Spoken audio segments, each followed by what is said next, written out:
Previously, as Jinwoo saved Hyun's life by transforming Byung-gu into a shadow soldier. As the Korean hunters departed, Jinwoo stayed behind to clear the remaining ants. Afterward, he reached level 100 and resurrected the Ant King as a shadow soldier, naming him Beru. New characters were introduced, including a Chinese 5-star hunter and 2 potential future enemies, while Jinwoo's father observed them from the shadows. After the Jeju Island raid, Jinwoo honored those who had lost their lives. He then secured permission to open his own guild before stepping into another Red Gate alone. Inside the Red Gate, Jinwoo's shadow soldiers fought against the gate's monsters. He managed to find the boss, and the creature asked him if he was the one who had been killing his people. It remarks with twisted amusement how impressed it is that Jinwoo managed to make it this far, despite having such a small, seemingly fragile body. But that amusement quickly turns to menace. The creature raises its hand and signals to its forces. He had already stationed his minions throughout the area, ready to spring a deadly ambush. But something's wrong. Nothing happens. The creature glances around in confusion. The air stays silent. No allies appear from the shadows. No attack is launched. Just an unsettling quiet. A frown begins to form on the creature's face. Meanwhile, Jinwoo remains still, calm, his gaze fixed firmly on his opponent. Not a trace of panic shows on his face. Then Jinwoo finally speaks. "Call me small again. That's funny." He raises his hand and gives a subtle signal. Suddenly, from the dark edges of the forest, movement stirs. One by one, figures emerge. Shadow soldiers, loyal and fierce, marching out with unwavering purpose. Some drag behind them the severed heads of the enemies fallen. The forest grows darker as the ground begins to fill with Jinwoo's summoned army. Jinwoo, standing tall among his shadows, taunts once more. "Looks like no one from your side made it out." Confusion turns into dread. Then, thud, something hits the creature square in the face. Startled, it reaches up and grabs the object. It's another corpse, one of its own. Eyes wide, the creature lifts its head and sees Jinwoo again, this time surrounded by a vast army, a sea of darkness prepared to devour anything in its path. Panic fully takes over. The creature shouts in desperation, ordering any remaining forces to attack and destroy Jinwoo's army. But Jinwoo remains composed. He calmly gives his order. Wipe them out.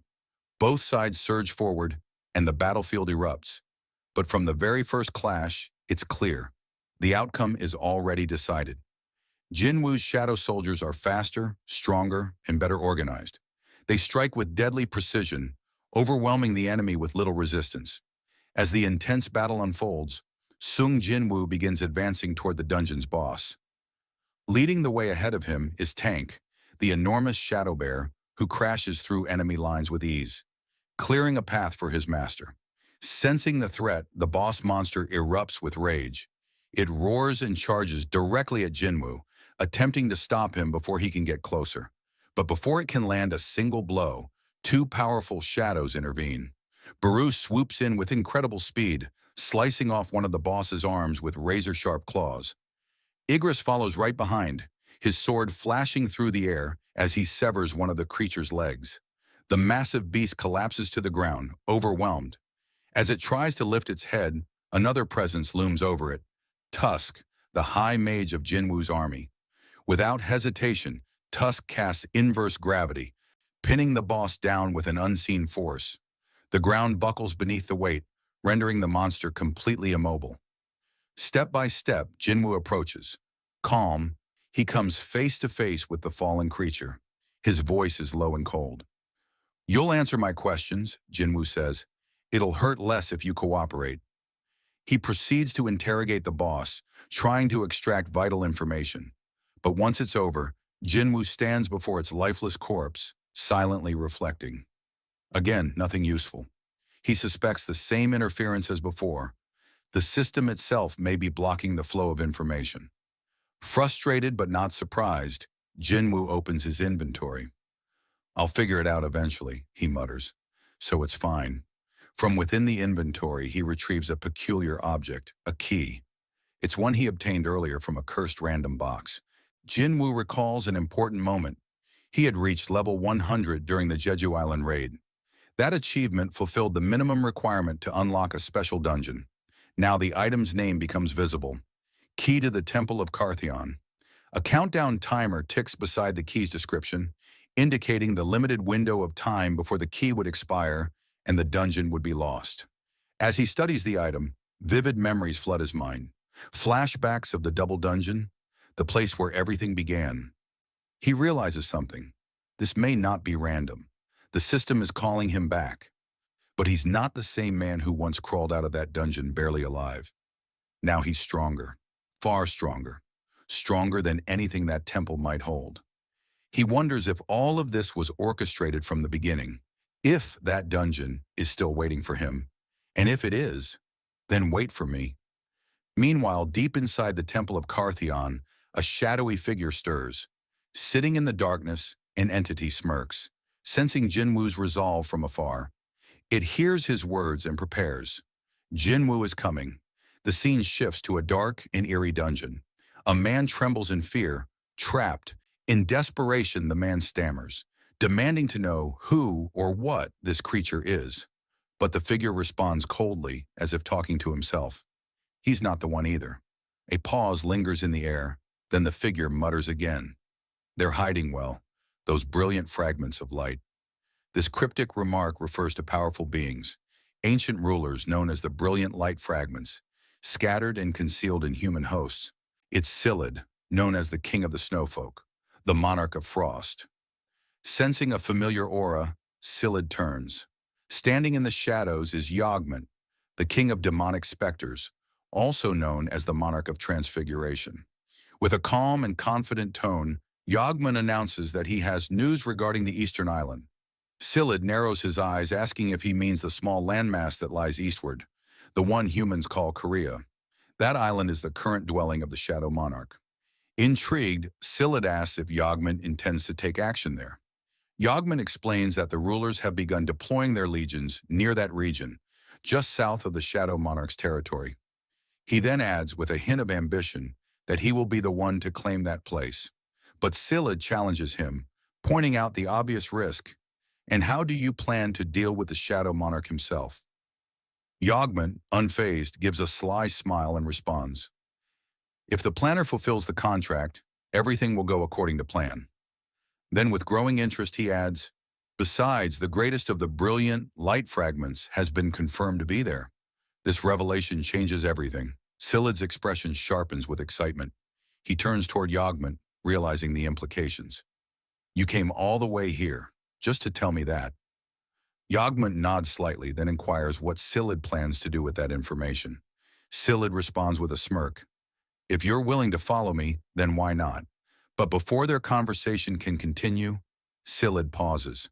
His eyes scan the surroundings. Something feels off. We've been lured here. A third figure approaches. Silid watches carefully and comments that the man they saw earlier couldn't have possibly held the power of a brilliant fragment. Yet somehow the traces of that power are here. This can only mean one thing. Someone intentionally baited them. And now that someone is standing right in front of them. With burning rage in his eyes, the man confronts them. He demands to know more about the small island to the east. He suspects they're referring to his homeland, Korea. Silid smirks at the man's fury and responds with mockery. And what will you do about it? From behind, Yogment speaks up, clearly uninterested in wasting time. We don't have time to deal with him. They begin to turn away, but Silid can't resist throwing one last taunt. Try and stop us if you can. The man explodes into motion. Furious, he charges toward them with raw power, vowing not to let them escape. But Silid remains still. In an instant, an ice shield forms in front of him, effortlessly blocking the incoming attack. He grins, unfazed, as if amused by the attempt. With a calm but menacing aura, the Monarch of Frost raises his hand. A pulse of power erupts. A devastating wave of frost energy explodes outward, shaking the dungeon to its core. The scene transitions from the chaos of the battlefield to a quiet parking lot. Sung Jinwoo walks toward his car. Just as he reaches for the door handle, a voice calls out behind him. Excuse me, he says politely. Are you Sung Jinwoo? Jinwoo turns slightly, nodding cautiously. The man introduces himself as Adam White, a senior official from the Federal Bureau of Hunters, a powerful U.S. organization. He hands Jinwoo a business card and adds with a smile, "It's a pleasure to meet you, Mr. Sung. Please feel free to call me Adam." Adam quickly apologizes for the unexpected approach. He admits that Jinwoo was hard to track down and even mentions that he dropped by Jinwoo's office earlier. Hearing this, Jinwoo remembers something. This must be the man Yu Jinho had mentioned, the one asking around for him. Jinwoo narrows his eyes and asks directly, "What business do you have with me?" Adam remains calm and respectful. He explains that he's here to share important information. That piques Jinwoo's interest. "What kind of information?" he asks. Adam gives a subtle smile, then answers, "Information that no country or institution in the world could provide, except for us." Jinwoo raises an eyebrow. "And why would you share that kind of information with me?" Adam responds without hesitation, "Because people like you are worth sharing it with. It's mutually beneficial," he continues, revealing that their original purpose for contacting Jinwoo was something entirely different. But after witnessing what Jinwoo did during the Jeju Island raid, their deputy director insisted on meeting him in person. This level of attention is unprecedented, Adam admits, but the deputy director will explain the details himself. He gestures toward a car parked nearby. "If you'd like, we can take you to him now." Jinwoo glances at the vehicle, his expression thoughtful. He still isn't fully convinced whether the information is trustworthy. As he opens the door to his own car, he replies, "Let me think it over. I'll contact you." Adam chuckles softly, as if expecting that answer. "How silly of me," he says. "I forgot one rule. Never hide a strong hand when trying to strike a deal." He pauses, then says two words that immediately grab Jinwoo's attention. "An upgrader." Jinwoo freezes. Adam explains further. "An upgrader," he says, "is an awakened individual with the ability to enhance the power of another awakened being. You've heard of them, haven't you?" As he speaks, the scene shifts. Adam and Jinwoo are now in a car, pulling up to a building where a bigger conversation and deeper truths are about to be revealed. Inside, Adam White leads Sung Jinwoo into a quiet meeting room. Adam introduces him as Michael Connor, the Deputy Director of the Federal Bureau of Hunters. Michael stands and shakes Jinwoo's hand firmly. "It's a pleasure to meet you," he says. With formalities out of the way, Adam takes his seat and mentions that he will serve as their interpreter during the meeting. Wasting no time, Michael slides a stack of documents across the table toward Jinwoo. The folder contains immigration paperwork. Michael explains that under normal circumstances, acquiring American citizenship would take 1 to 2 years of processing. But for Jinwoo, all it takes is a word, Michael says confidently. "We're prepared to make you a citizen immediately." Jinwoo, however, stays focused. He calmly replies, "I came here because Mr. White said you had information to share." And questions, "Is it truly possible to upgrade a hunter's abilities?" Michael smiles knowingly and gives a surprising response. "In fact, the one who can do that is here, right now." He turns to one of his staff and says, "Please call Miss Sellner in." Moments later, a woman enters the room with quiet grace and calm confidence. Michael stands and introduces her. "This is Norma Sellner," he says, "the only person in the world who can enhance an awakened being's abilities." Jinwoo observes her closely. She feels different, not just in appearance, but in the unique aura she carries. "She doesn't feel like any hunter I've met before," he thinks. Michael then encourages Ms. Sellner to explain her ability in her own words. She steps forward and begins, addressing Jinwoo directly. "I understand if you're skeptical. Everyone I've met had the same look when they first heard this." She pauses, then adds with a faint smile, "But once they experienced it, they begged for more." As she walks toward Jinwoo, Michael gently calls out to her, keeping the moment grounded. Ms. Sellner begins to explain. She tells Jinwoo that every awakened individual has a natural limit, a ceiling they cannot surpass. A hunter's rank is fixed, and unless they undergo a second awakening, their power will never grow beyond that limit. This fact is widely accepted as common knowledge throughout the awakened world. But then Jinwoo asks, "So, you can change that?" Without hesitation, Ms. Sellner nods. "Yes, I have the ability to lift that limit." She goes on to describe a process that happens in 3 stages. a gradual unlocking of a person's true potential. She admits that she didn't know what to call this ability at first, but over time, it became known as a force reawakening. Put simply, she can draw out the true strength hidden within an awakened being. Mr. Connor nodded in agreement with Ms. Sellner, affirming that everything she had explained was indeed true. However, he was quick to add an important limitation. Each time Ms. Sellner used her ability, it drained her immensely. Because of this, she could only help around 3 to 4 people in a single year. Jinwoo remained quiet, but his thoughts were racing. If what they said was true, then he might be one of the few chosen to benefit from such a rare and powerful ability. That alone spoke volumes about its value. Curious, he leaned forward slightly and asked how effective this enhancement process truly was. Ms. Sellner responded calmly, explaining that the results varied from person to person. However, for those who completed all 3 stages, the increase in physical capability ranged from 20% to 30%. That number hit Jinwoo like a thunderbolt. To someone already at the peak of their abilities, a 30% boost was almost unthinkable. He finally understood why someone like Hwang Dong-soo had accepted the U.S. offer, even if it meant public backlash. It all made sense now. Who in their right mind would turn down such a chance? Still, a thought crossed his mind.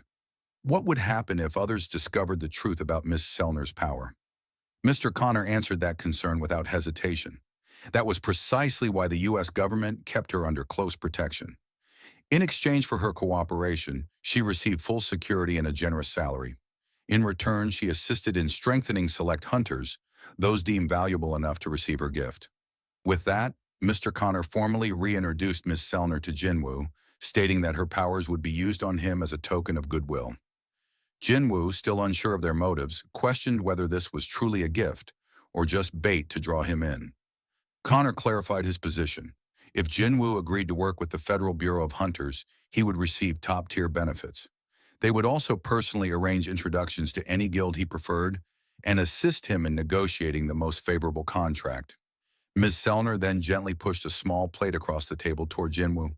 She assured him there was no need to rush his decision. They simply wanted him to take time and consider the offer. Jinwoo looked at her with a hint of surprise.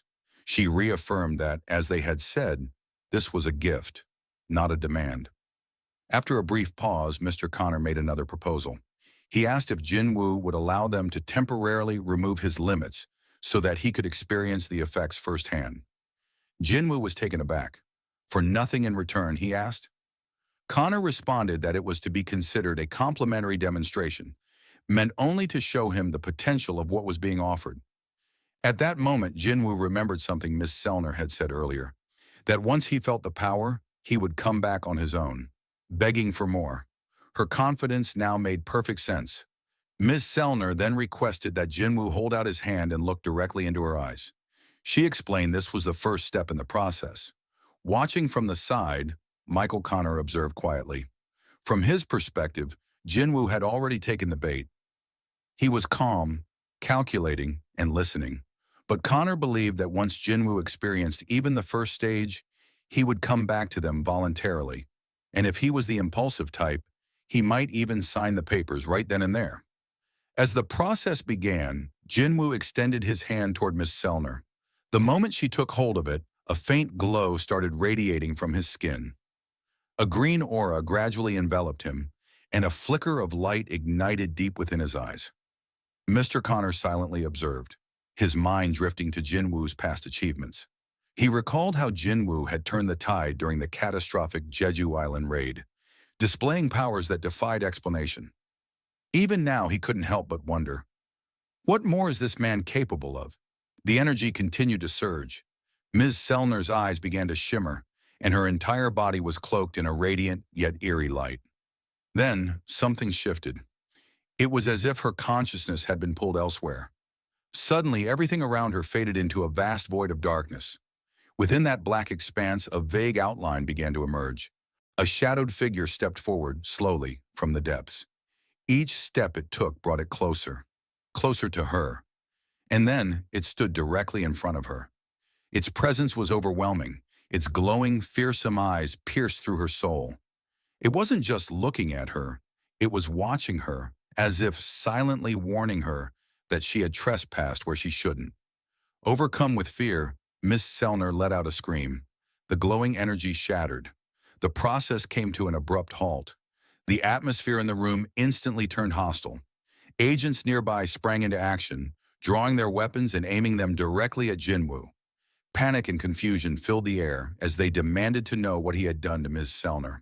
But before they could escalate any further, Mr. Connor exploded in rage. Slamming his hand on the table, he yelled at the agents, calling them fools. "Do you even realize who you're pointing your guns at?" he barked. "If you're so concerned, go check on Miss Selner. Don't stand there acting like amateurs." Turning toward Jinwoo, Mr. Connor lowered his head and apologized. His voice was firm but regretful. The agents had overstepped. Jinwoo, still composed despite the sudden hostility, accepted the apology with a calm, "It's all right." But the tension wasn't gone yet. Fuming, Mr. Connor walked over to the nearest agent and leaned in, his tone colder than ever. "If this were Thomas Andre or Liu Jigang sitting in that chair," he said, "you'd all be dead right now." The terrified agent could only nod in silence. Connor then turned his attention back to Miss Selner, who was now visibly shaken. Her body trembled, and sweat clung to her skin as if she'd just escaped a nightmare. Concerned, he asked if she was feeling unwell. Seeing her condition, Mr. Connor quickly addressed Jinwoo again, explaining that it would be best to postpone the procedure. Jinwoo, understanding the situation, agreed without hesitation. With a subtle gesture, Mr. Connor instructed Adam White to escort Jinwoo out of the room. Once the door closed behind them, the room fell silent, except for the sound of Ms. Selner's ragged breathing. Mr. Connor approached her carefully, his tone softer now. He asked her what had just happened. Ms. Selner, still unable to calm herself, finally spoke. Her voice trembled. "He's a king," she whispered. "A powerful one." Connor blinked, startled by the term. "Do you mean like a national-level hunter?" he asked, still trying to make sense of her words. But Miss Selner shook her head. Her expression turned pale. "No, not like that," she said. "I've never seen anything like this before." She repeated the words again, slower this time. "He's a king, but not just any king." She paused, trying to gather herself. "When I looked into him, he looked back at me. Within him, there was nothing but darkness, a depth I couldn't escape from." Her hands were still trembling as she added, "There's no limit to his power."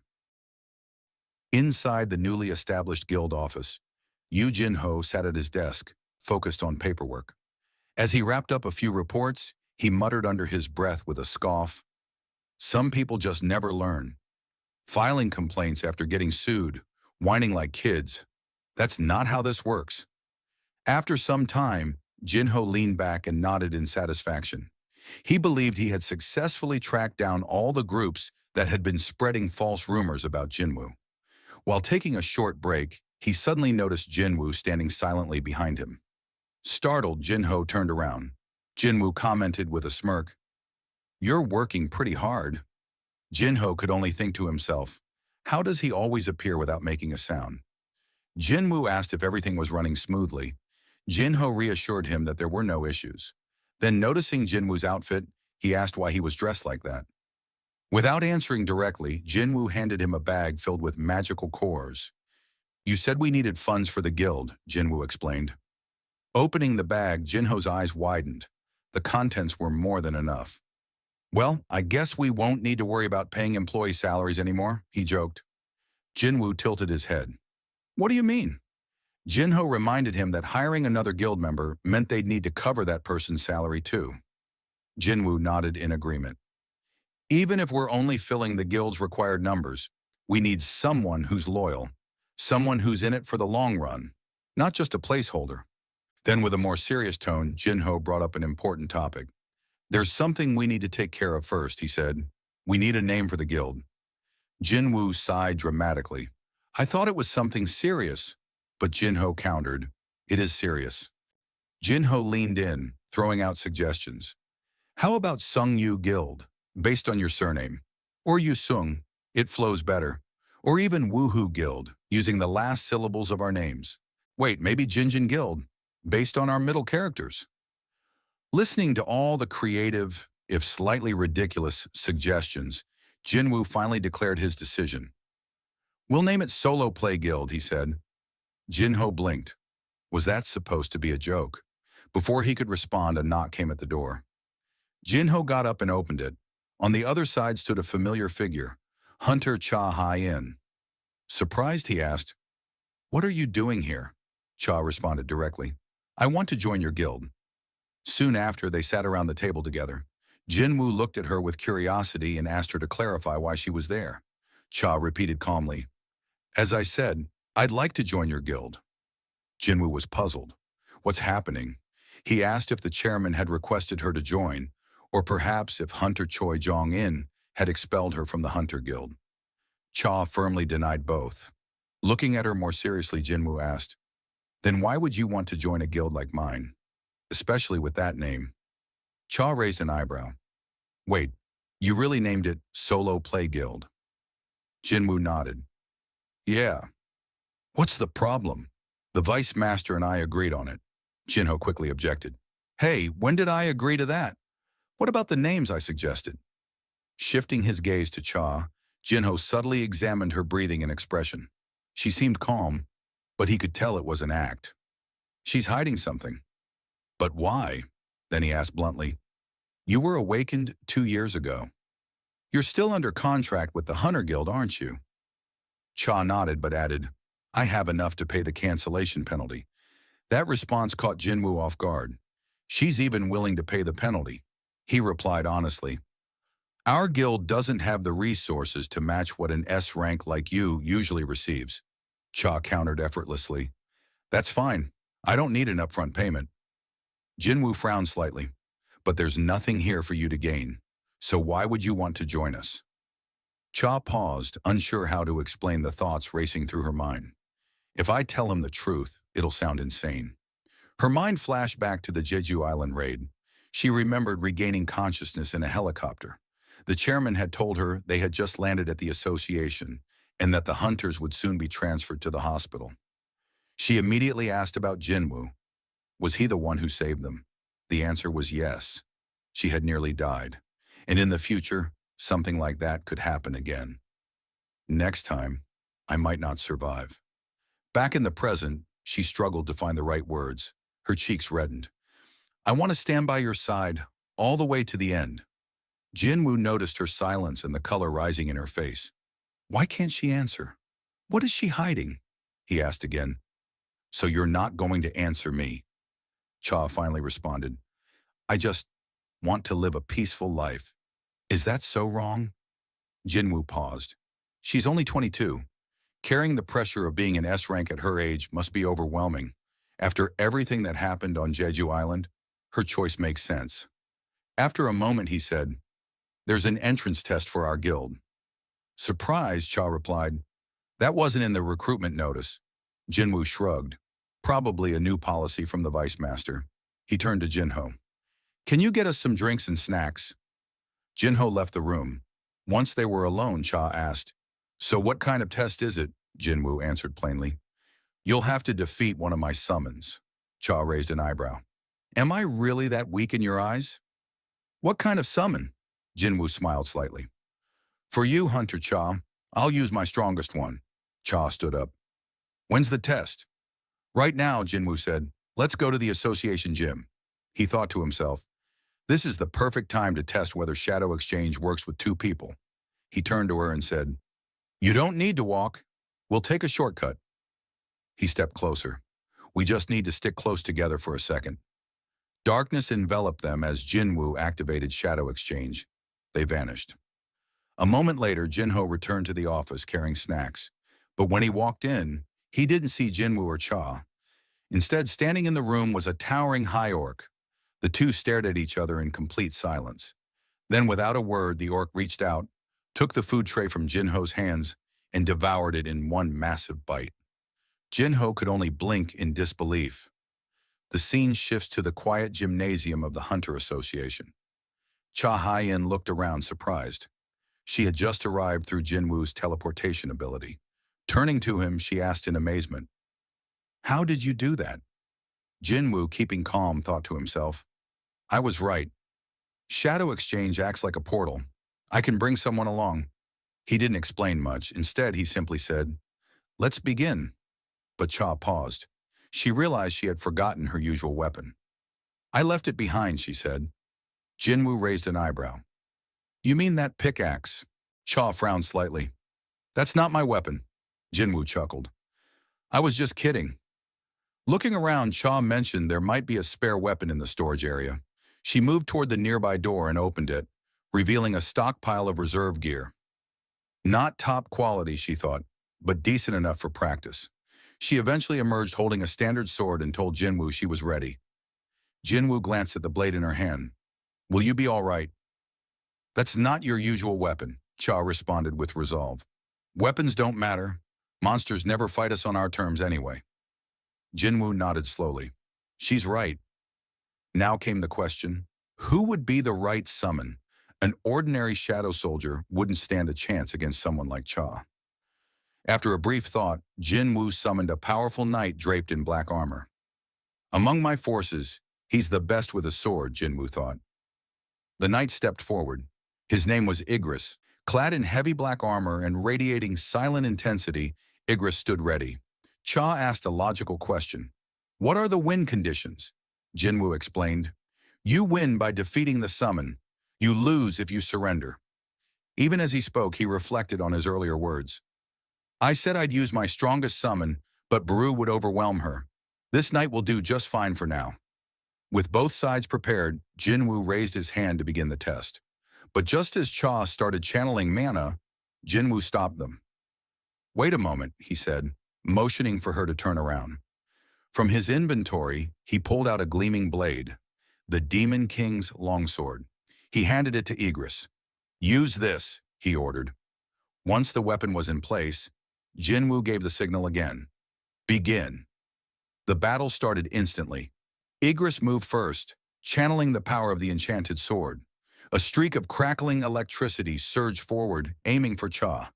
But she was already on the move. With a swift motion, she dodged the electric arc with grace and speed. As expected, Jinwoo thought. She's fast. That sword would have cut down anyone else with a single swipe. What followed was an intense exchange of blows. Igris pressed forward with practiced precision, while Cha countered with sharp instincts and skill. The sound of steel echoed through the facility. Meanwhile, in his office nearby, Chairman Go Gun-hee was reviewing some documents when the noise caught his attention. He paused. No one should be in the gym today, he thought. He reached for his phone and called an assistant. Connect the gymnasium's security feed to my monitor. As the footage came into view, his eyes widened. It was Jinwoo and Hunter Cha.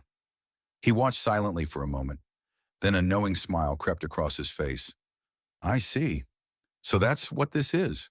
He remembered Cha's expression from long ago, when he had told her that Jinwoo was the one who saved everyone on Jeju Island. That look now made perfect sense. He turned back to the call. Turn off all surveillance cameras in the gym. Log the inspection today as a routine check. Then he leaned back into his chair. The rumbling from below caused the building to briefly tremble. The chairman felt the vibration and chuckled to himself. They're enjoying their youth, he said with a soft smile. Back in the gym, the fight had reached its conclusion. To Jinwoo's surprise, Igris was kneeling, defeated. Cha stood tall, breathing heavily but victorious. She turned to Jinwoo and asked, Was that Black Knight your strongest summon? She then asked Jinwoo, You said you'd summon your strongest, didn't you? Please summon him now. Hearing that, Jinwoo replied, You might get hurt, but she insisted. As she spoke, a dark aura emerged behind Jinwoo as he summoned Baru. He asked her, Are you sure you'll be okay?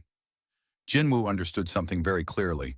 Most shadow soldiers were weaker than their living counterparts. But Baru was an exception. Unlike others, Baru had been created for a single purpose: to slaughter hunters. If he fought Cha Hien with his full strength, her chances of victory would be almost non-existent. With that in mind, Jinwoo ordered him to defeat her, but without causing harm. The moment the command was given, Baru's aura erupted. A wave of mana exploded outward, shattering lights and windows throughout the building. Cha Hien staggered for a moment under the sheer force of it, astonished that Jinwoo had once faced this terrifying being himself. Baru then completed his monstrous transformation, ready for battle. But before the clash could escalate, Jinwoo commanded him to sheath his claws. He warned that life would become troublesome if Cha was injured during this test. Startled by the reminder, Baru immediately retracted his weapons. Spotting her chance, Cha lunged forward with a swift attack. Yet in the blink of an eye, Baru was already behind her. Recognizing the same movement from earlier, she countered with a decisive strike, determined not to be deceived again. But her sword never landed. Baru caught it effortlessly in one hand. Calmly, he offered to show the difference in their strength if Jinwoo allowed him to fight without inflicting harm. Cha refused to relent. She pressed forward, swinging again and again, yet Baru slipped past her attacks with frightening ease. He wasn't even moving from his position, simply dodging at close range.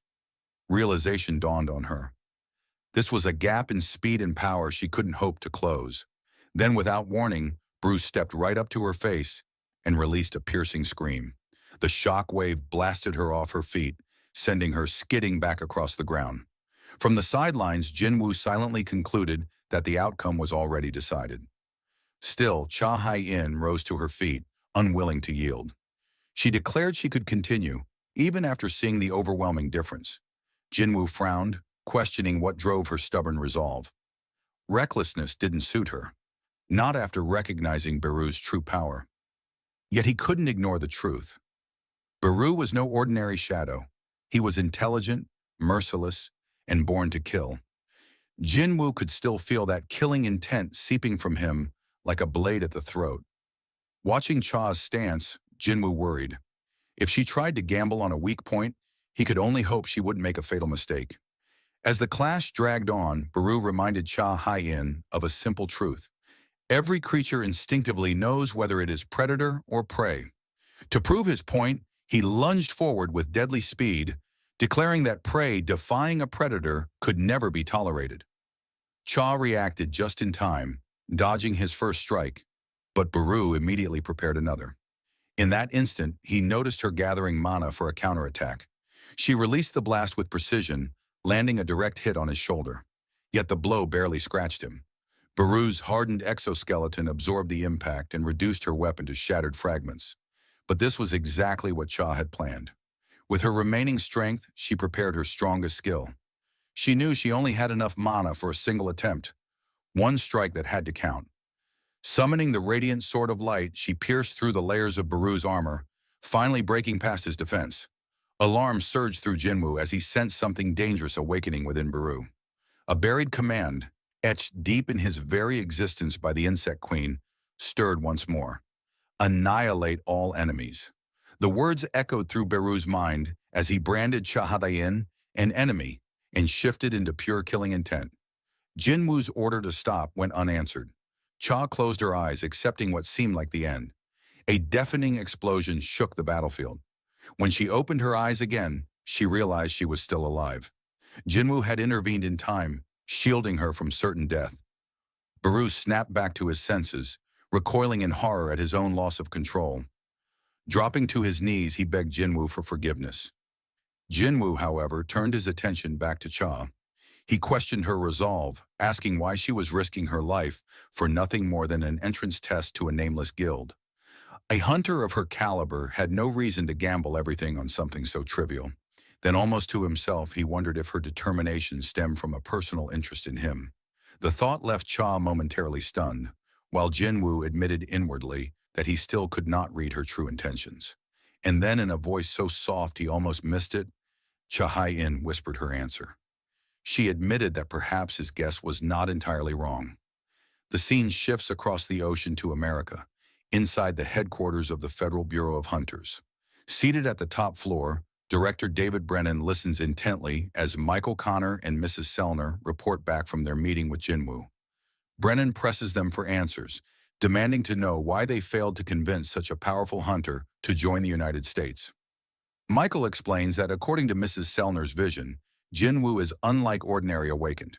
She describes him as one of the kings, a title she reserves only for the strongest of the strong. The director is stunned, asking if that means Jinwoo rivals a national-level hunter. Mrs. Sellner begins to describe what she witnessed when she looked into his mind. Normally, awakened hunters channel their strength from a place known as the other side.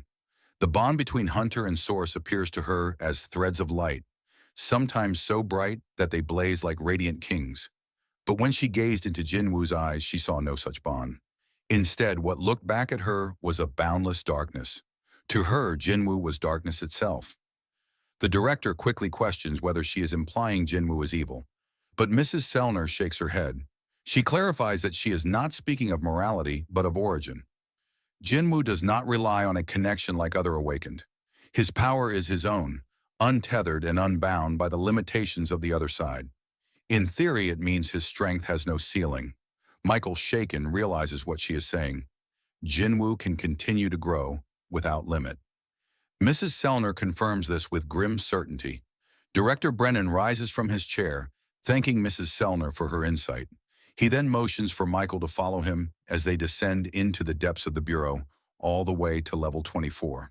Inside the elevator, Brennan recalls the first S-rank gate in history, the catastrophic breach that consumed the West Coast. Michael remembers it well, the deadliest disaster in hunter history. Brennan explains that during that raid, America recruited the strongest hunters from across the globe with the promise of untold rewards.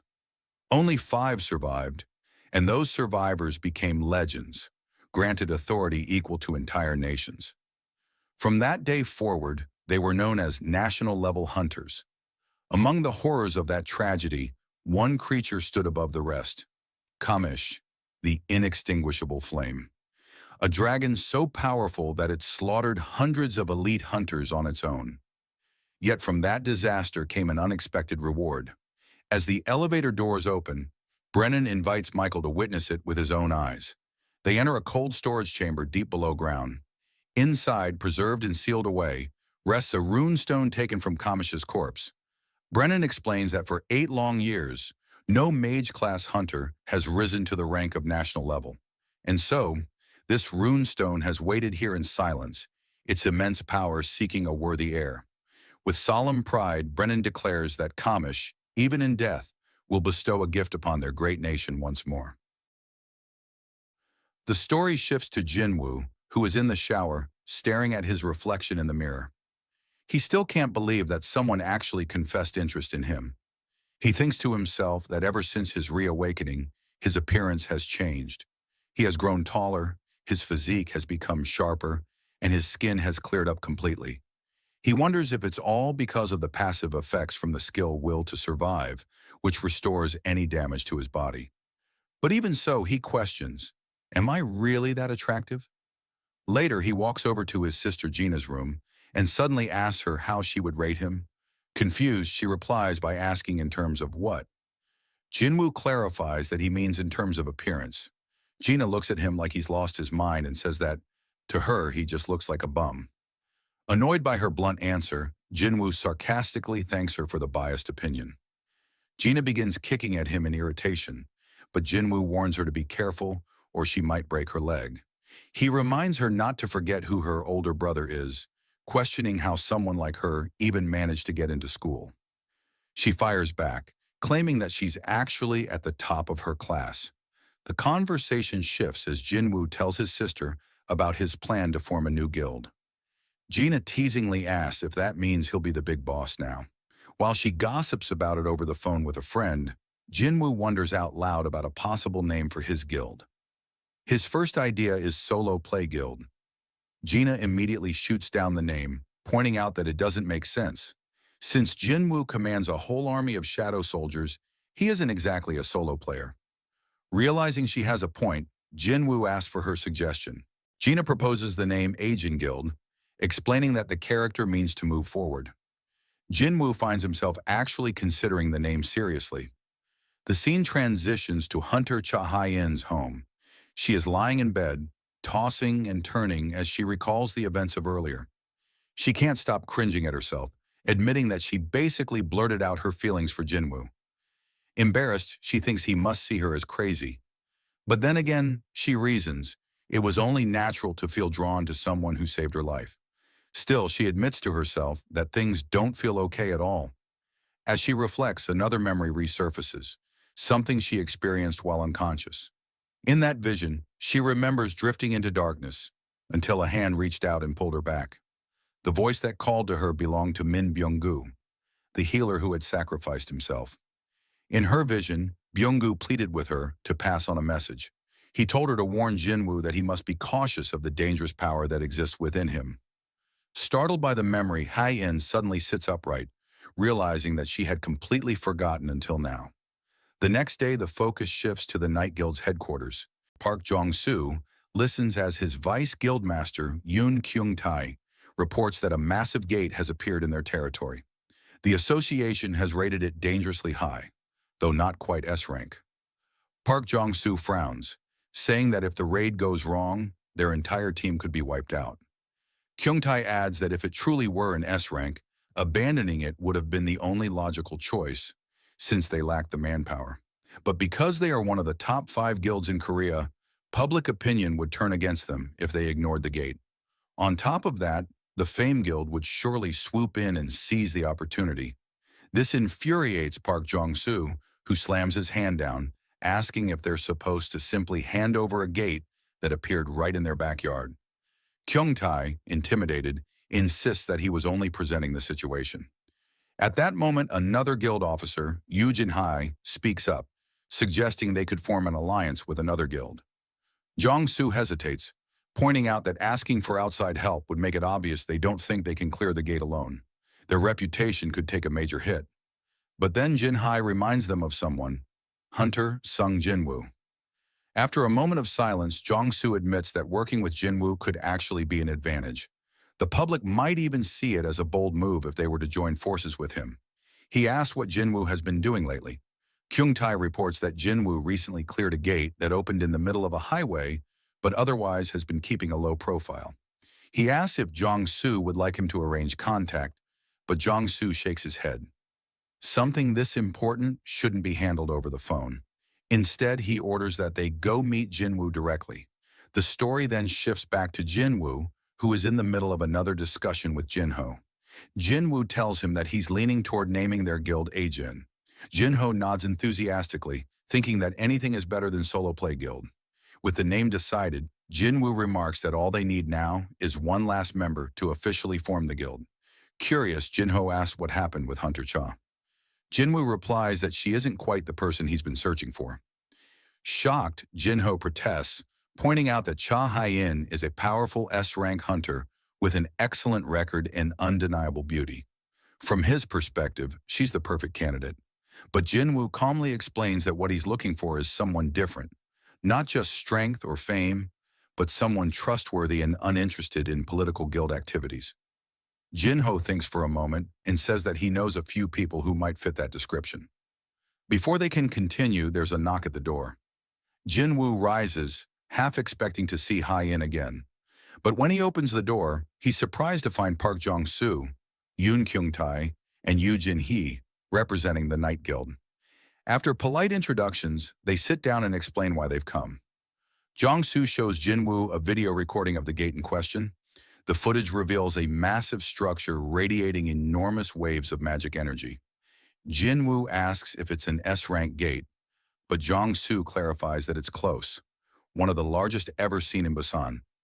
Hearing this, Jinwoo begins to wonder to himself if he should reach out to an old acquaintance, reminiscing about the last time he was in Busan and treated to sashimi. Park Young-soo explained the real reason for his visit. The association refused to issue a raid permit because the Night Guild had no S-rank hunter on staff. He asked Jinwoo to join the raid so the guild could legally claim the gate and lead the operation. In the background, Young Yun-tae distractedly considered asking Jinwoo for an autograph. Park then put an offer on the table. Normally, an S-rank hunter took a 10% share for participating in a raid, but he was willing to increase that to 20% for Jinwoo. Jinwoo countered immediately, demanding an even split, 50-50, and added a condition. He would help only if the Night Guild formally allied with his new group, not just with him as an individual. He mentioned that he had just established a guild under the name A-Jin, Jin Guild. Park tried to bargain back, proposing a 40-60 split instead. Jinwoo made it clear he wasn't negotiating out of need. He wasn't the one who required help. Park reassessed the young hunter and concluded he was no pushover after all, then accepted Jinwoo's terms on one condition. Jinwoo would personally handle the dungeon boss. With the deal settled, Park reminded Jinwoo the gate had appeared a few days earlier and insisted the raid must begin by tomorrow at the latest. Park invited Jinwoo to leave with them immediately, but Jinwoo declined, saying he would meet them the next day after finishing some errands. Mid-conversation, Jinwoo's phone rang. He excused himself to take the call. On the line was his mother. They arranged to have dinner together that evening. The following day, a huge crowd gathered near the gate in Busan, mainly hunters from the Night Guild preparing for the raid. Park Young-soo, already armored and waiting, checked the time and worried that Jinwoo might be late, noting they would depart in 5 minutes. Meanwhile, Jinwoo prepared at home, glanced at the sky, and wondered if his sister Gina had brought an umbrella, then used Shadow Exchange to teleport directly to the site. The scene cut to Gina's school, where students complained about an art teacher who unloaded his duties onto them. Entering a dusty, long-unused classroom, one student suddenly noticed something unusual, a sealed gate tucked into a corner. He reassured his friends that the gate was safe while sealed and reminded them only licensed hunters could enter once it opened, estimating it would take about a week to activate. As the students talked, tiny cracks began to spider across the gate's seal, a sign they failed to notice. Without warning, a hand burst through the fissure and grabbed the head of the boy standing closest. He fought and screamed for help, but the creature crushed his skull in front of his classmates. The remaining students watched in horror as monsters poured out of the gate. Hunters acting as nearby scouts felt the rush of excitement at the scent of blood, but they suppressed their instincts and prioritized the mission. One of the creatures sniffed out human presence and told its companion that the building was as complex as a castle, ordering the others to be summoned.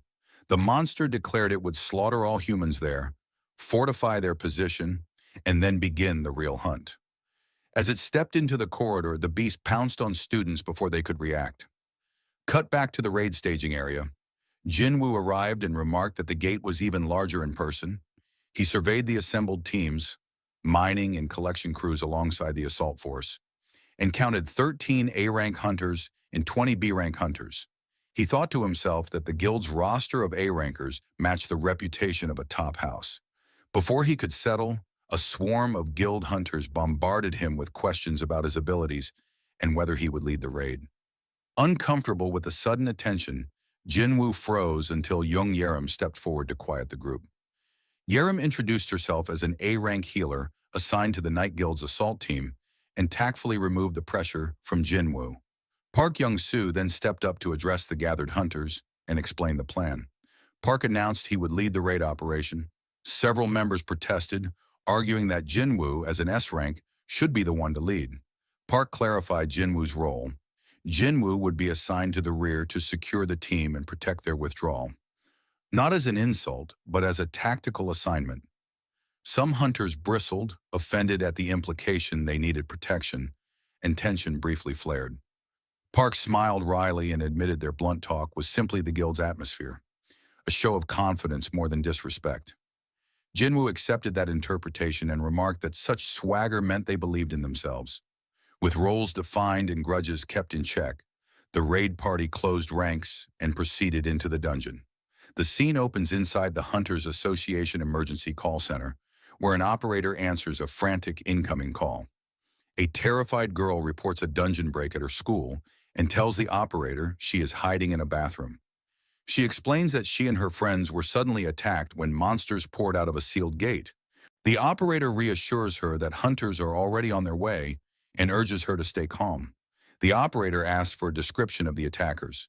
The girl says they looked familiar from television, green-skinned creatures. Hearing that detail, the operator's voice tightens. She realizes the monsters are orcs and warns the girl they can track prey by scent. Before the operator can finish, too late, an orc finds the caller, and the frantic screams end the line. Back at the school, students stream out of classrooms as orcs hunt down anyone trapped inside. Some students manage to escape through the school gate, while others unfortunately became prey to the orcs. Two orcs compare notes. They lament losing half their prey, but shrug it off. There are still plenty of victims. One orc explains they block the main escape route and will sweep upward to clear the remaining floors. A group of students barricades themselves in a classroom with desks and chairs, hoping to hold out. Their barricade proves useless. An orc smashes the door and staggers through, blood matted across its body. Panicked, one student bolts for a window, but as he reaches it, two red eyes lock onto him, and an axe cleaves his head before he can react. More orcs flood the room, surrounding the terrified survivors. One orc detects magical energy in the crowd and tells its leader there is a witch among the students. The orc leader orders them to eliminate the magic user first. At the back of the classroom, Gina and Han Songyi huddle together. Gina calls desperately for her brother. Han Songyi, though only an E rank, declares she's awakened and prepares to fight, while Gina tries to hold her back. An orc swings an axe toward Gina, certain the smell of power is hers, and declares she must die. The girls close their eyes, bracing for the blow. But when Gina opens them, she finds a hulking orc standing between her and the attacker, having stopped the strike. Recognizing the protection, Gina realizes her brother had stationed these soldiers around her for safety. With a single punch, the large orc sends the attacker flying through the ceiling, leaving the remaining monsters stunned and three massive orcs converging to guard Gina. Cut back to the raid team inside the dungeon. Park Young-soo suddenly alerts the party. There's an ogre. A towering, two-headed ogre materializes before them, swinging a massive weapon. Park conjures a protective barrier and absorbs the beast's full strike. The shield holds. He orders young Yuntai to close in on the ogre's face. Yuntai runs in, manages a risky move that blinds the creature, and shouts for everyone to strike while it's vulnerable. The assault team charges, hacking at the beast while mages rain magic upon it until the ogre is torn apart and scorched. After the kill, Park calls for a regroup and admits they are facing more than he expected. Park warns Jinwoo that encountering a twin-headed ogre this early is bad news. He asks if Jinwoo knows the ogre's other name. Jinwoo replies that twin-headed ogres are called gravekeepers. Park grimly confirms the implication. If gravekeepers appear, an army of undead is likely nearby. Young Yuntai frets that he jinxed them, and the hunters debate whether to keep pushing. But then they notice something strange. The undead do not charge. Instead, they stand perfectly still, staring at the hunters with cold, patient eyes. The team instinctively takes a step back, unsettled by the unusual behavior. Jinwoo, who had expected a brutal fight in this high-tier, A-rank dungeon, senses something off and realizes an urgent matter requires his attention. He tells Park he must leave immediately. Park protests that, without Jinwoo, the raid could become dangerous. Jinwoo answers Park calmly. If they are worried, he will call someone equally reliable to watch over them, then makes his decision to take action. The assembled hunters freeze as a familiar monster appears, and they catch a terrifying recognition. It is the same ant-type creature from the Jeju Island raid. Jinwoo cuts through the formalities and then orders Beru to protect the humans and handle the monsters as he sees fit. Beru answers with a fierce cry and proceeds to slaughter the surrounding monsters, leaving the hunters stunned at the display. When the slaughter ends, Jinwoo tells the guild that the shadow soldiers he left behind will assist them. 20 of those shadows will be more than enough for this dungeon. He prepares to depart, but the hunters plead, "Are you really going to leave after unleashing your shadows?" Jinwoo, annoyed, offers to dismiss the shadows before he goes if it will make them feel safer, but says he doubts that would help. His final check shows Shadow Exchange still has 1 hour and 42 minutes remaining, so Jinwoo begins to run for the exit. Park stands in stunned disbelief as Jinwoo rushes away. While sprinting, Jinwoo notes he keeps receiving faint signals from the shadow soldiers he had left with Gina. A nagging, uneasy feeling builds in him. He encounters a line of undead blocking his path. Furious, he orders them out of the way. To his surprise, the undead bow and kneel, clearing a path. Jinwoo wonders briefly whether they recognize him as a necromancer able to command the dead, but he pushes the thought aside and presses onward. Reaching the gate, he summons Kaizel, his wyvern, and mounts it. Hunters watching gasp in recognition. Jinwoo commands Kaizel to fly straight to his sister and boosts the wyvern's speed and strength by 50%, so they can reach her as quickly as possible. The scene shifts to the school where Sung Jin Woo's shadow orcs are cutting down the invading orc monsters. They methodically clear the classroom and secure the space, rescuing the remaining students as they go. The students stand frozen in disbelief. They cannot fathom that what look like monsters have just saved their lives. Sung Jin-ah moves forward and approaches one of the towering shadow orcs, searching desperately for any sign of her older brother. She begins to call for Sung Jin-woo, but the shadow orc raises a hand to stop her and points toward the doorway. Heavy footsteps begin to echo through the corridor. Cut to another location. An orc warlord sits upon a crude throne while a subordinate kneels and delivers urgent news. The subordinate reports that the final restrictions have been lifted and the path into the human world is now open.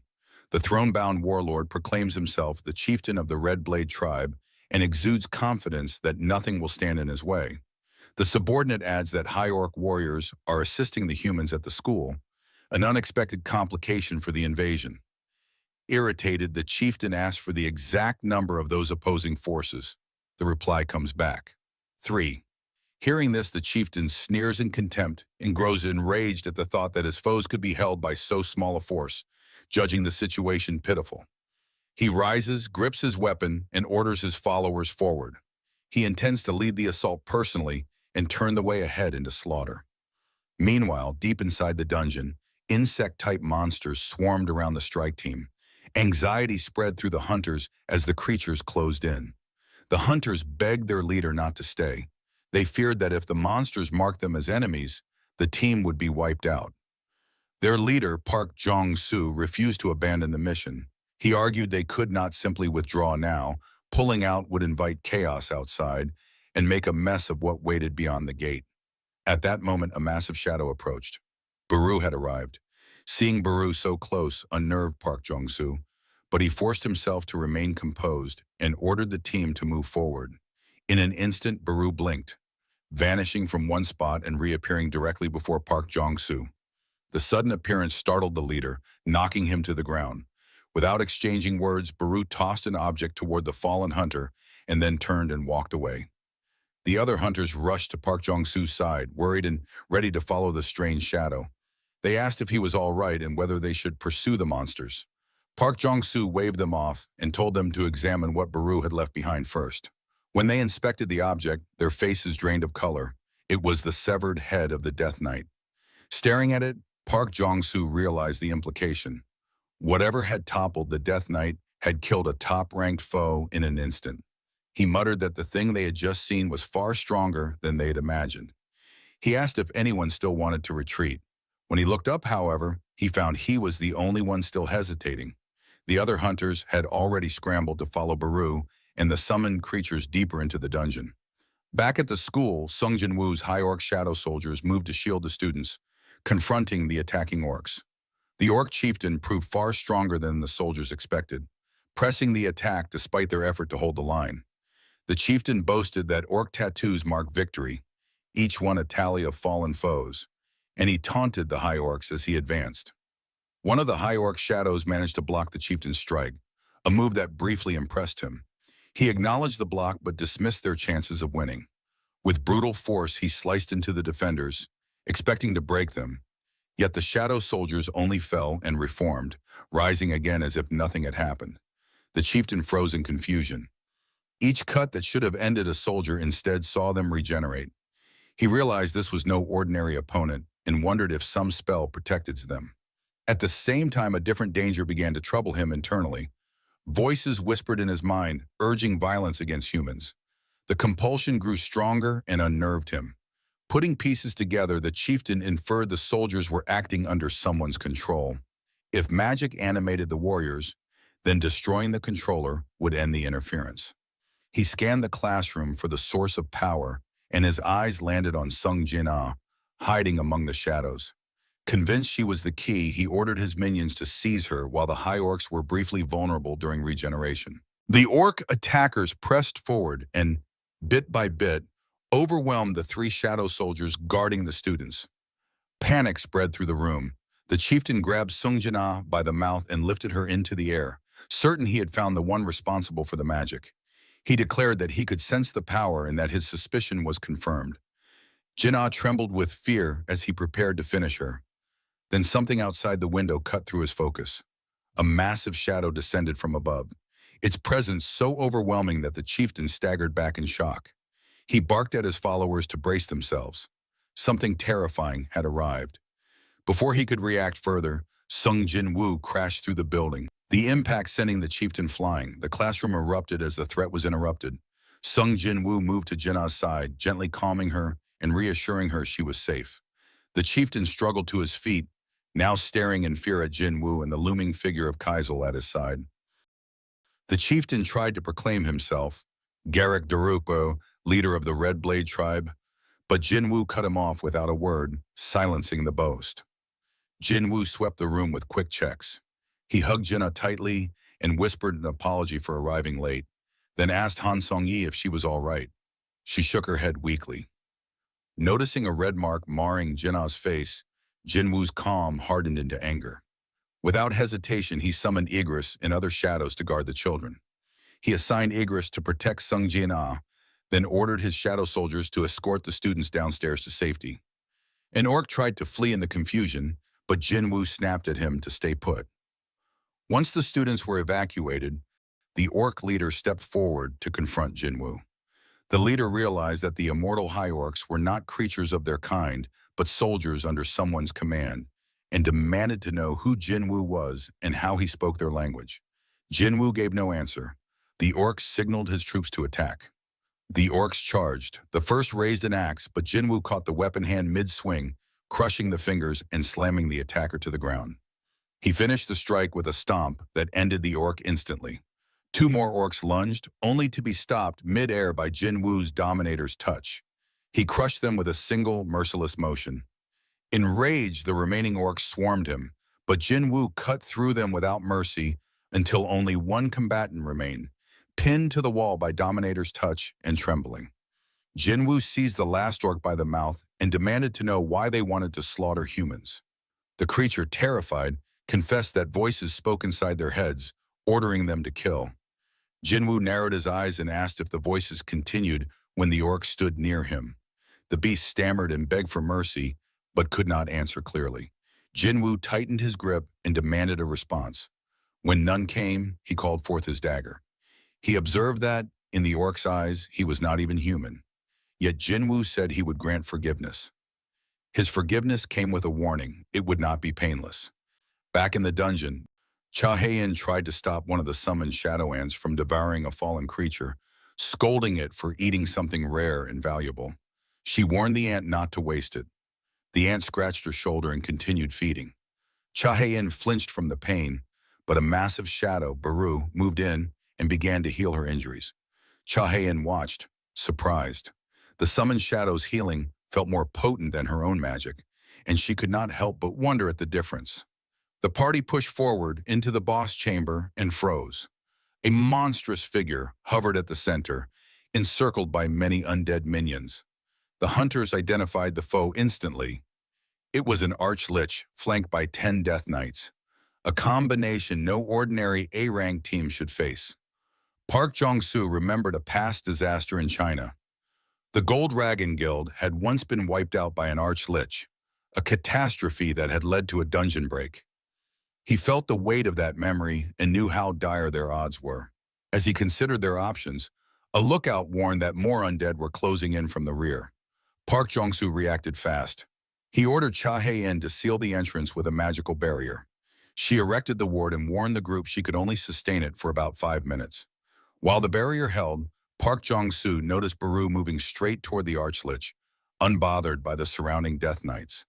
The arch-lich, recognizing the shadow, demanded to know why the monarch's own army had come to attack it.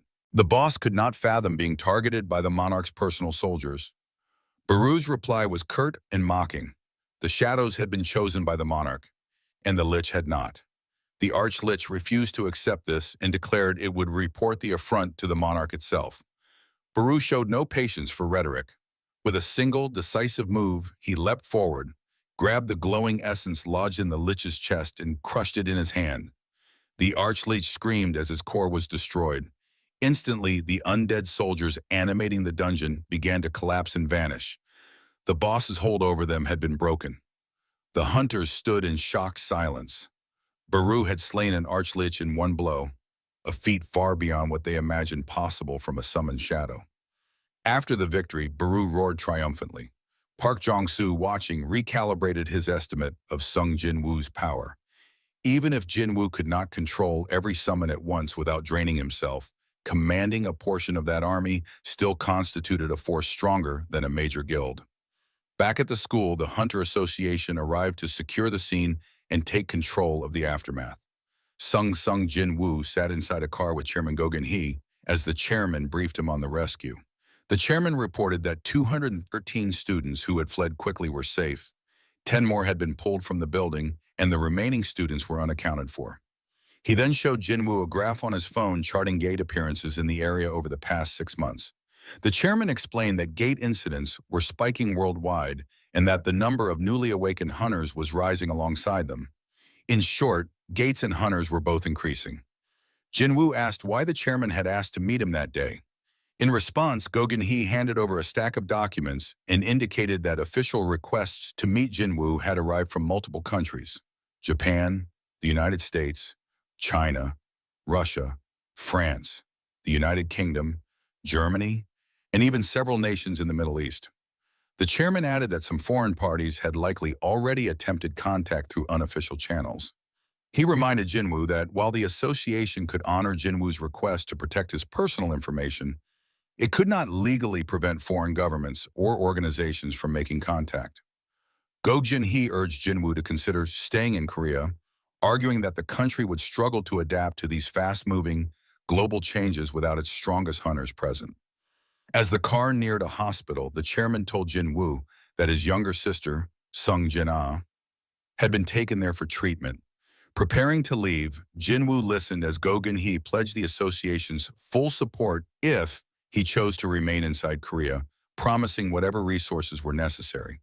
The chairman emphasized the stakes. The nation had already lost 3 of its 10 S-rank hunters and could not afford another loss.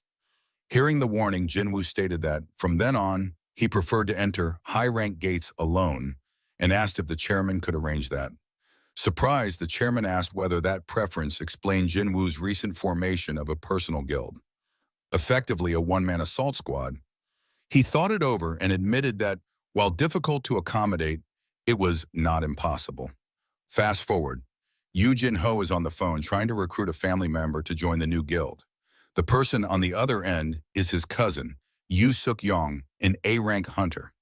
At first, she is skeptical. She questions joining a guild that hasn't even been officially formed and jokes that Jin-ho might be getting scammed by some shady recruiter. She also weighs the alternative of becoming an ambassador for her father's guild. Everything changes the moment Jin-ho mentions who is forming the guild: Sung Jin-woo. The name immediately piques her interest and makes the offer real.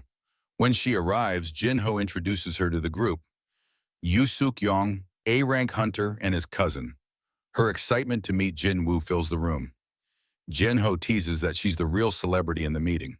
Sung Jin-woo watches, quietly wondering if she really is as ranked as she claims. They sit down to talk.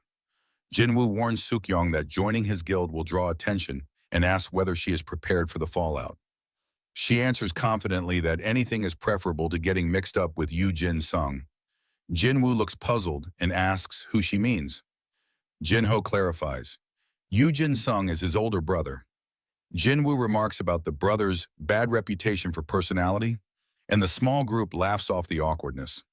After the brief banter, Suk-yong asks if she can take a selfie with Jin-woo to post online. Cut to the Hunter Association building.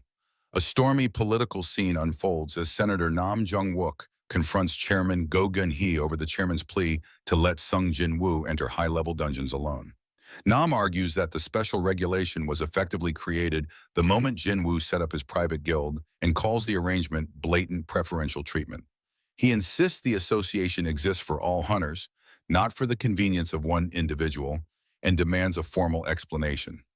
Chairman Go Gun-hee concedes the basic point: yes, it appears preferential, but he immediately lays out the practical reasoning behind the compromise. He frames the choice starkly: when a dangerous dungeon breaks open, would the country rather deploy 20 A-rank hunters or authorize a single proven assault squad led by Sung Jin-woo? The question forces officials to weigh efficiency against principle. The chairman warns that guilds and foreign powers are already desperate to recruit Jin-woo. If Korea refuses to accommodate him, they risk losing their strongest asset to outside interests.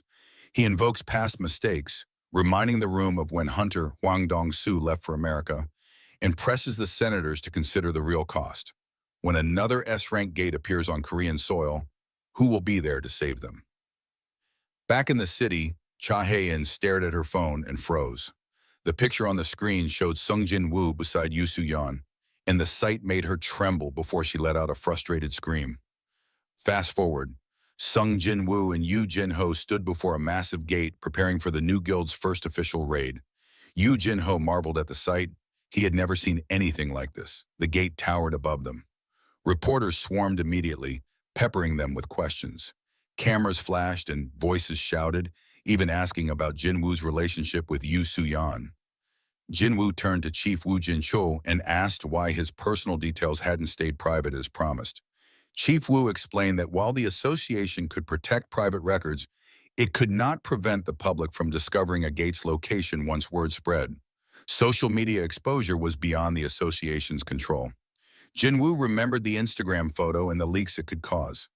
As preparations continued, Yoo Jin-ho suggested hiring a mining and collection team. He didn't think he could manage the operation alone. Jin-woo reassured him that he needn't worry. His shadows would handle collection and cleanup. Chief Woo checked the mana signatures of Jin-woo's shadow soldiers and watched in astonishment. Every shadow registered at B rank or higher. He observed that a squad like this more than qualified for a raid permit into an A-rank gate. The sight of Jin-woo's organized high-rank shadows undercut the complaints about preferential treatment. Practical capability was making the argument moot.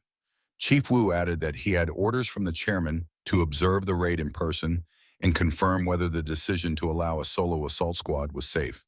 He asked if he could accompany them that day as the inspection team's representative. Jin-woo smirked and asked whether the chief would be all right inside with them. Chief Woo looked puzzled by the retort. A few minutes into the raid, Chief Woo Jin-chul stood sweating as he watched Jin-woo's shadow soldiers tear through A-rank threats with terrifying ease.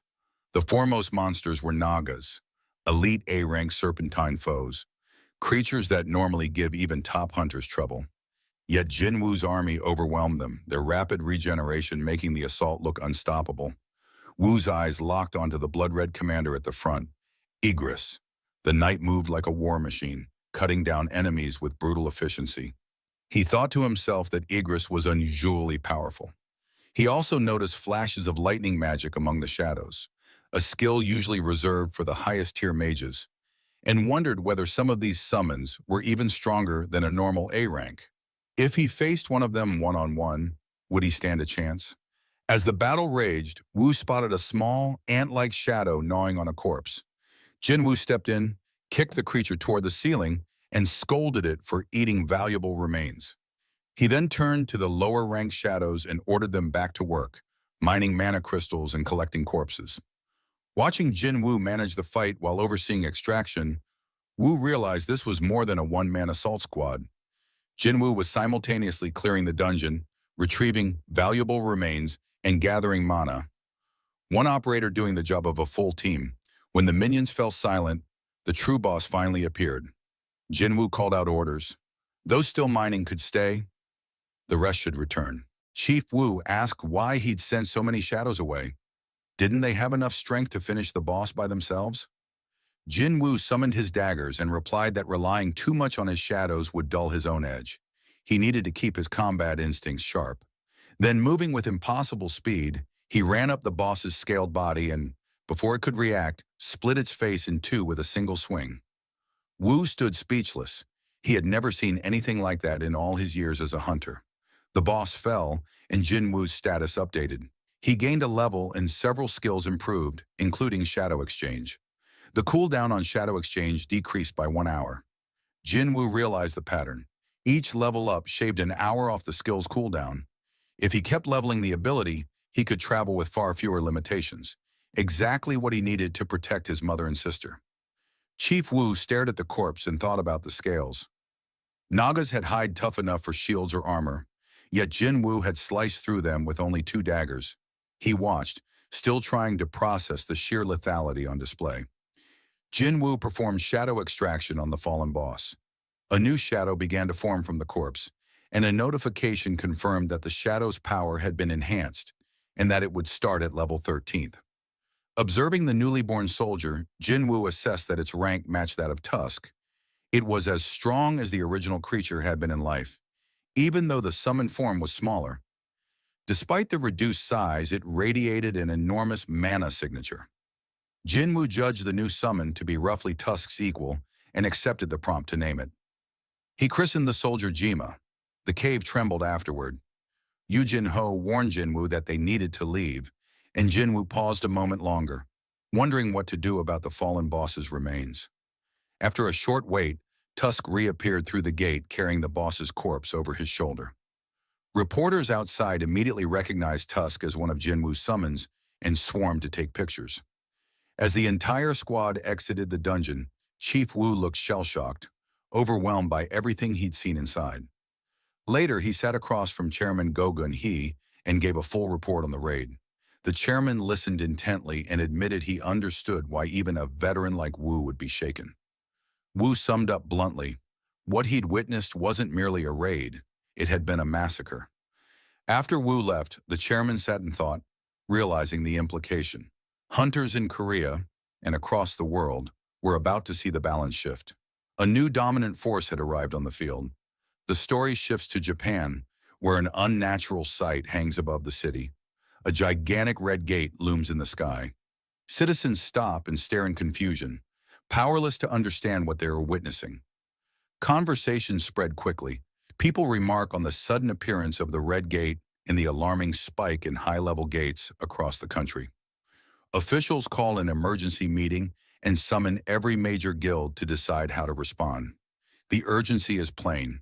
Japan recently lost 7 S-rank hunters during the Jeju Island raid, including Goto Ryuji, and the nation no longer has the manpower to handle another S-rank disaster on its own. Remaining S-rank members of the Draw Sword Guild walk into the conference room, heads down but determined. Observers whisper that President Matsumoto Shigeo of the Japanese Hunters Association is being pushed to his limit after Goto's death.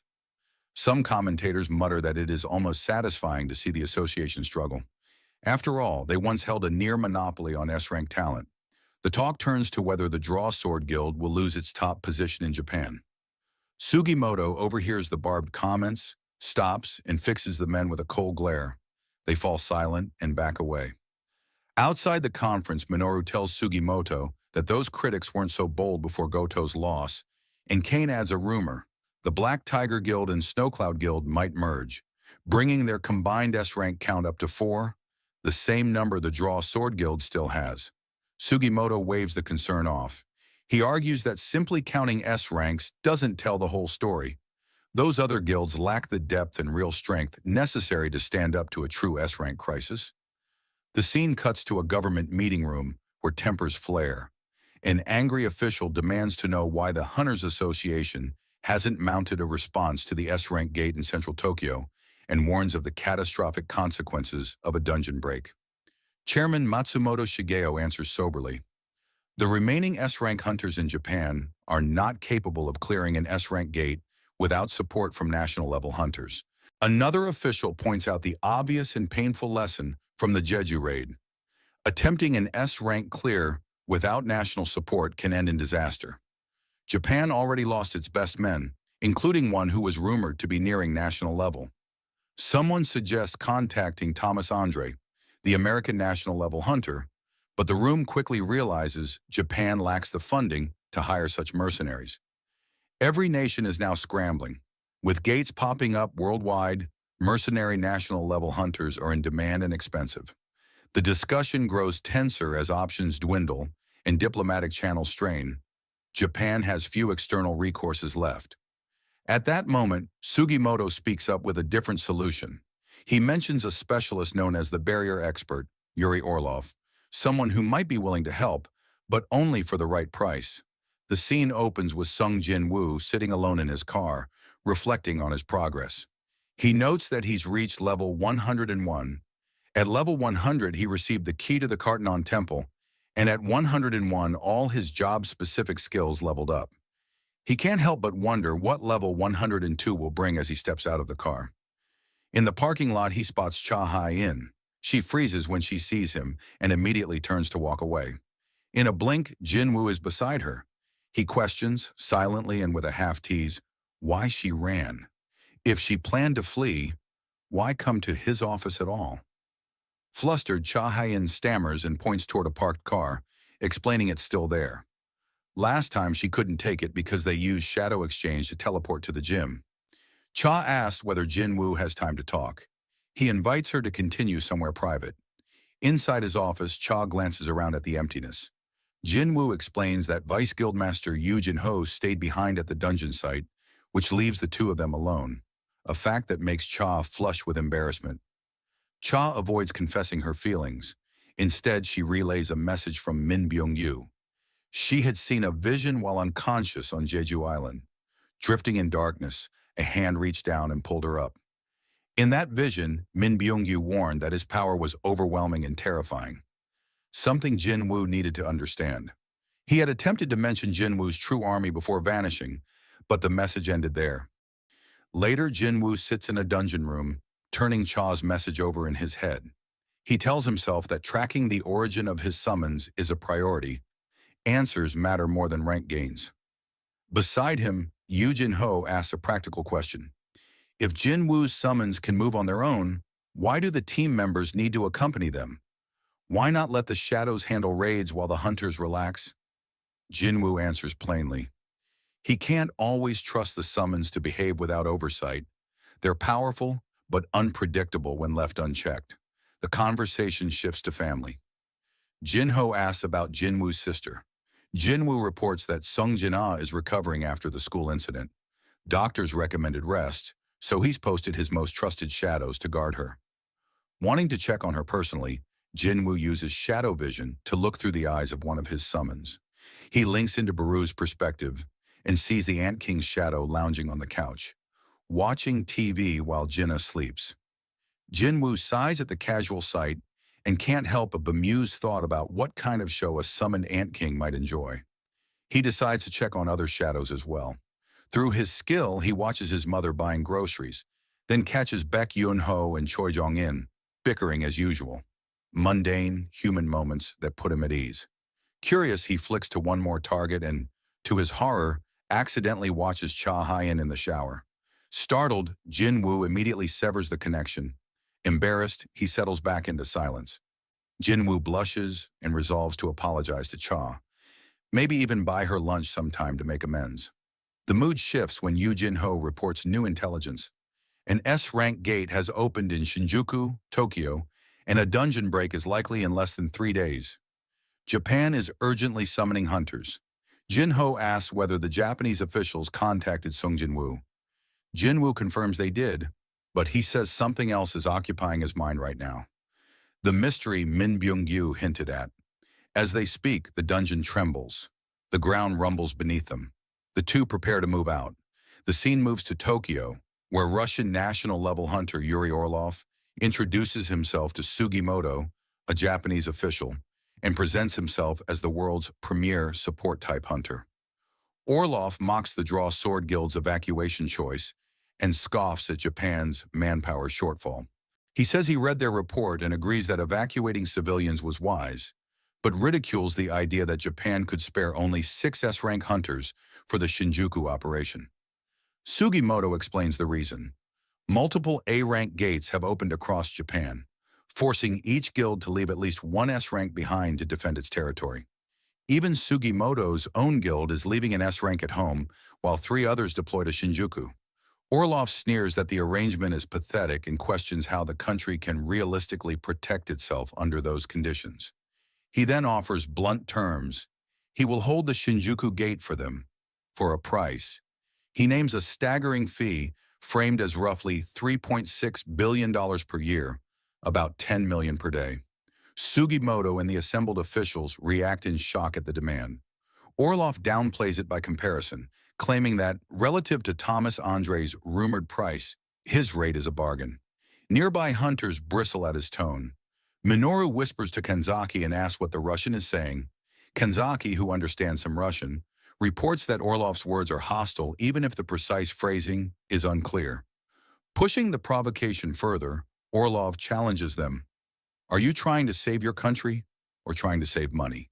His insults draw Minoru forward, furious at the implication. Without flair, Orlov activates his power. A shimmering barrier snaps into place and traps everyone in the room.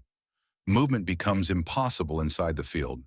Calm and unhurried, Orlov points out that nobody will be able to take a single step without his permission, not even S-rank hunters, and the gathered men struggle fruitlessly against the containment. With a smug calculation, Orlov offers terms to Sugimoto. He will hold the Shinjuku Gate and release their S-rank hunters, effectively granting them safe passage, but only if Japan accepts his price.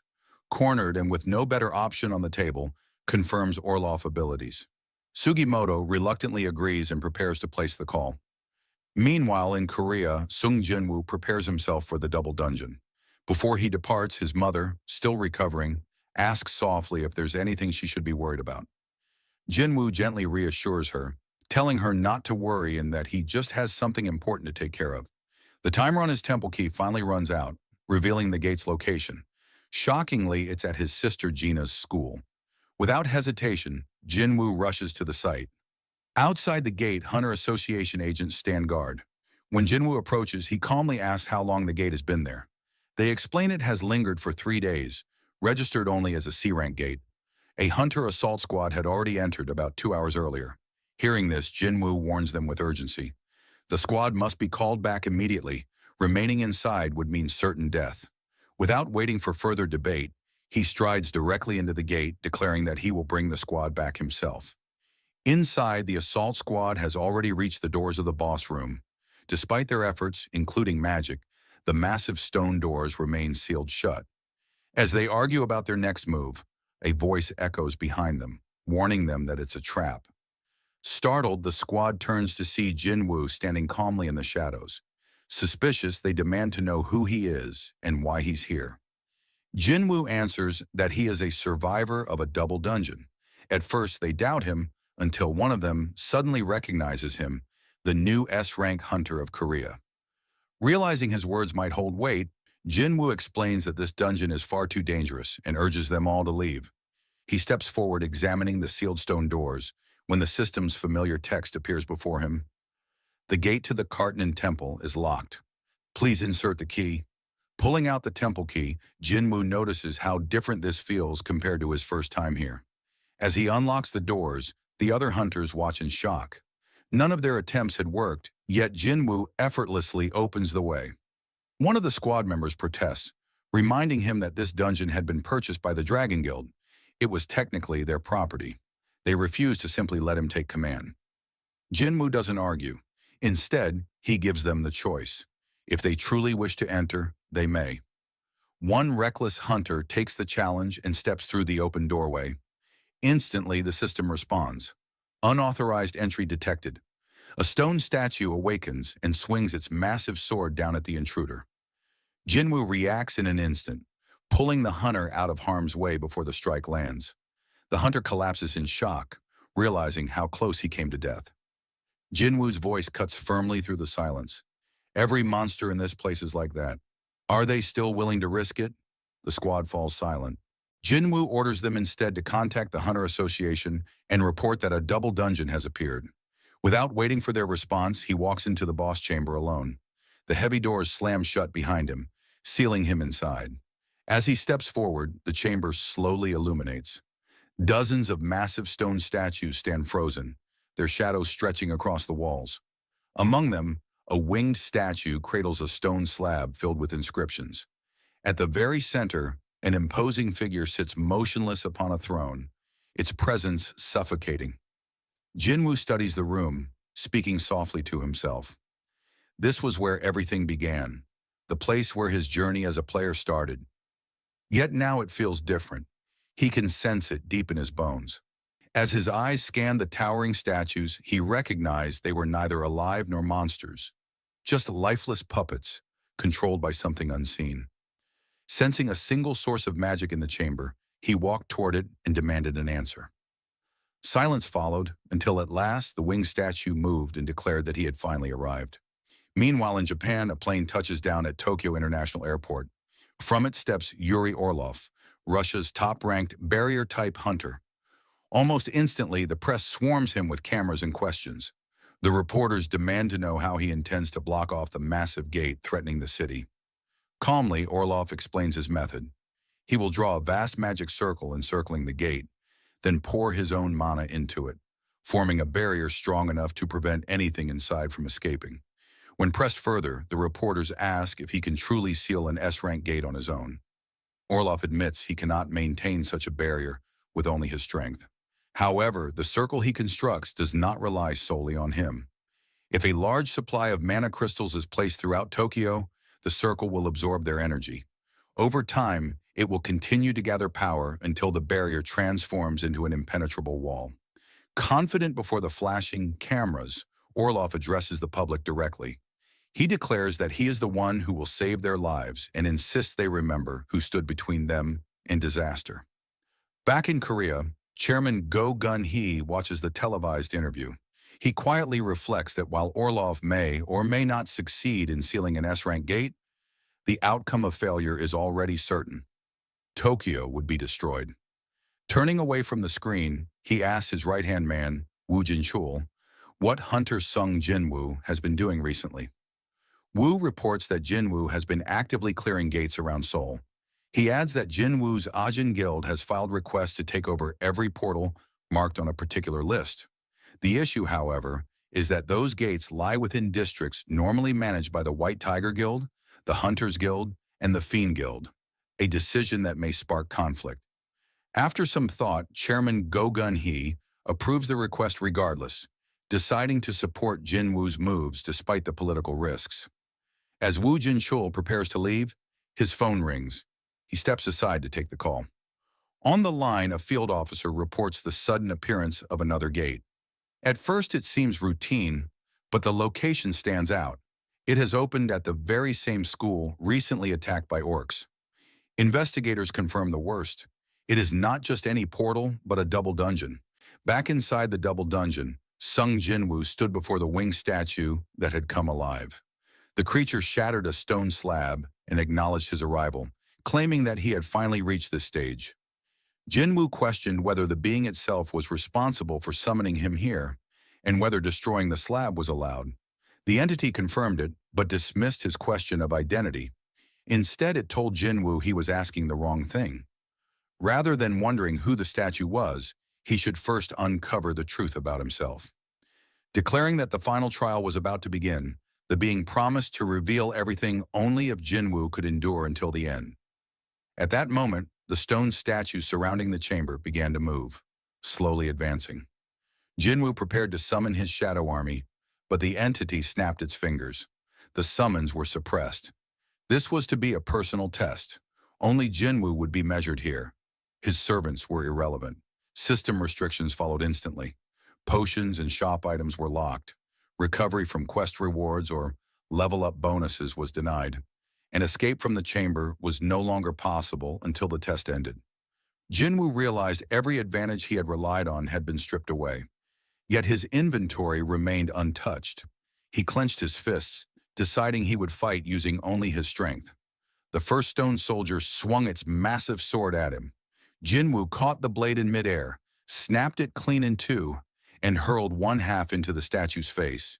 As the shard embedded itself, Jinwoo rushed forward, driving the fragment deeper with a crushing kick. The other statues charged, but Jinwoo's movements blurred. He slipped past their strikes, leaped high, and plunged his dagger through one's head. From the corner, another statue loosed an arrow. Jinwoo reacted instantly, slicing the projectile midair and kicking a shard back into the archer's face, shattering it. One by one, the guardians fell to his relentless assault. As he fought, Jinwoo realized something. Once, these statues had seemed impossibly fast, like they were teleporting. But now, with his sharpened eyes and honed reflexes, He could track each of their movements. They were powerful, but no longer untouchable. Above, the winged figure hovered silently, observing every clash. It admitted, at least to itself, that Jinwu's progress was remarkable. Such strength born within the limits of a human body. But the trial was far from over. The creature raised its hand, and the temple floor shook violently. From the shadows of the chamber, an enormous stone colossus emerged, dwarfing the others by several times. Its heavy steps made the ground tremble, its presence overwhelming even compared to the guardians Jinwu had just dismantled. As the giant advanced, the entity watched with a faint smirk, eager to see how far Sung Jinwu had truly come. The scene shifts to the chairman's office, where Go Gun-hee is holding a private meeting. An official places a set of documents before him, explaining that the contract clearly states Japan will hand over all rights to the essence stones found on Jeju Island. Sitting across from him, Matsumoto Shigeo, the chairman of the Japanese Hunters Association, calmly explains the reasoning behind this unusual proposal. Their objective is to hire the Korean hunter, Sung Jin-woo. Chairman Go responds carefully, reminding Matsumoto that Jin-woo is not formally affiliated with the Korean Hunters Association. Matsumoto acknowledges this fact, clarifying that what they seek is not ownership or control over Jin-woo, but simply the Korean Association's assistance in arranging a meeting. They had been unable to reach him directly, and this offer was their last resort. Hearing this, Go Gun-hee reflects inwardly. He cannot believe that Japan is willing to sacrifice such a vast fortune simply for a chance to speak with Jin-woo. He suspects that their desperation comes from their inability to deal with the looming threat of the massive S-rank gate in Tokyo, especially after the death of their strongest hunter, Goto Ruji. After a pause, Chairman Go places the documents back on the table. He then requests to continue the discussion without interpreters present. Speaking in fluent Japanese, he shocks Matsumoto, who stares at him in disbelief. When asked how he knows the language, Go calmly explains that his father had once run a small business in Japan when he was younger. Once the interpreters leave the room, the atmosphere changes. Chairman Go addresses Matsumoto directly, warning him that if this is yet another one of his deceptive schemes, he would do well to end it immediately. Matsumoto looks startled and asks what he means. But Go Gun-hee presses further, revealing that he already knows the Blade Guild has severed ties with Matsumoto. Startled, Matsumoto rises to his feet, demanding to know how the Korean chairman came by this information. Go explains that it was obvious. He had observed how the Blade Guild rejected financial support from the Japanese Hunters Association, choosing instead to rely solely on government subsidies. Once the Blade Guild had been the backbone of the association under the leadership of Goto Ryuji. But with Goto's death, the balance of power in Japan had crumbled, leaving the association weakened and struggling to maintain control. He warns Matsumoto that if the gate in Tokyo is not sealed properly, the entire burden of failure will fall upon him. At that moment, Go Gun-hee produces a recording device. He explains that it once belonged to Goto's team. He accuses Matsumoto of harboring malicious intentions, declaring that all the tragedies unfolding in Japan, the death of Goto, the collapse of the Blade Guild, the infighting between guilds, and the countless lives lost, are the direct result of Matsumoto's actions. When Matsumoto nervously asks about the device, Chairman Go reveals that it is directly connected to Matsumoto's personal receiver. Without hesitation, he clenches his fist, shattering the device with such overwhelming strength that the table beneath it cracks apart. Go Gun-hee then speaks with unwavering resolve. He states that he is not so heartless as to allow an entire nation, and by extension the whole of Asia, to fall into ruin because of the selfish scheming of a single man. He ends the meeting by saying that, in the end, Matsumoto will have no choice but to be grateful to Hunter Sung Jin-woo for this one. Meanwhile, back inside the double dungeon, Sung Jin-woo continued his desperate battle against the endless wave of stone creatures. He cut down many of them, yet no matter how many fell, more kept advancing. His attention shifted toward the colossal statue at the back of the chamber, its glowing eyes locked on him. The giant began preparing an attack. Realizing that he couldn't dodge in time, Jin-woo quickly used Commander's Touch, lifting several of the smaller statues and forming a makeshift shield. But the massive beam tore through them with ease, disintegrating the summoned soldiers and shattering the barrier. Jin Woo barely escaped with his life, thinking to himself that a direct hit would kill him instantly, even with his current strength. Knowing that the smaller enemies would keep coming unless he dealt with their source, Jin Woo decided to target the larger statue first. The giant lifted its foot and brought it down with devastating force. Jin Woo dashed forward at the last second, avoiding the stomp that left a deep crater in the ground. The statue smirked as if it believed it had crushed him, but Jin Woo reappeared, rushing toward it once more. The statue prepared another deadly attack, but Jin Woo activated Monarch's domain, enhancing his speed, and moved behind the massive figure. Using Ruler's authority, he realized the gravitational force he now commanded was stronger than ever. Even with just a small amount of mana, he was able to affect such a massive target. Seizing the opening, he unleashed mutilation, slashing the statue's face with his Demon King's daggers. To his shock, the blades barely scratched its surface. Frustrated but determined, Jin Woo switched tactics. Using brute strength, he targeted a small crevice in the statue's head, grabbed hold, and unleashed a devastating strike. For the first time, the massive creature reacted with panic. From above, the winged entity observed with surprise. The being remarked that Jin Woo had chosen a brutal approach against its carefully crafted creation.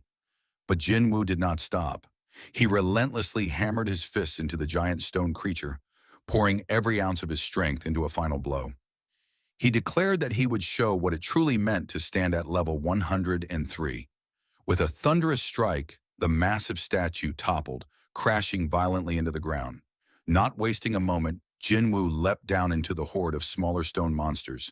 They surged toward him, but he spread his hand and used Dominator's touch, slamming them all into the ground at once. The chamber fell silent as the last of the creatures were wiped out effortlessly. With the battlefield cleared, Jin Woo turned his gaze toward the winged entity still hovering above. The being applauded, clearly impressed by the display of strength. Jin Woo, however, remembered the promise, that his questions would finally be answered. But instead of keeping its word, the creature declared that the test was not yet over. It reminded him that it still remained alive. At that moment, a system notification appeared before Jin Woo. An urgent quest had been issued. Defeat the enemy within the allotted time. 10 minutes remain. Failure will result in immediate death by cardiac arrest. The winged entity then revealed itself as the true challenge, stating that it was the final test. Jin Woo demanded to know who or what this being really was. With a smirk, the creature finally gave its answer. It was the architect of the system, the one who had overseen every step of his growth. It then asked if Jin Woo was satisfied with that explanation. Outside the dungeon, Association Director Woo Jin-chul arrived with 7 elite hunters from the Korean Hunters Association. As they neared the gate, a suffocating wave of mana poured out, chilling everyone to the bone. He asked the others if they could feel it too. The sensation was unlike anything they had experienced before. He quickly checked which guilds were on standby and learned that the Hunter Guild was prepared to raid. Both Cha Hai-in and Choi Jong-in, 2 of Korea's strongest S-rank hunters, had already agreed to participate. Realizing how dire the situation could become, Woo Jin-chul immediately ordered them to join the raid. Inside the dungeon, Sung Jin-woo braced himself for his true showdown with the architect. The winged being transformed its wings into muscular arms and charged forward at incredible speed, slamming a devastating punch into Jin-woo and sending him crashing into the wall. Without pause, the architect pressed the assault. Jin-woo barely dodged and tried to create distance, but the attacks came relentlessly. A barrage of punches rained down on him. He blocked each blow, refusing to fall. The architect admitted that Jin-woo's defense was impressive, claiming he was exceeding expectations. Then, with a heavy strike to Jin-woo's face, the being thought the fight was finished, only to be stunned when Jin-woo retaliated. The hunter surged forward and delivered a brutal punch that knocked the architect back several feet. A grin spread across the architect's face. For the first time, it admitted it was enjoying a battle against a human opponent. Jin-woo quickly analyzed the situation. The being had invited him here the moment he surpassed level 100, expecting him to be powerless before it. But Jin-woo refused to accept defeat. He demanded answers. Why the system was created, why he had been chosen as its player, and what fate awaited this world. The architect lunged again, mocking the idea that Jin Woo thought killing him would reveal those answers. Knowing close combat was dangerous, Jin Woo attempted to fight at range with ruler's authority, hurling objects from a distance. But the architect unleashed a massive explosion, nullifying the attack. Jin Woo realized with frustration that the being could use the same abilities he had. Range combat was useless.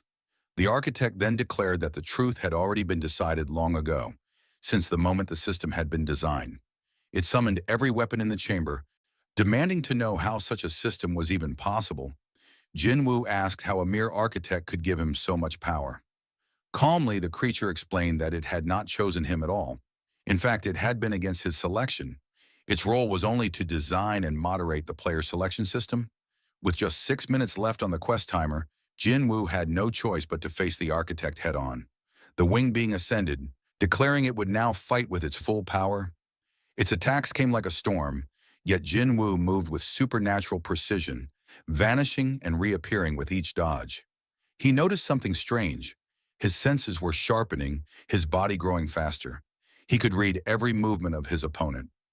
Seizing an opening, Jin Woo landed a clean strike to the architect's face, stunning the being. The architect was bewildered. Even at full force, Jin Woo was keeping up, and even surpassing him. With a swift slash, Jin Woo severed one of the being's arms. The architect looked down at the wound in disbelief. It realized that, even though this body was only a construct, Jin Woo's attacks still caused pain. Observing him more closely, the architect finally understood why he had been chosen. Buried deep inside the hunter was something more.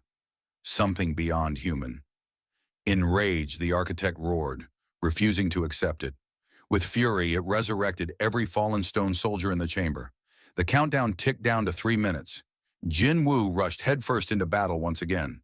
With ruler's authority, he swept through the revived enemies. A massive statue swung at him, but he dodged effortlessly and closed the gap toward the architect, striking with overwhelming speed and severing another arm. The architect countered with a crushing blow, sending Jin Woo crashing back into the wall. As he rose, Jin Woo saw a familiar face, the colossal stone soldier who had nearly ended his life during his first visit to this dungeon. Fueled by rage, he smashed his elbow into its skull, shattering it in two. Turning back with 2 minutes left, Jin Woo gathered all his strength for one final attack. He unleashed everything in a single, devastating strike. The entire chamber erupted in a massive explosion. When the dust cleared, Jin Woo stood victorious. The architect had fallen. With its final breath, the being whispered that the answers Jin Woo sought lay within himself. A notification appeared before his eyes. The data stored within his memory would be retrieved.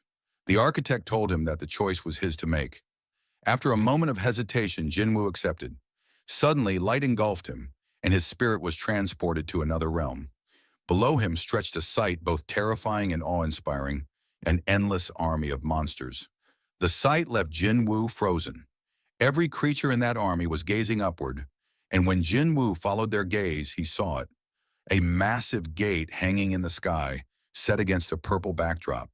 From ice elves and high orcs, to goblins, giants, and countless other monsters, the army stretched endlessly across the battlefield.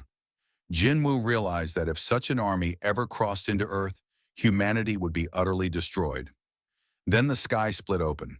Soldiers clad in radiant armor, with wings like angels, descended from above. These were the Silver Soldiers, the army of heaven. An epic battle erupted between the Silver Soldiers and the endless horde of monsters. The ground shook with each clash. Weapons shattered, armor crumbled, and screams of agony filled the air. At first, the Silver Soldiers held the upper hand, overwhelming the monsters with divine strength. But then the tide shifted. One by one, the Silver Soldiers froze in their advance as a new presence entered the battlefield. Jin Woo felt it immediately, the overwhelming aura of a monarch. A shadowy figure stepped forward and raised its hand. Instantly, the fallen monsters began to rise again. Using shadow extraction, the being resurrected the dead into its own army. Jin Woo's eyes widened in shock. This was the Shadow Monarch.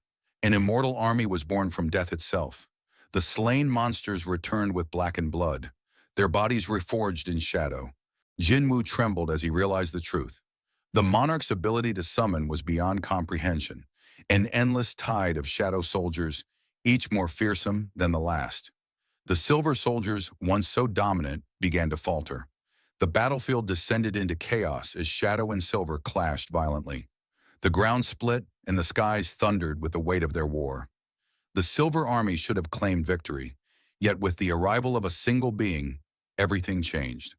Wherever the Shadow Monarch walked, destruction followed. Using a power Jin Wu instantly recognized as Dominion's authority, the monarch tore through the silver soldiers. Every fallen shadow rose again, endlessly overwhelming the divine army. The battlefield belonged to him. Victory seemed inevitable for the Shadow Monarch and his army, until they appeared. Meanwhile, the scene shifts back to the depths of the double dungeon. Wu Jinchul, Cha Hai-in, Choi Jong-in, and several other hunters arrive at the chamber. The moment they step inside, they sense the enormous pressure of mana radiating through the air. Cha Hai-in turns toward Wu Jinchul, questioning whether he is certain that Jinwu is inside. Something about this energy feels wrong. This mana is powerful, but it doesn't belong to Jinwu. If not his, then whose could it be? As the hunters advance deeper into the chamber, they are struck with shock. Before them lie shattered remains of massive stone statues and broken fragments of stone soldiers scattered across the floor. Wu Jinchul mutters to himself, realizing that the rumors were true. The legendary statues and sculptures really had existed. Before the group can gather their thoughts, a cold voice echoes throughout the chamber. It remarks that humans were never invited here, calling their presence an unexpected intrusion. Startled, the hunters hesitate, some wondering if they had only imagined a monster speaking, but the truth becomes clear as the figure behind the voice reveals itself. The architect steps forward, its voice filled with disdain as it commands the hunters to be silent. It accuses them of disturbing the king's slumber. Confusion spreads among the hunters as they question among themselves who this king could possibly be. In the corner of the chamber, their eyes fall on Sung Jinwu. He stands silently, unmoving, as though lost in another world entirely. Suddenly, the architect makes its move. With terrifying speed, it dashes past several hunters, and in an instant, some are cut down.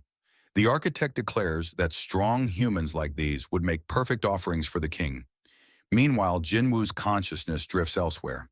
Within his vision, countless portals begin to open one after another, filling the void with ominous energy. From within those rifts, endless armies emerge, marching forward with terrifying might. Jinwu recognizes them instantly. They are the armies of the monarchs. Among them is Qureisha, the plague monarch, Baran, the demon king, and Rakan, the beast monarch. Others also appear, powerful monarchs from distant clans such as Yogman and Legia.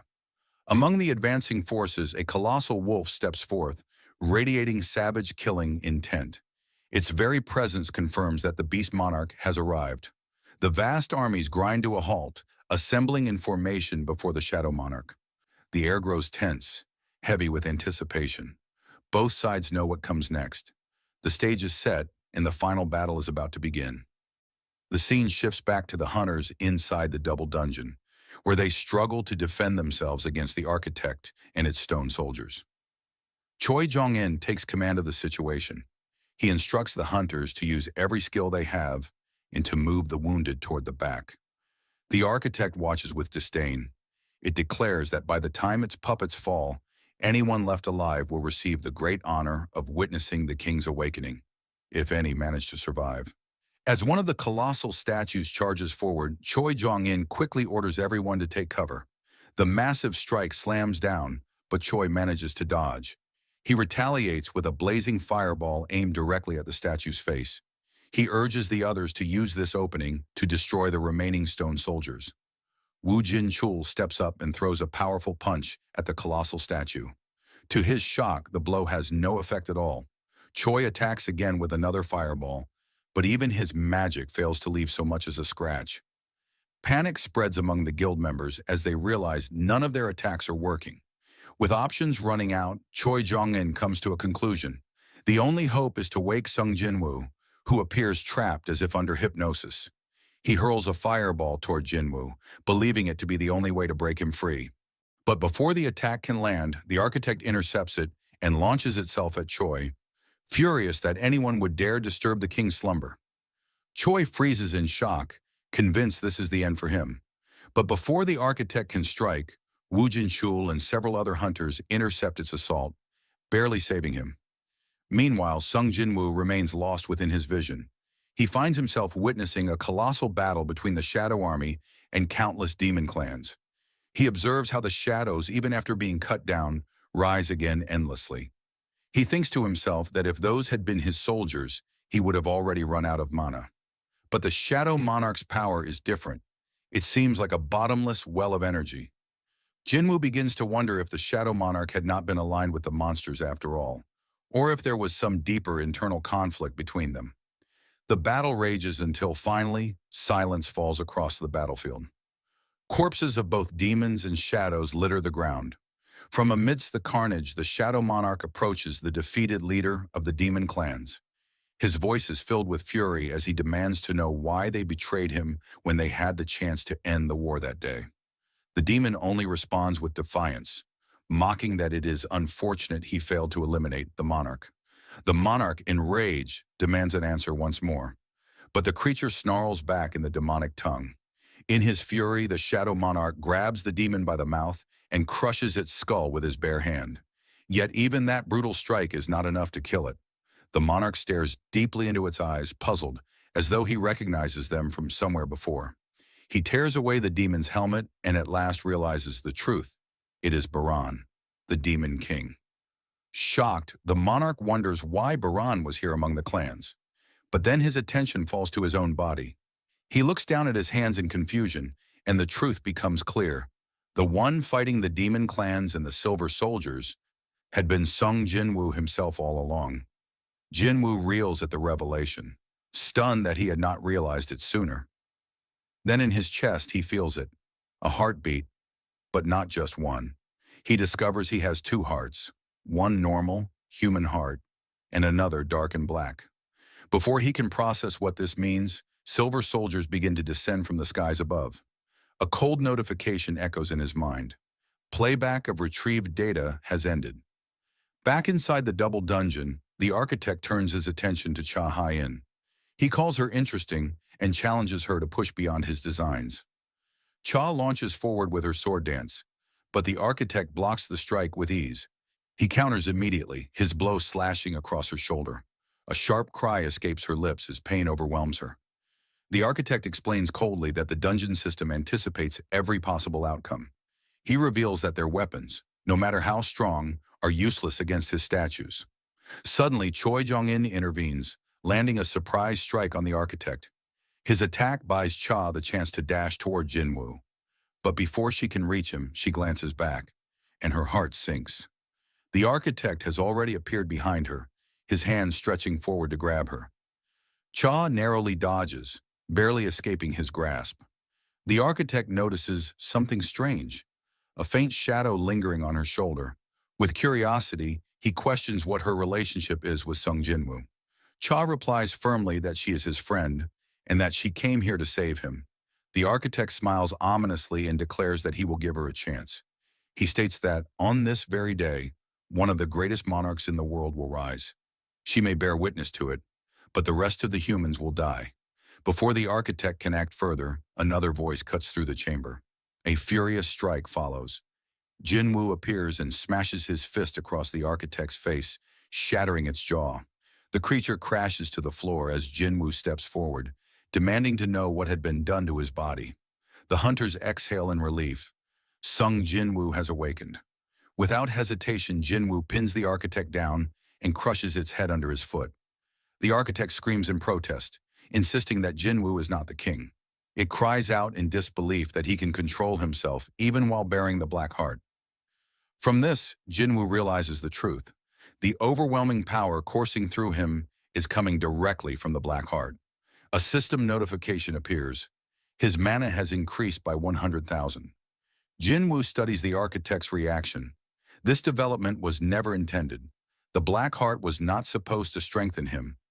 Even the retrieved data he had absorbed had not revealed the full truth. He questions the architect, demanding to know why he had opposed choosing him as a player. What was the purpose of selecting someone? What did the system truly intend to achieve? The architect, desperate, cries out that Jinwu has doomed them all. By claiming the Shadow Monarch's power, he has drawn the gaze of the other monarchs. They will not remain silent. Jinwu unsheathes his daggers, pressing for an answer. At the same time, panic spreads among the hunters. Around them, the once motionless statues begin to stir, coming to life once again. The architect warns that if Jinwu kills him, there will be no one left to stop the dolls. Jinwu responds coolly. If the architect dies, he will simply deal with the statues himself. The architect insists that if he perishes, the entire system will collapse. Jinwu smirks, remarking that there was always a chance he could return to being nothing more than an E-rank hunter. He reasons that even if the system's creator disappears, it does not mean the system itself will vanish. The architect desperately tries to access the system, but notifications flash repeatedly before him. Access denied. Stunned, he turns back toward Jinwu, who declares that he will not only destroy the system, he will swallow it whole. The architect rejects this as impossible, insisting that it must be a system error. Overcome with rage, he lunges forward, but Jinwu moves faster.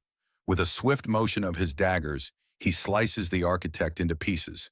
As the fragments of its body collapse to the ground, the architect utters one last prophecy. It warns that, when the pillars of fire that hold the heavens are raised, an inevitable death will approach your way. Jinwu, with a steely glint in his eyes and a cold smirk, simply responded, "As you please." Meanwhile, outside the dungeon, members of the association stood anxiously, waiting for the hunters to return. It had already been over an hour since the Hunter Guild entered, and the unease grew heavier with every passing minute. Whispers spread among them as they wondered what could possibly be happening inside a C-rank gate that required this much time. At last, movement appeared at the entrance. The hunters of the guild began to emerge one by one, but the sight that greeted the association members left them frozen in shock. The so-called elites of the Hunter Guild were in a dreadful state, battered, broken, and some never to rise again. Confusion and disbelief filled the air. The question that no one could answer lingered silently among them. What had actually happened inside a C-rank dungeon that could leave S-rank hunters in such a condition? Hunter Wu Jinchao quickly stepped forward, his expression grim. He turned toward the Bravery Guild members who were present and requested their assistance in moving the bodies of the fallen.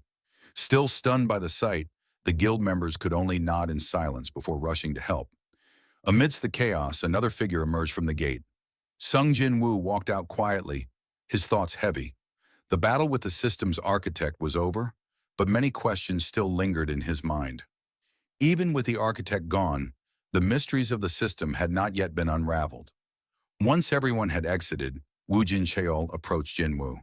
His tone was heavy as he reported that nearly 20 of the nation's top elite hunters had lost their lives inside. If the incident had turned into a full-scale dungeon break, the devastation would have been beyond imagination. Unable to contain his curiosity, Wu asked Jinwu how he had known about the presence of a double dungeon hidden within that particular gate. In response, Jinwu explained that the dungeon had summoned him there. A message had appeared before him, instructing him to come. Wu asked if they could see this message for themselves, but Jinwu shook his head. It had been something only he could perceive. The sincerity in his voice and his expression convinced Wu Jincheol that this was no joke. He knew Sung Jinwu was not a man who fabricated stories. At that moment, Cha Haiyan rushed over. Her eyes scanned Jinwu with concern as she asked how he was holding up. Jinwu reassured her that he was fine, yet the words had barely left his lips before his body faltered. Suddenly, he collapsed to the ground. The scene erupted into panic as the association members and hunters around him rushed forward, calling out in alarm. The story shifts to Japan, where massive trucks loaded with mana crystals rumbled toward the site of an S-rank gate. The crystals had been gathered in staggering quantities, prepared for a dangerous ritual.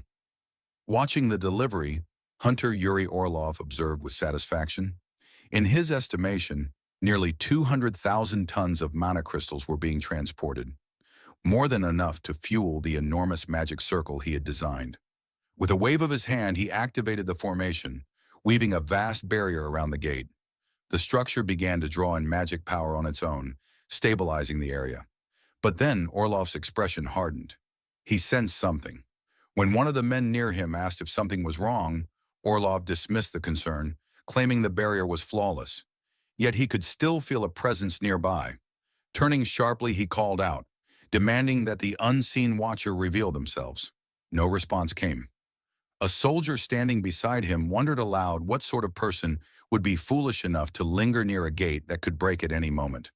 To this, Orlov quietly replied that he had never said it was a person. High above, on the rooftop of a nearby building, a figure stood in silence, watching. His name was Song Il-hwan. With narrowed eyes, he noted how events were progressing exactly as if they were part of a predetermined tragedy. Meanwhile, Japanese military forces began to surround the gate. Kana, one of the officials present, turned to Sugimoto with unease, asking why troops were being deployed when modern weapons were known to be useless against monsters. Sugimoto explained calmly that if Orlov's barrier failed, the soldiers would be used to stall for time until the first wave of hunters could arrive. Kana's face darkened as she realized the soldiers were nothing more than sacrificial pawns. Sugimoto, however, remained composed. He admitted that those in the association were no different, for in the end, they too stood on the front lines against calamities far greater than themselves. His gaze lingered on the gate as he muttered that humanity was about to witness just how powerless it truly was in the face of such disasters. Back at the gate, Yuri Orlov appeared confident. He believed that if things unfolded smoothly, he alone could handle the S-rank gate. He even entertained the thought of being remembered as the man who cleared an S-rank gate by himself. Yet he admitted begrudgingly, there was already someone far more fitting for such a title. With a grin, he uncorked a bottle, preparing to drink in celebration. A subordinate behind him warned that it might not be the best time. But Orlov only chuckled, declaring that he would soon put on the greatest show the man had ever seen. He downed the alcohol in one go, calming his nerves. He then turned and asked how many S-rank hunters were on standby for the operation. The answer came quickly, 15. His next question was why the United States had not sent reinforcements. The man reported grim news. An S-rank gate had appeared on the eastern coast of Maryland, while other gates had also emerged in England and India. As the two spoke, the situation worsened. The barrier trembled, and the massive gate before them began to crack, signaling the start of a break. At the same time, far away in Korea, Sung Jin-woo slowly opened his eyes. He awoke in a hospital bed, disoriented, and sat upright. By his side sat Yoo Jin-ho, who had been faithfully waiting for him to wake. Jin-woo asked what had happened. At the sound of his voice, Jin-ho broke into tears, telling him that he had been unconscious for 3 long days. Without wasting a moment, Jin-woo's thoughts turned immediately to Japan. He asked about the situation at the S-rank gate. The scene shifts to the day of the dungeon break. From the massive gate, colossal figures began to emerge. Giants, monsters so powerful that under normal circumstances, a single one of them would serve as the final boss of an A-rank dungeon. But here, there were many. Confident in his preparations, Hunter Yuri Orlov activated his barrier, drawing upon the massive supply of mana crystals. The giants crashed against the shimmering wall of magic, but the barrier held firm. Orlov grinned, convinced that creatures from mere A-rank gates stood no chance against his magic. But his confidence quickly turned to horror. From within the gate, a giant far larger than the others stepped forward, its weapon gleaming in the light. With a single swing, the monster cleaved through the supposedly unbreakable barrier as though it were nothing but glass. The story then returns to the present. Yoo Jin-ho sat beside Sung Jin-woo's hospital bed, explaining the chain of disasters that had occurred while his Hyung had been unconscious. Elsewhere, Chairman Yoo Myung-han stirred awake in his office after a long rest. He turned to his secretary and asked how long he had been asleep. The man replied that it had been 23 hours. They had been prepared to send him to the hospital if he remained unconscious beyond 24, just as he had ordered. The secretary then handed over a stack of documents. Within them was information on a patient who had been miraculously cured of eternal slumber. According to the report, that patient was none other than the mother of Hunter Sung Jin-woo. Chairman Yu Myung-han's eyes narrowed as he considered the implications. He began to suspect that Jin-woo himself might hold the ability to cure the incurable. Before he could dwell on it further, his secretary announced that someone had arrived to meet with him. A woman entered the office, her eyes immediately focusing on his weakened condition. She asked how long he had been like this. Back in Japan, the devastation of the dungeon break unfolded. Yuri Orlov, the man who had boasted of holding the gate alone, was devoured whole by one of the towering giants. His barrier shattered, his body vanished without a trace. The Japanese military responded swiftly, unleashing every weapon at their disposal. But modern firepower was useless against the creatures of an S-rank gate. Bullets and shells bounced harmlessly off their enormous bodies. Realizing the scale of the disaster, Japan's Hunter Association chairman, Matsumoto Shigeo, gave a desperate order. He commanded the remaining S-rank hunters to intercept the giants and halt their advance. Without hesitation, every available S-rank charged toward the battlefield. They targeted the giants' eyes, hoping to blind them, but the monsters proved unnervingly fast. Despite their immense size, they moved with shocking agility, dodging attacks that should have struck true. Hunter Kanai Takeda, watching in disbelief, could hardly comprehend what she was seeing. She wondered how such massive creatures could possibly move with such speed. Meanwhile, back in Korea, Sung Jin-woo sat in his room, watching footage of the battle in Japan. The images of the giants rampaging filled the screen. He reflected grimly that at this rate, just like during the Jeju Island raid, the entire Asian continent could soon be in danger. His thoughts turned to action. He began to consider leaving for Japan to personally deal with the dungeon break. But before he could make a decision, a familiar voice called out from behind him, urging him not to go. It was his younger sister, Sung Jin-ah. Startled, Jin-woo asked what she meant. She explained that she knew he was planning to leave. Jin-woo softened his voice and reassured her. He told her he wasn't going anywhere. Claiming he had been working too hard lately, he insisted that he only planned to rest for a while. He told her not to worry. Later that day, Jin-woo sat outside in a quiet park, lost in thought. He summoned Beru, the Ant King, and asked about the condition of his sister. Beru responded that there was nothing abnormal about her behavior, but Jin-woo wasn't convinced. He suspected she might be suffering from trauma. In the past, Jinnah had never tried to stop him from entering a raid, except for his very first one, 4 years ago. The memory weighed heavily on him as he wondered what he should do. As he walked through the park, a sleek car stopped in front of him. Time fast-forwarded, and the scene shifted to an office within the Eugen Construction Guild. Inside, the CEO, Yu Myung-han, rose from his seat to greet Jin-woo. He introduced himself formally and gestured for him to sit. With deliberate care, Yu Myung-han placed a blank check on the desk between them. He explained that he was not arrogant enough to believe money could not buy anything, especially when dealing with an S-rank hunter. He asked Jin-woo to consider it a token of sincerity. Jin-woo studied the check silently. The gesture made him suspicious. Whatever he was about to hear would not be something as simple as a guild invitation. It was confidential. Finally, he spoke, asking what exactly Yu Myung-han wanted to buy from him. The CEO's expression hardened as he revealed the truth.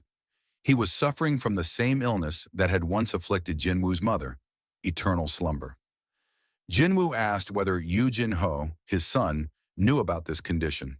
Yu Myung-han shook his head. He explained that aside from his personal physician, only 3 people in the world were aware of his illness. He went on to explain that he had searched everywhere for a cure, but found nothing. In the end, his investigation led him to the only person who had ever recovered from eternal slumber, Jin-woo's mother. He did not believe it was a coincidence. With desperation in his voice, he asked Jin-woo to help him, vowing that he would never forget the kindness if his life was spared. As Jin-woo listened, his mind drifted back to his sister. He wondered if perhaps she too might one day need a potion. Not for a disease, but for the trauma she carried within her heart. The scene shifts to Japan. Reporters fly above the devastated city, documenting the aftermath of the massive dungeon break. From their helicopters, they capture the destruction below. One reporter wonders aloud what would happen if the giants decided to target them. Another reassures that they're safe as long as they maintain their distance. Researchers had already confirmed this behavior. It was considered reliable. Giants wouldn't strike unless provoked. The cameras zoom in on the colossal leader among the monsters. Unlike the others, this massive giant stood directly in front of the gate, guarding it closely. Some speculated it was waiting for something, or perhaps someone. In the past 2 days, only 2 of the 30 giants had been defeated. At this pace, if the rampage continued, the entire world would soon be at risk. Back in Korea, inside the Ajin Guild office, Yu Jin-ho sits in shock after hearing Sung Jin-woo's plan. Jin-woo intends to head to Japan. Jin-ho quickly protests. He reminds Jin-woo that this wasn't like Jeju Island. The monsters in Japan were far more dangerous, far larger than anything they had faced before. But Jin-woo responds calmly. If he succeeds in Japan, the name of the Ajin Guild would spread worldwide. Still, he notices that Jin-ho, who had always trusted him without hesitation, is worried this time. Eventually, Jin-ho agrees to let him go, but on one condition: they go together. He then points out something he'd been thinking about: the Red Gate, the Jeju Island raid, and the recent double dungeon. Every time something dangerous happened, Jin-ho had not been involved. He admits with some embarrassment that the only thing he could proudly claim was staying by Jin-woo's side. It's strange, Jin-ho reflects, but you're my only source of pride. Jin-woo can't help but smile. He jokes that such words don't sound like something a millionaire's son would say. Jin-ho replies firmly, if it's safe for Jin-woo, then it'll be safe for him too. At that, Jin-woo pretends to reconsider. Rising from his seat, he says casually that he was only joking. Why would he go to Japan right now? He tells Jin-ho to head home. But deep down, as he walks away, Jin-woo recalls the architect from the double dungeon, an enemy who might have been on his level. If beings like that exist, then there are still countless others stronger than him in this vast world. Later, Jin-woo arrives home and is warmly greeted by his mother. During dinner, he asks about Jinna. His mother explains that Jinna said she wasn't hungry. As he eats, Jin-woo's thoughts drift to Yu Myung-han, Jin-ho's father, the powerful head of the Yu family. The man had claimed to suffer from the incurable, eternal slumber. Jin-woo doesn't truly know what kind of person he is, or whether his condition is genuine. The remaining holy water of life is limited. He has to be careful about how he uses it. After finishing his meal, Jin-woo tells his mother he'll be heading out again. He knows there are beings stronger than him out there, and if he wants to reach that level, he must continue to fight on the battlefield. Before leaving, he enters Jinna's room. Sitting beside her, he hesitates, wondering where to start. Finally, he confesses that he had almost died recently. He explains softly that he's always walking into danger, but this time was different. For a moment, he truly thought it was the end. Somehow, he made it back alive, and for that, he's grateful every time he comes home. He pats her head gently and promises her he will return safely this time as well. He thanks her for stopping him earlier when he tried to leave. With tears welling in her eyes, Jinna whispers that he would have left anyway. Jin-woo smiles faintly. Perhaps, but he reassures her once more. He will always come back. Time fast forwards to a press conference held by Chairman Go Gun-hee. Before the gathered media, he addresses the terrifying dungeon break in Japan. At the same time, Jin-woo has already made his decision. He will go there himself and deal with the S-rank gate. At the airport, as Jin-woo prepares to depart, he notices Yu Jin-ho among the crowd. Despite being told not to follow, Jin-ho had managed to come along anyway. Realizing he won't back down, Jin-woo sighs and reluctantly allows it. Together, the two prepare to board the plane bound for Japan. The story shifts to Japan once again. Chaos consumes the streets. The military desperately tries to evacuate civilians, shoving them onto trucks. A soldier shouts that there's only space for a few more people, 3 or 4 at most. The civilians hesitate, worrying about others left behind. The soldier urges them to stop wasting time. The giants are approaching, and if they stay, they'll all die. He tells them to find shelter quickly, but when he looks up, his eyes widen in terror. The giants have already found them. The soldiers unleash a hail of bullets, but their weapons are useless. One of the towering monsters stretches out its hand toward the survivors. Just as it's about to crush them, a massive trident pierces through its chest. sending the giant flying across several blocks before crashing lifeless into the rubble. The soldiers stare in disbelief. Who could have done this? Then they notice another monster-like figure. This one is protecting them.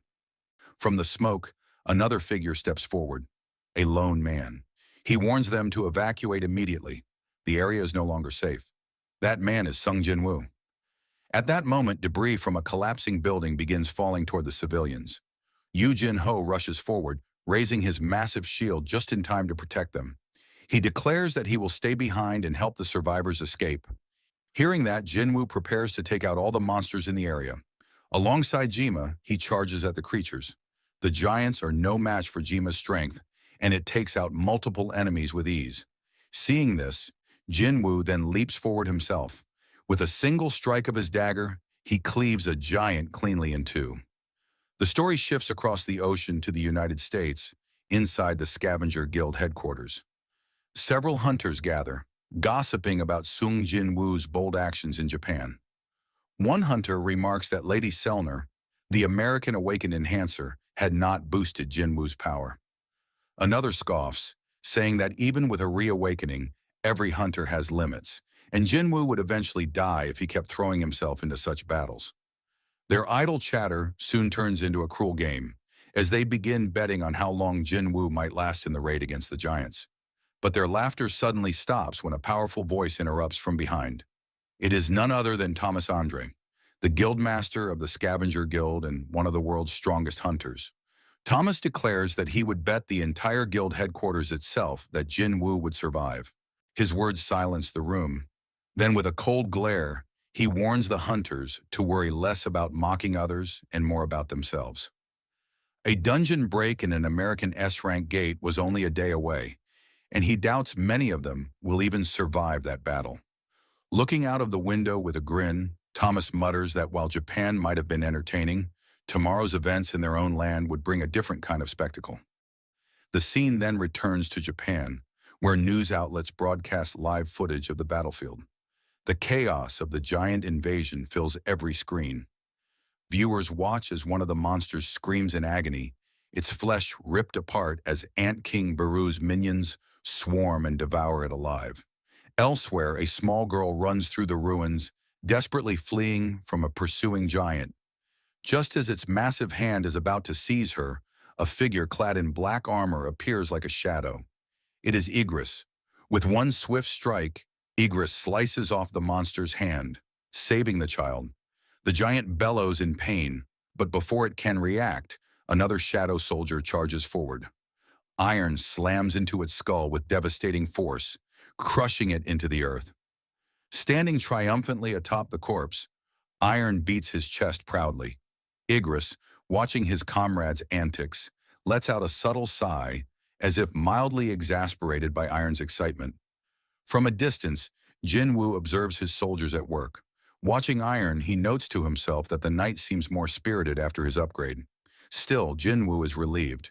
His army is performing well. As he monitors the battlefield, a Japanese soldier cautiously approaches and expresses his gratitude.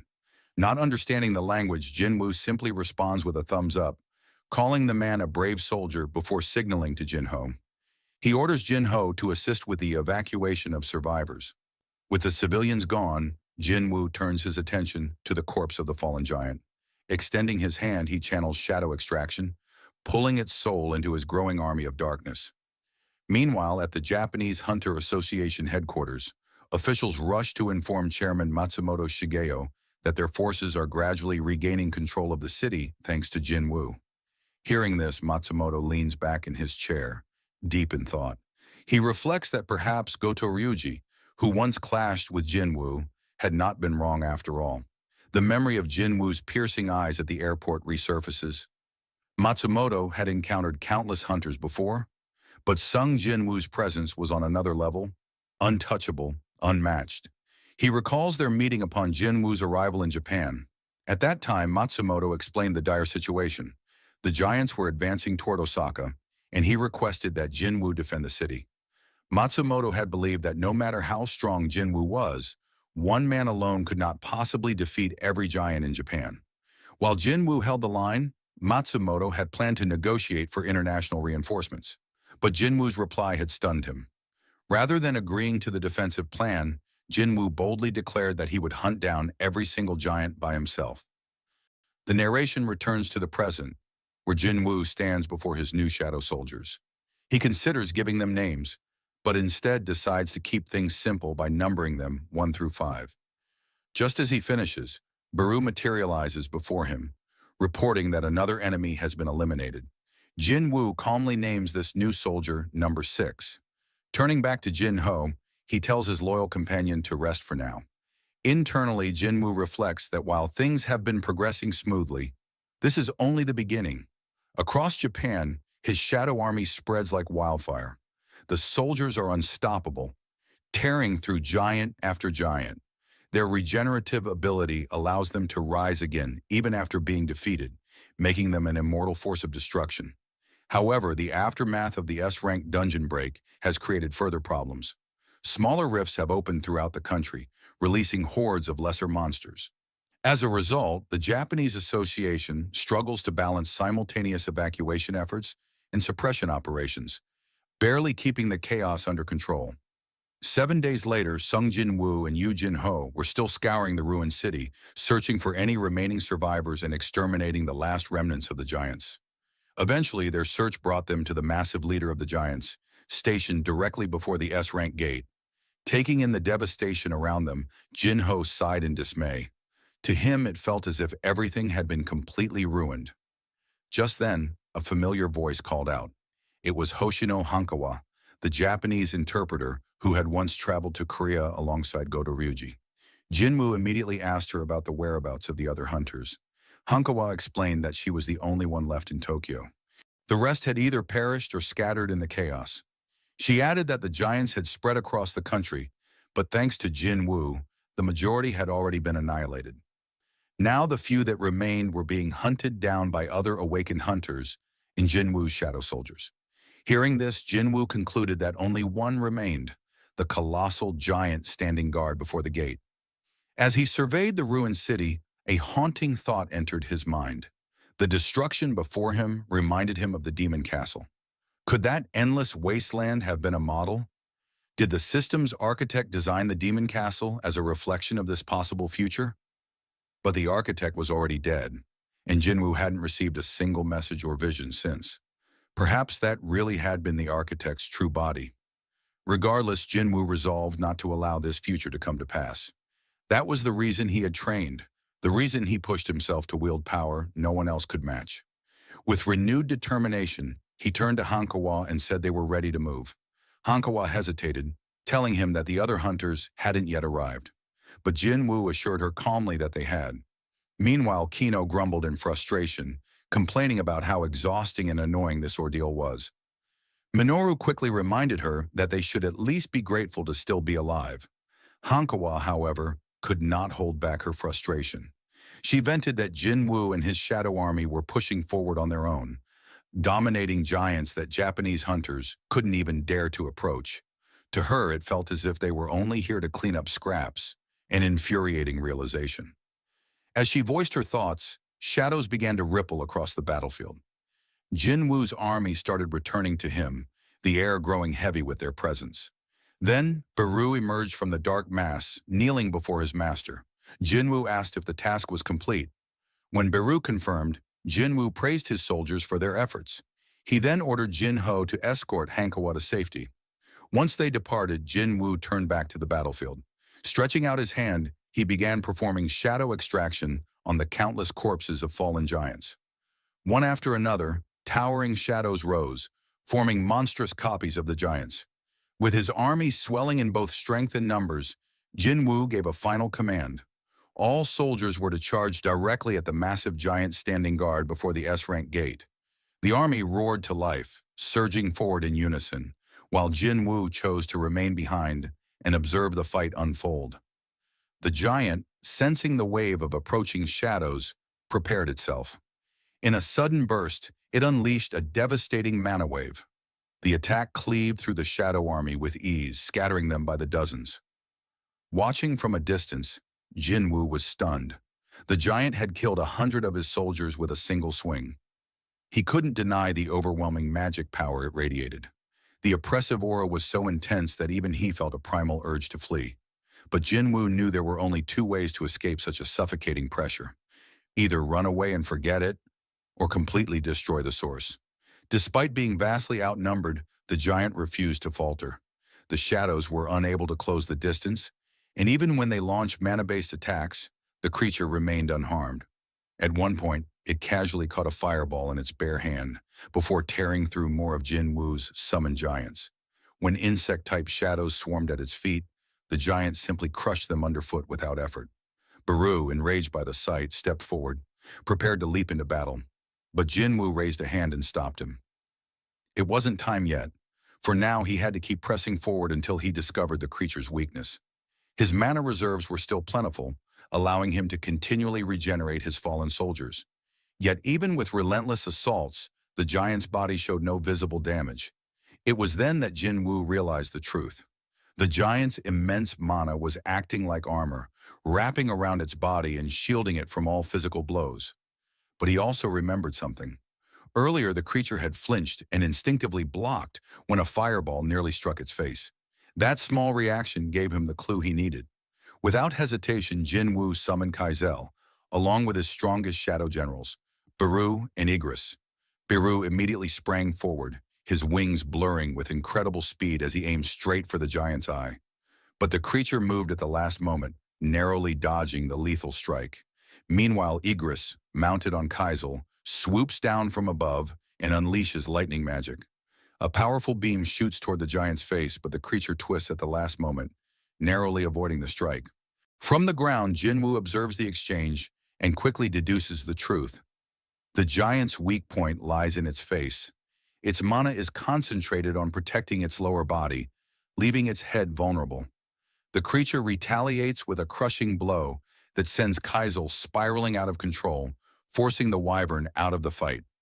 Just as the giant begins to press its advantage, it suddenly notices Igris charging head-on toward its face. The giant instinctively raises its hand, blocking Igris's attack. But that brief distraction is all Jinwoo needs. In a flash, he closes the distance and strikes, landing a devastating blow that tears into the giant's flesh. The creature lets out a thunderous scream of pain. Before it can recover, Baru dives in with relentless ferocity, keeping the giant's attention locked on him. This gives Jinwoo the perfect opening to prepare his next move. Summoning every dagger in his arsenal, Jinwoo channels his strength through Ruler's authority. The blades float around him, then surge forward in unison, raining down on the giant's face with lethal precision. From a distance, Jinho and Hankawa watch the battle in stunned silence. Hankawa mutters in disbelief, realizing that this no longer resembles a fight between hunters and monsters. Instead, it looks like a clash between monsters themselves. Back in the fray, Jinwoo channels his power into a violent slash, ripping straight through one of the giant's eyes. The creature bellows in agony, clutching its face. At that moment, Jinwoo signals to Baru. Without hesitation, the insectoid monarch darts forward, slipping into the creature's skull through the gaping eye socket. As Baru tears it apart from within, Jinwoo continues his assault from the outside, unleashing blow after blow. The giant convulses, blood spewing from its mouth as its body falters. With one final shudder, it collapses to the ground, its massive form shaking the battlefield. And then, the familiar system notification appears before Jinwoo's eyes. You have defeated the enemy. Standing before the lifeless body, he pondered the meaning of the message. But something felt strange. Jinho rushed over, full of excitement, praising Jinwoo's strength and congratulating him for taking down the giant. Yet Jinwoo's sharp instincts told him something was off. If that had truly been the dungeon's boss, there should have been a system message declaring the dungeon cleared. His eyes narrowed. The raid wasn't over. Looking closer at the giant's body, he realized something else. There was no black smoke rising from it. Without that smoke, he couldn't extract its shadow. A chilling sensation ran through him, and he quickly signaled Jinho to step back. Just then, the corpse stirred. From the giant's mouth, Baru emerged, his massive form radiating menace. Jinwoo studied the situation carefully. Even in death, the giant's body held an immense magical presence. one that still rivaled Baru's own. Before he could dwell on it, the gate itself began to glow with blinding light. Jinwu instantly recognized the danger. It was a violent surge of magic power, a storm strong enough to tear flesh. He turned immediately to check on Jinho. To his relief, Igris had already moved, standing like a shield in front of Jinho, protecting him from the storm. Then something strange caught Jinwu's eye. The gate wasn't just releasing magic. It was absorbing the giant's remaining power. He touched his face and noticed a thin cut across his cheek. Just from the storm's magic pressure, his skin had been sliced open. This was unlike anything he had ever experienced. He told Jinho to stay behind. Without hesitation, he stepped toward the gate, preparing to enter and uncover the truth. With one leap, Jinwu crossed the threshold and found himself in a massive corridor, built on a scale fit for giants. As he walked deeper, Baru appeared by his side, remarking that he could hear something nearby. Jinwu agreed. It wasn't an ordinary sound, it was a sinister laugh. A voice then echoed throughout the chamber, mocking the rulers and declaring amusement at their struggles. At the center of the chamber, Jinwu saw it, a massive giant, bound tightly in chains. The creature raised its head, its voice desperate, urging to be freed. It claimed to know the ruler's true plans and begged to deliver this knowledge to the other monarchs. But then its gaze sharpened. Realization dawned, and it said that Jinwu was not the person it had expected. Jinwu asked whether the rulers were responsible for imprisoning him. The chain giant confirmed they were, explaining that he was being used as a tool, a stepping stone for the rulers to prepare the battlefield for an inevitable war. Jinwu studied him carefully. He had spoken with intelligent magical beasts before, but none had been able to explain their true origins. Perhaps this one could. He asked the chained monarch what he knew about the rulers. The giant replied that they were the ancient enemies of the monarchs. Jinwu's mind raced. If the rulers were enemies of the monarchs, then by extension, were they also his enemies? He pressed further, asking if the chains binding him were proof of being a monarch. The giant nodded and revealed his true identity. The monarch of the beginning, king of giants. He warned Jinwu that both rulers and monarchs sought him. With his current strength, Jinwu was not yet ready to stand against either side. To survive, he would need allies and influence. Jinwu demanded proof of his words. The monarch then began chanting in an ancient tongue. A system notification appeared before Jinwu.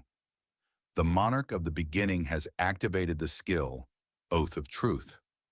Accepting the pact, Jinwu felt the weight of the contract.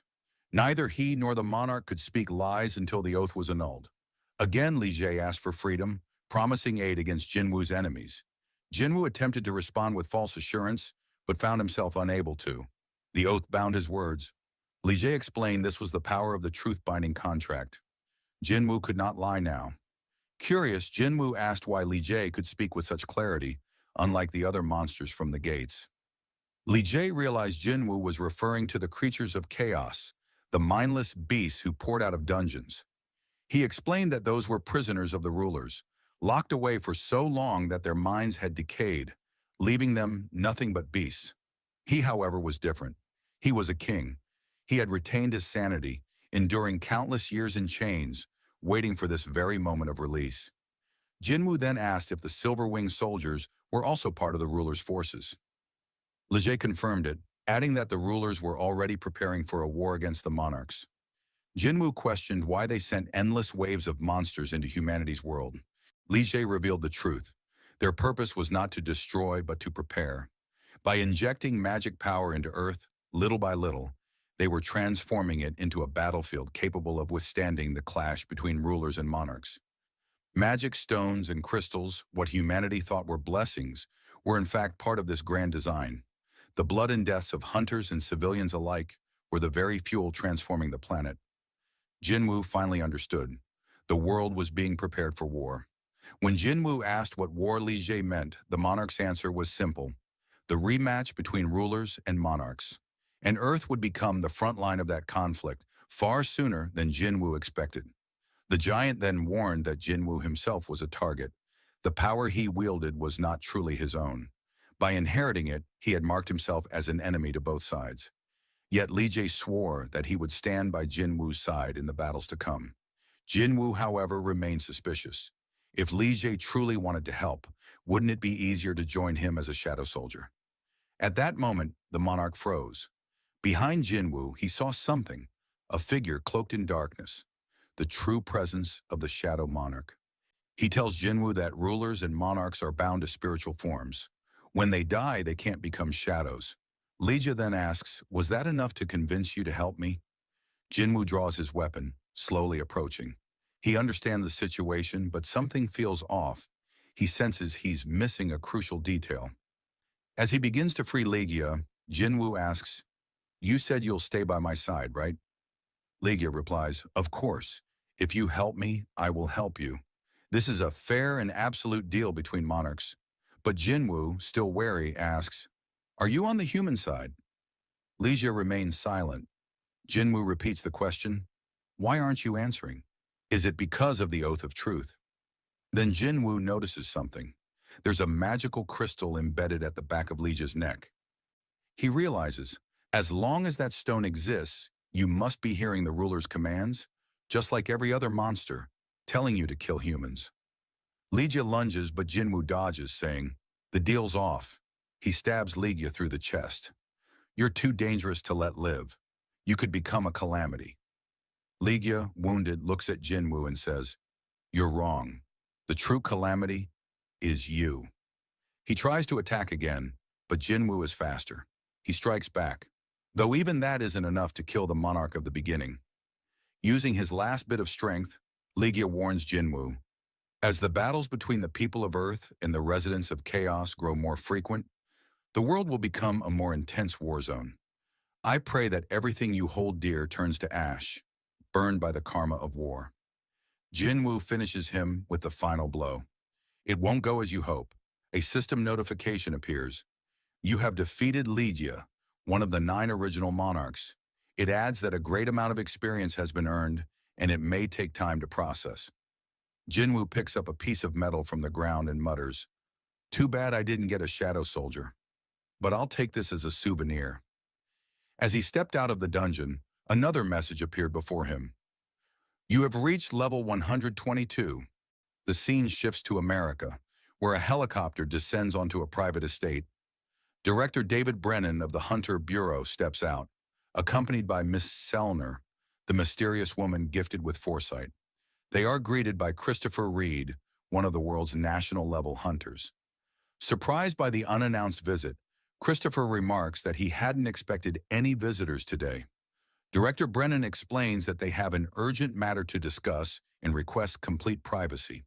With a nod, Christopher instructs his secretary to ensure no one approaches his office until the meeting is over. Once inside, the three take their seats. Christopher, still curious, asks why they have come. He makes it clear that he has no intention of joining the S-rank gate raid that recently appeared in the East. But Selner calmly assures him that their visit is not about the gate. Her expression turns grave as she delivers a chilling warning. Christopher's life may soon be in danger. The hunter freezes in disbelief. Anger quickly flashes across his face. Though he respects Selner for what she once did for him, he insists they are not close enough for such a cruel joke. He demands to know who would dare to target a man like him. Selner does not waver.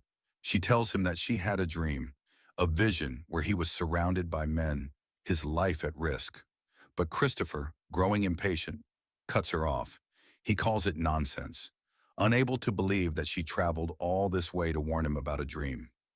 Tension fills the room as Christopher reminds her of the rumors about her past. Before awakening her current gift, she had once been a psychic. Some believed her strange powers came from that background, but none of it mattered to him. With a hardened expression, he declares that, as a national-level hunter, no one on Earth can kill him. Still, after a pause, his tone shifts slightly. Calmer now, he poses a hypothetical question. If he were to believe her vision, who exactly should he turn to for help? Selner's answer is clear. There may be someone capable of standing against even the greatest of threats, Sung Jinwoo. She insists that he may be the only person who can protect Christopher. The scene shifts to Japan. Emerging from the S-rank dungeon, Jinwoo reflects on the battle he had just endured. He acknowledges to himself that killing the monarch had been the right decision. Even while bound in chains, the enemy had radiated suffocating levels of mana, enough to crush those around him. Jinwu knew that uncovering the giant king's true intentions before he could act had spared the world from disaster. Fast forward, and news spreads rapidly across the globe. The giants in Japan have all been eliminated. Social media erupts with speculation about the identity of a possible new national-level hunter. Unlike the Jeju Island raid, which was seen mostly as a Korean triumph, this time the entire world is paying attention. Meanwhile, in China, the last surviving giant that had crossed the sea is brought down by Liu Zhigang, the nation's own national-level hunter. Back in Japan, scandal follows triumph. Matsumoto Shigeo, head of the Japanese Hunter Association, turns himself in to the authorities. His sudden confession stuns the public. Though his true motivations remain unclear, many believe he sought to take responsibility for his betrayal during the Jeju Island raid, when he endangered Korean hunters for Japan's gain. Meanwhile, in the United States, hunters who had just cleared an S-rank gate gather for a lavish government-sponsored celebration. Members of the Scavenger Guild talk among themselves, impressed by the scale of the event and how the government spared no expense. It is then that America's strongest hunter arrives, Thomas Andre, one of the 5 national-level hunters. Towering and full of confidence, he greets his guild with a grin. In a playful mood, he teases them about a wager they had made, putting one member on the spot. The hunter nervously insists that he hadn't bet anything at all, which only amuses Thomas further. He jokes about taking the man's tie as a prize, leaning in with mock seriousness. Turning to his assistant, Laura, Thomas asks how he looks. With her usual bluntness, she remarks that although the tie is expensive, it clashes terribly with his Hawaiian shirt. Laughing at her honesty, Thomas removes the tie, agreeing with her.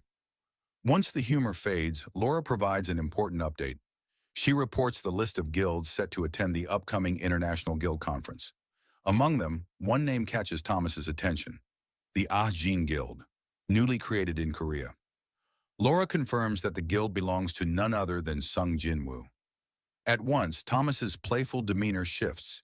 His interest sharpens as he realizes what this means. Soon, Sung Jinwoo will be coming to the United States. Back in Korea, Sung Jinwoo cleared the remaining dungeon breaks across the city.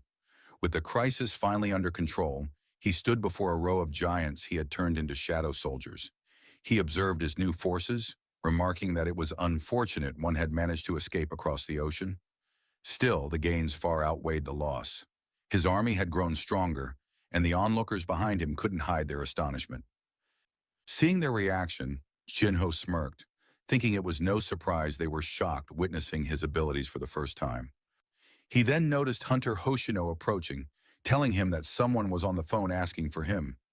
After answering, Jinwoo was surprised to hear what the caller said. It was Yu Jinho, telling him he had to return to Korea. Jinwoo asked if something had happened. Jinho admitted he wasn't entirely sure, but said his mother had called and sounded shaken. Something had come up regarding family matters, and he couldn't ignore it. Though concerned, Jinwoo agreed and allowed him to leave. As Jinho departed, he thought back to his mother's trembling voice. He had never heard her sound that way before, and unease settled in his chest.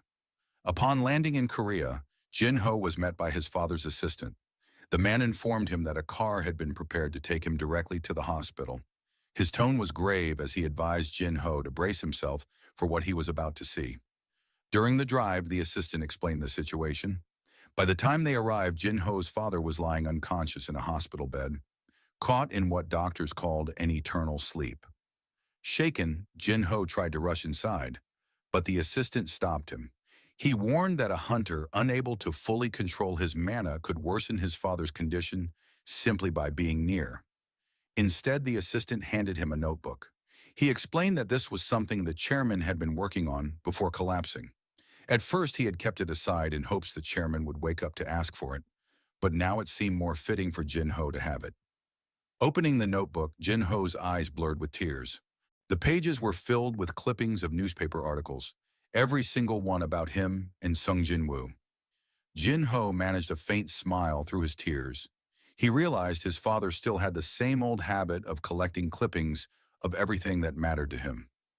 The assistant added gently that the book didn't only contain articles about Jinwoo. Inside were newspaper features of Jinho's own achievements as well. his competitions, exhibitions, and even his recent ventures. His father had kept all of them. The assistant explained softly that it wasn't a lack of love. The chairman's expectations had simply been as immense as the love he felt for his son. Wiping his eyes, Jin-ho listened silently as the assistant suggested returning to the residence. As they began to leave, Jin-ho paused. He suddenly felt as though someone was nearby, watching him. Turning around, he saw nothing. The assistant asked if something was wrong. Jin-ho shook his head and replied it was nothing before continuing on. Unbeknownst to him, Jin-woo had been there all along, hidden under the cloak of stealth. Standing silently in the hospital room, he gazed at Jin-ho's unconscious father. Softly, he whispered that the scene was making him emotional. Then he produced a bottle of healing potion and carefully opened it. Outside the hospital, Yoo Jin-hee, Jin-ho's sister, had just arrived. As she entered the building, she briefly crossed paths with Jin-woo, who slipped past her quietly. Not recognizing him, she ignored it and continued on her way to see her father. When she entered the hospital room, she froze. To her shock, her father was sitting upright in bed, awake and looking at her. Overcome with emotion, tears streamed down her face as she rushed to his side. Before long, doctors arrived, completely stunned. They explained that the man had awakened from what had been classified as an eternal sleep, something that had never been recorded in medical history. One doctor muttered in disbelief, unable to imagine how the media would react once the news broke. Outside, Jin-woo walked calmly down the street. He murmured to himself that it was a little early, but wished Jin-ho a happy birthday nonetheless. After some time, he checked his shadow exchange ability, intending to return to Japan. The cooldown showed 1 hour and 54 minutes remained. With time to spare, he wondered how to pass the next 2 hours. For a brief moment, the thought of Cha Hai-in crossed his mind, but he quickly brushed it aside and decided instead to search for a dungeon to raid while he waited. Meanwhile, across the ocean in the United States, Christopher Reed, one of the world's national-level hunters, was asleep in his home. Suddenly, he stirred awake, his instincts warning him something was wrong. Rising to his feet, he moved through the silent halls of his residence. The stillness was unsettling. He picked up a wine glass and hurled it to the ground. The glass shattered, but not a sound followed. His expression hardened. Something unnatural was at play. He muttered to himself that the glass had broken without sound. Someone was interfering. Christopher remembered Lady Selner's warning and thought back to the business card Michael Connor had once given him, containing Chairman Gogun Hee's contact information. Michael had told him to reach out if he ever sensed anything strange. Now Christopher began to wonder if Michael had already foreseen this very moment. His thoughts were interrupted as a figure appeared before him, a mysterious man, flanked by several others lurking in the shadows. Christopher demanded to know who they were. The man answered cryptically, saying that Christopher would never be able to protect anything so long as he continued siding with humanity.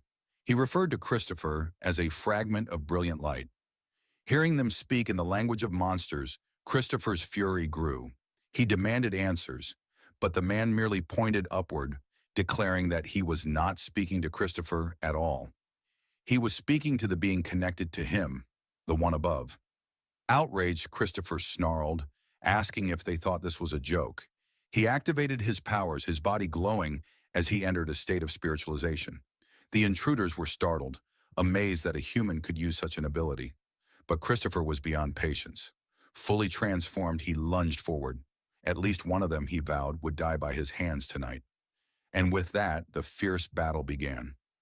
Back in Japan, Jinwoo was seated in a car heading toward the airport. Outside, enormous crowds had gathered, cheering and expressing their gratitude. They had come to honor the man who had saved their country from complete annihilation at the hands of the giants. Jinwoo noticed how countless people had arrived just to catch a glimpse of him. While the exact number wasn't certain, it was estimated that more than 100,000 people had assembled. Later, once the plane took off, the focus shifted inside the cabin. Jinwoo sat quietly, reflecting on the strange odds of coincidence. He wondered about the chances of a familiar face ending up next to him on a flight, purely by chance. To his surprise, the seat beside him was occupied by none other than Agent Adam White. Jinwoo asked if this meeting was really just coincidence. Adam admitted it would be nice if Jinwoo thought so, though it was hard to believe. The agent reminded him that they had only met once before, yet Jinwoo still remembered him. Baru's voice echoed from the shadows, reminding Jinwoo not to forget the man's name this time. Jinwoo then questioned why Adam was here when negotiations had already been halted. Adam admitted it was improper to bypass official channels, but explained that he had something important to share. Jinwoo asked if the United States had failed to stop the S-rank gate. Adam reassured him that the situation had already been resolved. To explain further, he showed Jinwoo a video of a house engulfed in flames while firefighters desperately tried to extinguish it. The firefighters in the video explained that it was no ordinary fire. No matter what methods they used, they couldn't suppress it. Jinwoo asked what exactly he was being shown. Adam urged him to keep watching until the end. It was then revealed that Christopher Reed, one of the American national-level hunters, had caused the fire. A total of 1,800 firefighters and 14 elite hunters had been mobilized to extinguish the flames. Jinwoo quickly realized that if such a blaze existed, then a battle must have taken place. He asked if Christopher had been defeated. Adam confirmed the shocking truth. Christopher Reed had been killed. The agent then produced a photograph saying this was the person the Hunter Bureau believed to be the most likely suspect. Suddenly, Adam was lifted into the air by an invisible force as Jinwoo's fury surged. The hunter demanded to know if this was some kind of joke, warning that Adam wouldn't be walking out of the plane alive if it was. The other agents on board prepared to intervene, but Adam quickly stopped them. Gasping for breath, he clarified that the person in the photograph had come out of a dungeon. He might not be who they thought he was. Jinwoo ordered him to explain further. Adam said that the man's magic power was identical to that of monsters. During an interrogation, he had attacked an S-rank hunter. Adam reminded Jinwoo of the explosion at the Hunter Bureau headquarters several months earlier, the one that had shocked the world. Jinwoo asked if they thought this had something to do with his father and let Adam go. Gasping for air, Adam continued. He explained that this suspect had knocked out Bureau hunters during that incident and then vanished without a trace. Despite all efforts, it was as if the man had evaporated into thin air.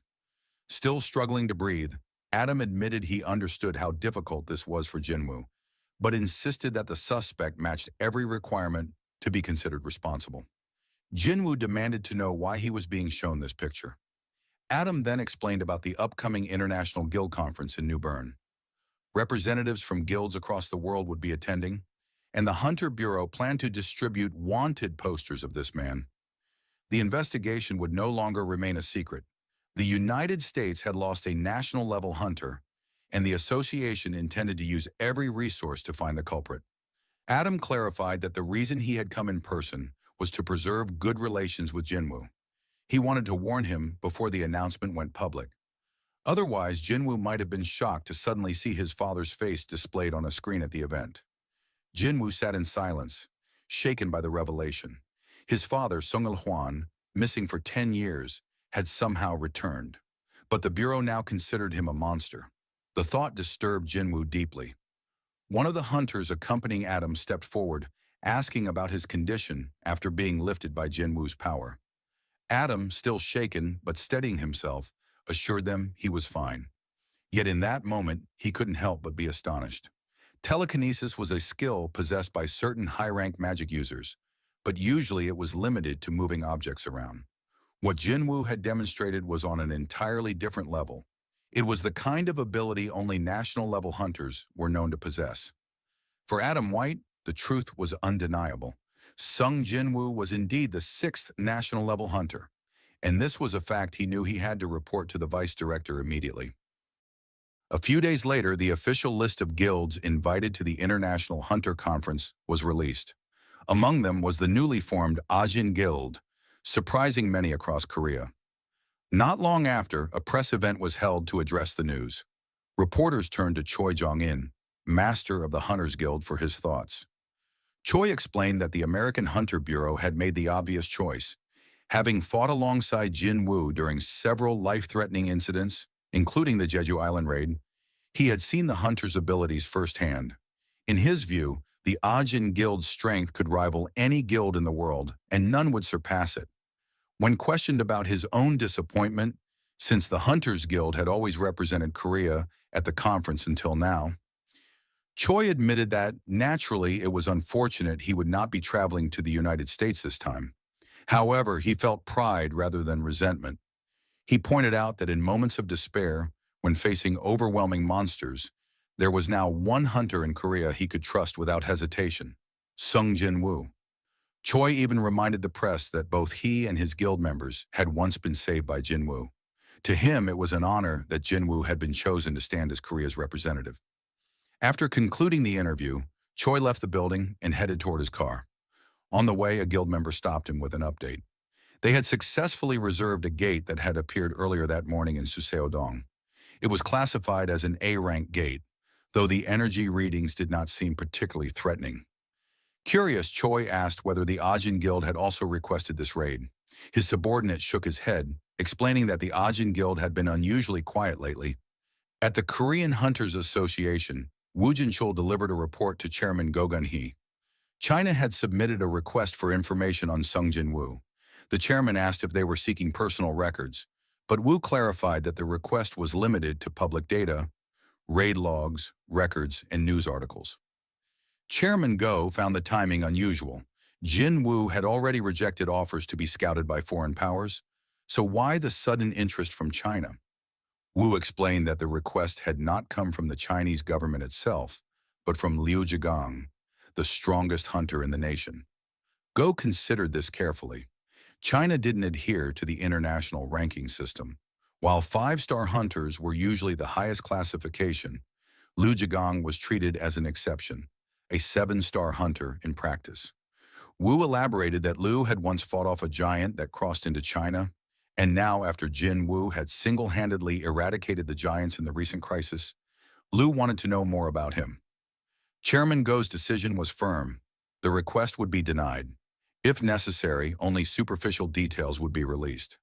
Meanwhile, in the United States, Laura informed Thomas Andre that Sung Jin-woo would arrive the following day. At that moment, Hwang Dong-soo entered the room. Before Hwang could say much, Thomas cut him off, declaring he had something urgent to say. Without hesitation, he laid down the rule. Under no circumstances was Hwang to touch Sung Jin-woo once he arrived. Hwang tried to protest, but Thomas's overwhelming manner crushed his voice. He reminded Hwang that he had not been given permission to speak and ordered him to listen. Laura watched silently, noting how absolute Thomas's presence felt. Few hunters could issue such a warning to Hwang and make it stick. Even so, Hwang's obsession with his prey nearly matched Thomas's authority. To end the matter, Thomas repeated the order. Sung Jin-woo was not to be touched. He then instructed Hwang to take a vacation at the guild resort for the duration of the conference. As Hwang left, Laura asked if it was wise to let him go. Thomas admitted he doubted Hwang had given up. He ordered her to keep a close eye on him until Jin-woo returned home. When Laura questioned whether Hwang would listen, Thomas replied without hesitation, he would choose being uncomfortable over being dead. Fast forward to the United States, where the world's strongest guilds had gathered for the International Guild Conference. Among the arriving guests were Leonard Nierman, representative of Germany's Richter Guild, and his guild's vice master. As they walked toward the building, reporters swarmed the entrance, their cameras flashing. Leonard wondered aloud why the press turnout was so unusually large this year. His vice master explained that the Korean hunter everyone had been talking about was expected to arrive today, and most of the reporters were waiting for him. Looking across the way, they spotted Sung Jin-woo, accompanied by Yoo Jin-ho and Chief Woo Jin-chul. Leonard considered approaching. There would be no harm in introducing himself to a hunter of such renown, but as he drew closer, Leonard's expression suddenly stiffened. His vice master asked if something was wrong, but Leonard could barely believe what he was seeing. To his eyes, Jin-woo was not a hunter who summoned creatures from another dimension. Instead, his army was already with him, silently surrounding him on every side. With those numbers, Leonard thought, it wouldn't be strange if someone claimed Jin-woo had come to wage war against the United States. Jin-woo noticed the intense stare and casually remarked to Jin-ho that a foreigner had been watching him for quite a while. Jin-ho chuckled, reminding him that after so much media attention, it was natural to attract fans. Perhaps, he teased, the man simply wanted an autograph. Jinho then turned his mischief toward Wu Jinchul, asking why he was tagging along. Wu looked uncomfortable as he admitted that he had been officially assigned to protect Hunter Jinwu. Seizing the chance, Jinho leaned in playfully, making Wu repeat the statement, leaving him flustered. Amid their banter, a familiar figure approached. Adam White of the Hunter Bureau. Greeting Jinwu, Adam said they had been waiting for him. Jinwu raised a brow, reminding him that as head of the Bureau's Asian branch, he should still be in Asia. Adam explained that while that was true, he was now also personally assigned to matters concerning Sung Jinwu. Adam instructed that the rest of the Korean party would be escorted to their rooms, but only Jinwu would accompany him. Jinwu agreed, telling Jinho to go on with Chief Wu while he followed Adam. Once they were alone, Jinwu grew serious. He asked Adam if this was about his father. Adam, visibly nervous, assured him it was nothing harmful. He stressed that the U.S. Hunter Bureau regarded him very highly. As they walked, Jinwu pressed further, but Adam admitted some matters were classified as top secret. In the car, Jinwu asked where they were going.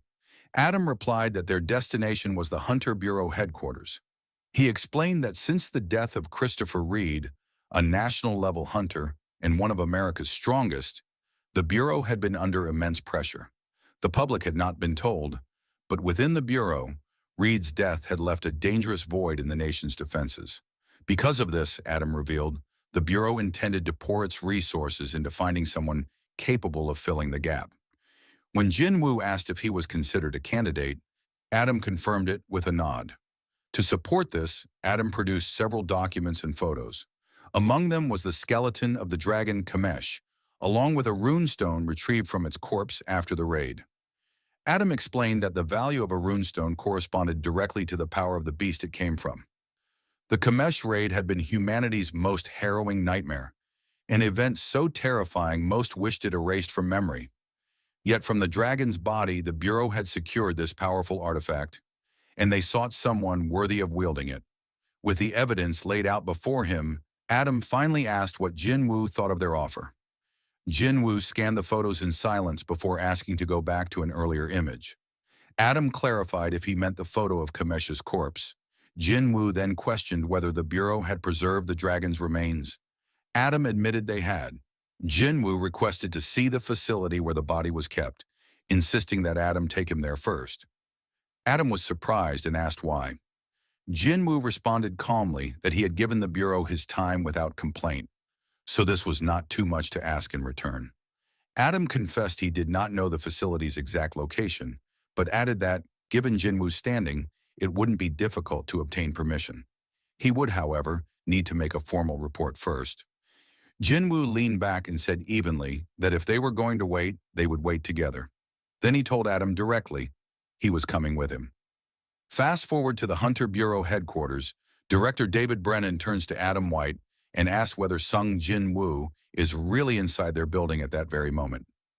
He wonders aloud if the Korean hunter is truly interested in their offer regarding the powerful runestone.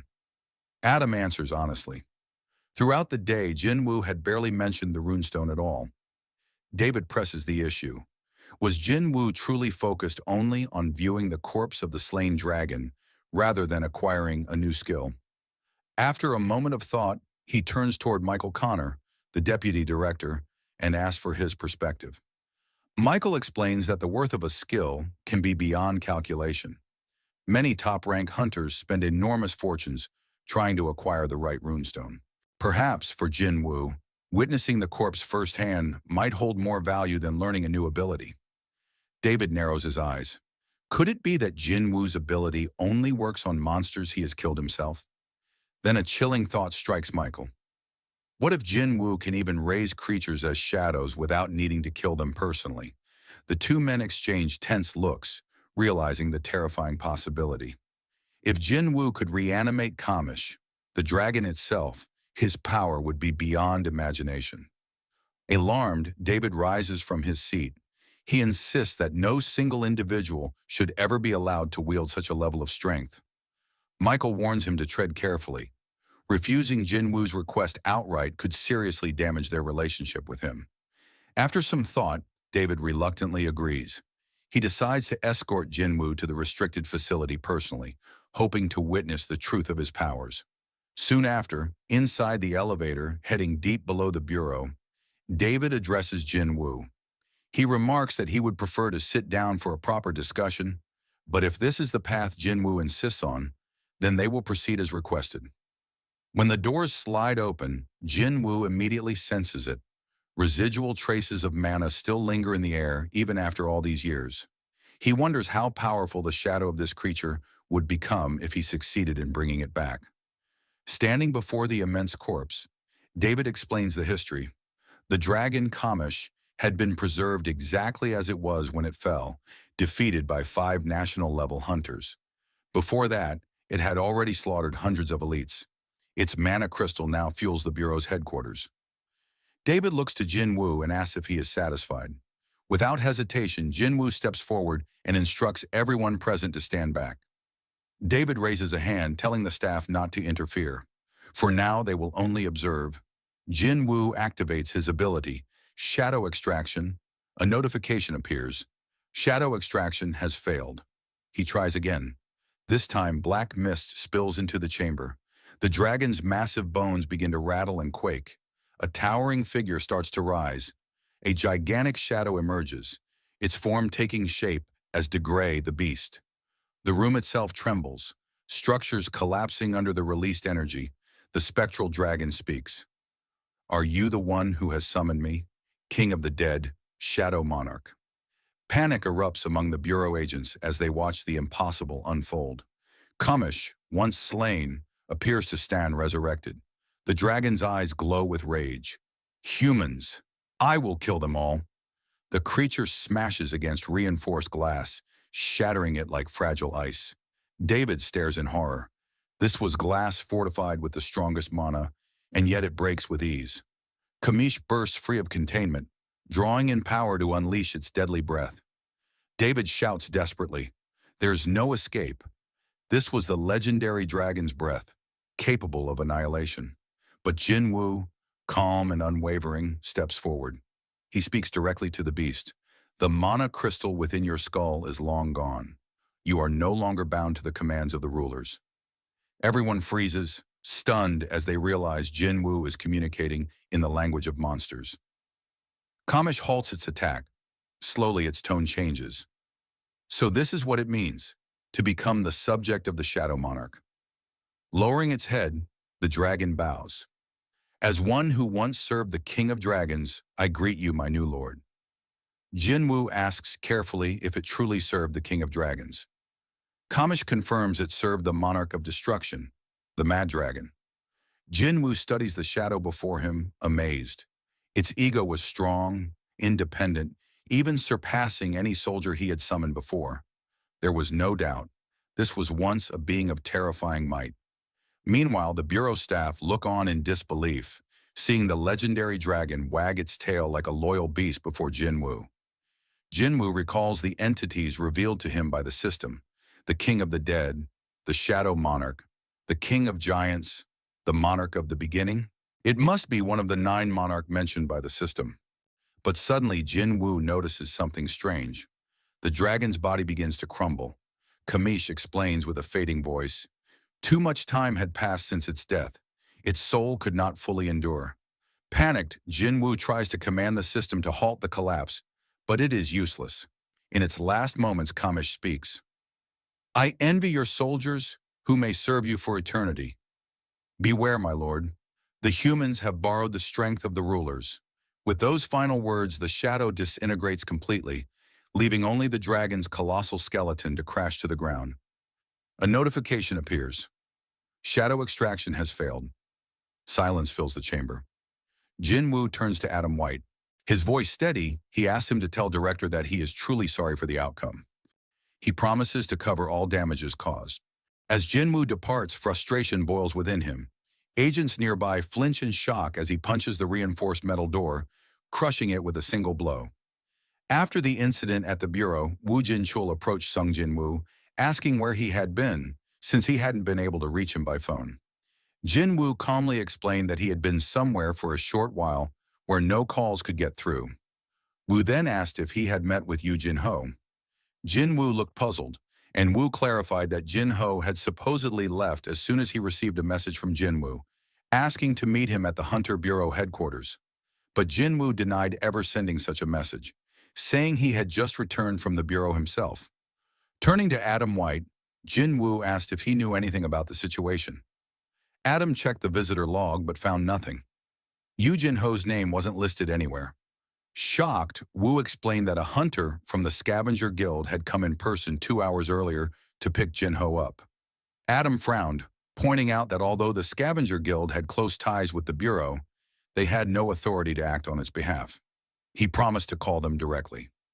Jin Wu's instincts immediately flared. Something felt terribly wrong. On the other end of the call, Laura from the Scavenger Guild answered. When Adam described the person who had taken Jin Ho, she realized at once that something was off. She asked if Sung Jin Woo was aware of the situation. Adam admitted that Jin Woo hadn't been told yet, but noted that he had already asked about Jin Ho while at the bureau. Laura promised that the guild would investigate the matter immediately.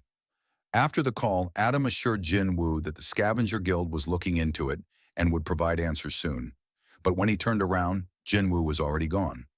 Moving quickly through the city, Jin Woo's thoughts raced. He realized he had been careless. After using Shadow Exchange to save Chairman Yu Myung-han at the hospital, he had forgotten to place a shadow on Jin Ho. The memory of what happened to his sister only deepened his fear. What if something similar was happening again? Stopping in his tracks, Jin Woo spread out his mana and summoned every one of his shadows. With sharp determination, he gave a single order: find Yu Jin Ho. The shadows surged into the night, scattering across rooftops, streets, and alleyways, moving like silent hunters as they searched every corner of the city for Jin Ho's trail. Meanwhile, several men lay sprawled across the ground, unconscious and badly beaten. The one responsible stood towering over them. Thomas Andre, the strongest hunter of America. He had been interrogating them for information on Huang Dongsu's whereabouts.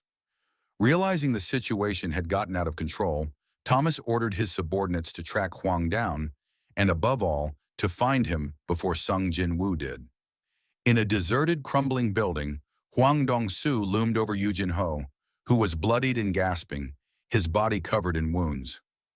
Meanwhile, in the heart of the city, Sung Jin Woo stood on the edge of a tall building. His shadows spread out like dark tendrils, slipping through the streets to listen in on conversations and sweep for any sign of Jin Ho. As he searched, Jin Woo wondered if the kidnappers had already fled the city. The thought seemed unlikely. Jin Ho was a combat-type D-rank hunter, not someone that ordinary people could easily overpower, even in numbers. The only lead pointed toward the Scavenger Guild.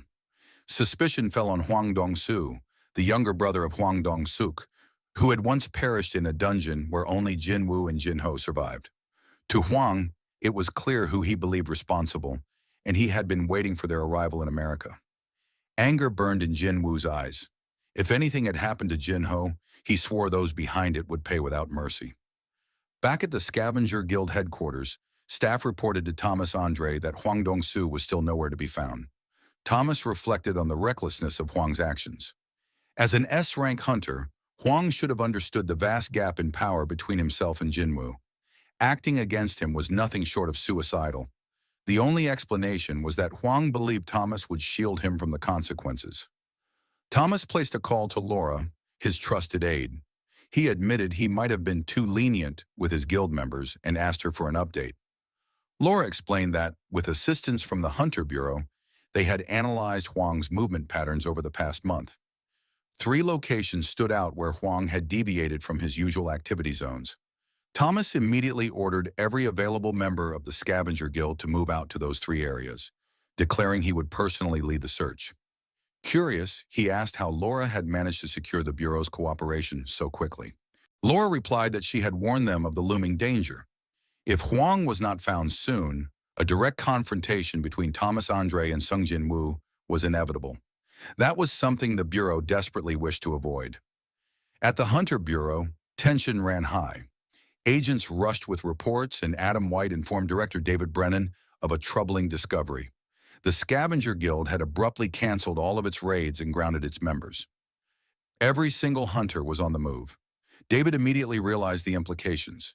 If the entire scavenger guild was mobilized, it could only mean one thing. Thomas Andre was behind it. Whatever was happening, it was far bigger than they had expected. Meanwhile, inside a deserted factory, Yu Jin-ho was held captive. Bruised and bleeding, he sat surrounded by several men, with Huang Dongsu standing over him. One of Huang's subordinates hesitated, asking if they were going too far. But Huang dismissed the concern. He explained that he had no intention of killing Jin-ho. He only wanted one answer. Huang recalled Thomas Andre's warning not to touch Sung Jin-woo. Confronting Jin-woo directly was too dangerous. But Jin-ho was different. To Huang, there was just one thing worth hearing, that Jin-woo had killed his brother. With rage in his voice, he struck Jin-ho, ordering him to wake up. Blood dripped as one of the men muttered that Jin-ho was unusually tough. Any normal human would have died by now. Grabbing Jin-ho by the head, Huang slammed him into the wall. He sneered that bravery was admirable, but stubbornness would not earn forgiveness. Killing Jin-ho was not his goal. Instead, Huang revealed a cruel plan. One of his men was a skilled healer. Whenever Jin-ho's life was on the verge of ending, he would be saved and forced back into the cycle of pain. The factory had been abandoned for more than 5 years. No one would hear him, no matter how loud he screamed. Until Jin-ho gave the answer Huang wanted, his suffering would never end. Huang leaned closer, asking if Jin-ho wanted to talk now. With trembling lips, Jin-ho struggled to respond, but instead of begging, he defiantly raised his hand and flipped Huang off. Fury consumed Huang. He grabbed Jin-ho and slammed him into a concrete pillar with bone-crushing force. A voice from the back warned him to stop before he accidentally killed the captive. But Huang waved it off, saying the interrogation had only just begun. Dizzy and fading, Jin-ho suddenly saw a vision. The face of Huang's brother appeared in his mind, unsettling him further. At that moment, Huang noticed something. In the corner of the factory stood a figure cloaked in silence, a shadow soldier. Confused, Huang ripped off his jacket and narrowed his eyes. He wondered if a dungeon break had occurred. Where had that creature come from? Snarling that he didn't have time to waste, Huang charged straight toward the shadow. Back in Korea, Sung Jin-woo's mother and sister sat glued to the television. The mother, worried, wondered aloud whether Jin-woo was safe. From the doorway, the shadow soldier Baru listened. He thought to himself that if there were anything his liege could not endure, then no one would ever be safe. The family watched in silence as the news feed announced Jin-woo's arrival in the United States. Suddenly, Baru's expression tightened. A familiar, dangerous aura had flared. He recognized it. The king was furious. Cut to the streets of the USA. Several cars tore through traffic. Members of the Scavenger Guild were on the move. In one of the vehicles, Thomas Andre ordered the driver to stop. He knew the situation had already escalated.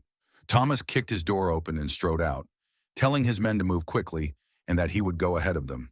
As he left, one subordinate muttered that they would be buried in compensation claims the next day. At an abandoned factory, Huang Dongsu took a brutal blow to the stomach. Yu Jin-ho watched and, for a moment, allowed himself to believe he was saved. The strike sent the S-rank hunter, Huang, sprawling. The real rescuer, however, was Sung Jin-woo. He had tracked the group down and used shadow exchange with one of his shadow soldiers, a shadow orc, to intercept the attack and protect Jin-ho. After throwing Huang clear of the building, Jin-woo rushed to Jin-ho's side and tried to administer a healing potion. A system notification interrupted him. Healing items could not be used on a target whose HP had fallen below 10%. Frustrated, Jin-woo scanned the area and turned to the two men standing nearby. He demanded to know if either of them was a healer and ordered them to treat Jin-ho immediately. One of the men, visibly shaking, insisted he did not understand Jin-woo's language. Huang, having recovered, stumbled back into the room. He clarifies to the man, "He's asking you to heal the guy." Huang pushed forward and tried to needle Jin-woo, suggesting this was their first face-to-face meeting. Ignoring the question, Jin-woo repeated his command for a healer. One of the henchmen protested that they should be consulted with their boss first. Before the man could finish that excuse, Jin-woo seized him by the face and slammed him against a steel pillar. He turned to the second man and asked directly whether he could perform healing magic. The man panicked, saying he had not signed up to deal with Sung Jin-woo. When he admitted he could not heal, Jinwu knocked him to the floor. Seeing Jinwu's overwhelming strength, Huang stepped forward and accused him of killing his brother. Yu Jinho, weak and fading, tried to warn Jinwu to be careful. Jinwu told Jinho not to speak in his condition and faced Huang's accusation. Huang demanded to know whether Jinwu had indeed killed his brother and the rest of his team. Jinwu replied coldly that Huang should go ask his brother himself. Enraged, Huang lunged with a punch, but Jinwu was quicker. Jinwu dodged and countered, sending Huang flying out of the building. Before Huang could get to his feet, Jinwu was already beside him, calm and immovable. Huang tried to strike again, but Jinwu pinned him down and then began repeatedly slamming Huang's head into the ground. At that moment, Thomas Andre arrived on the scene and shouted for them to stop. He scolded Huang for disobeying his warning not to touch Jinwu, then turned his attention to the man doing the beating. Thomas demanded to know if Huang was alive.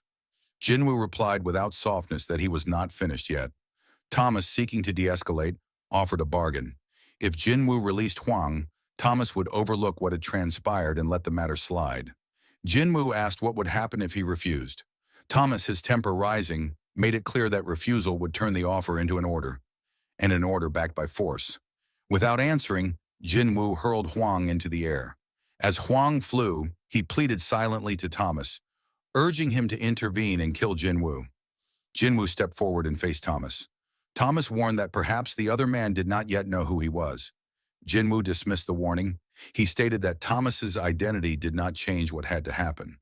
Thomas, taken aback, thought to himself that Jinwu clearly knew who he was and yet acted without fear. An unfamiliar but dangerous defiance. A quick flash of Thomas's past filled Thomas's thoughts. He had been born into poverty as an immigrant, survived by relying on a brutal talent for violence. That ruthlessness earned him the reputation of the strongest. Through constant battles, he had accumulated power, influence, and wealth, crushing anyone who stood against him. Convinced that violence was the truest form of justice, he had built himself into a ruler in his own right. Back in the present, more members of the Scavenger Guild poured onto the scene. As they advanced, a massive shockwave tore through the area, an explosion of force that swept past them and demolished everything in its path. When the dust settled, they realized Thomas himself had been thrown back by the impact. His men checked on him, anxious.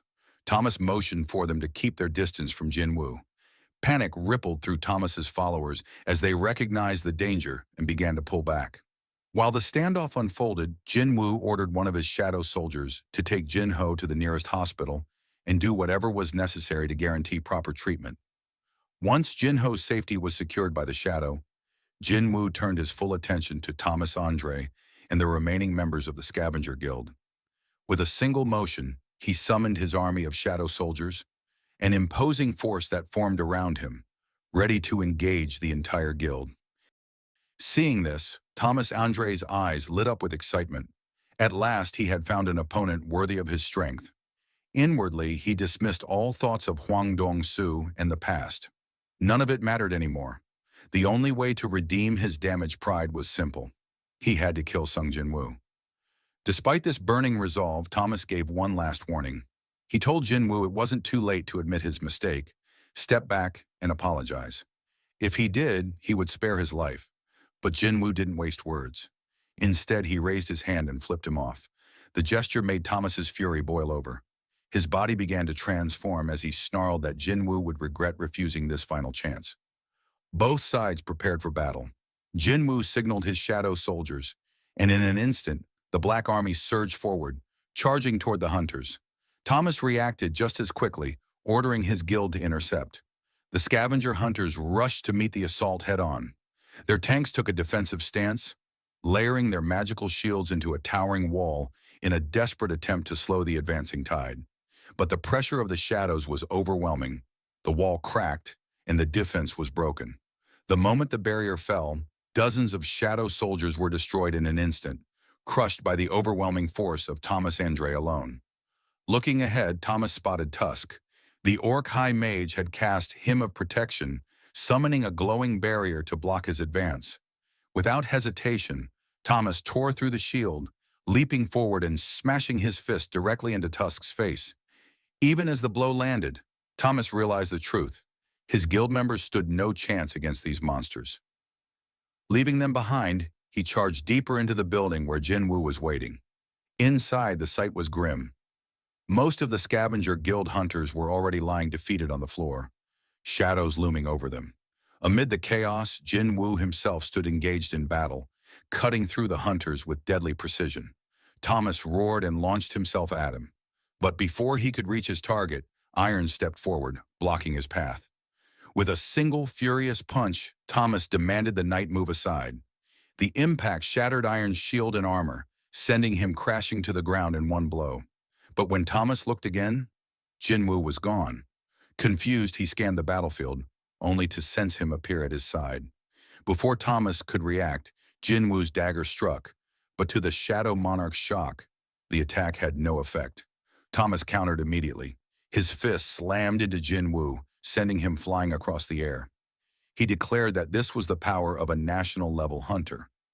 Even before Jinwoo could hit the ground, Thomas extended his hand, using psychokinesis to drag him back. He declared that Jinwoo should feel the difference in their strength and despair. But Jinwoo was not helpless. While being pulled in, he invoked ruler's authority, locking Thomas in place. The massive hunter's eyes widened in disbelief. He realized Jinwoo was crushing him under invisible power, leaving him completely immobilized. Despite the psychic pull, Jinwoo closed the distance and slashed forward. The blow landed true, forcing Thomas to cough blood as he staggered back and crashed to the ground. Barely staying upright, Thomas stared at the blood dripping from his lips, stunned. Jinwoo didn't slow down. He charged again, reminding Thomas of his earlier words. Now it was Jinwoo who repeated them back. Feel the difference in our strength and despair. With blinding speed, he unleashed a flurry of blows. Thomas struggled to defend himself, his giant frame forced backward under the relentless assault. At last, the world's strongest hunter snapped. His roar thundered across the battlefield. He swore he would stop underestimating his opponent. Golden energy erupted from his body as he activated his ultimate skill. Reinforcement. His transformation had begun. Meanwhile, agents of the Hunter Bureau were already en route to the battleground. Inside the car, Adam White was questioned about the situation. He explained that there was no time to go over every detail. One of the men with him added that, as civilians, they might not realize the danger, but getting any closer could easily cost them their lives. Back at the factory, Thomas Andre had completed his full transformation. At that moment, Jinwoo remembered something Kamish had once said, that 4 humans were chosen to inherit the ruler's power. It became clear now. Those survivors of the Kamish raid had become the 4 national-level hunters, and Thomas Andre was one of them. Thomas charged straight at Jinwoo. The Shadow Monarch moved to meet him, but stopped short as Thomas prepared to strike. In an instant, the ground beneath them shattered as Thomas slammed down with overwhelming force. Jinwoo narrowly evaded the blow. Thomas followed with another skill. Panic spread among the guild members, who screamed for everyone to get away from him. A swirling vortex appeared. Thomas had created a black hole. Everything nearby was pulled toward him, shadows and debris alike. Jinwoo steadied himself with ruler's authority, resisting the pull. What strength, he thought. This power. It's like a black hole. Without my authority, I would have been dragged in as well. Suddenly, a violent explosion tore through the area, obliterating half the building. Amid the destruction, Jinwoo emerged unscathed. Looking down, he saw Thomas below, roaring that he would not miss his target this time. As the remaining hunters evacuated with the wounded, Thomas launched upward at lightning speed. But Jinwoo met him head-on, stepping on his face mid-air and kicking off, sending the giant hunter crashing back down.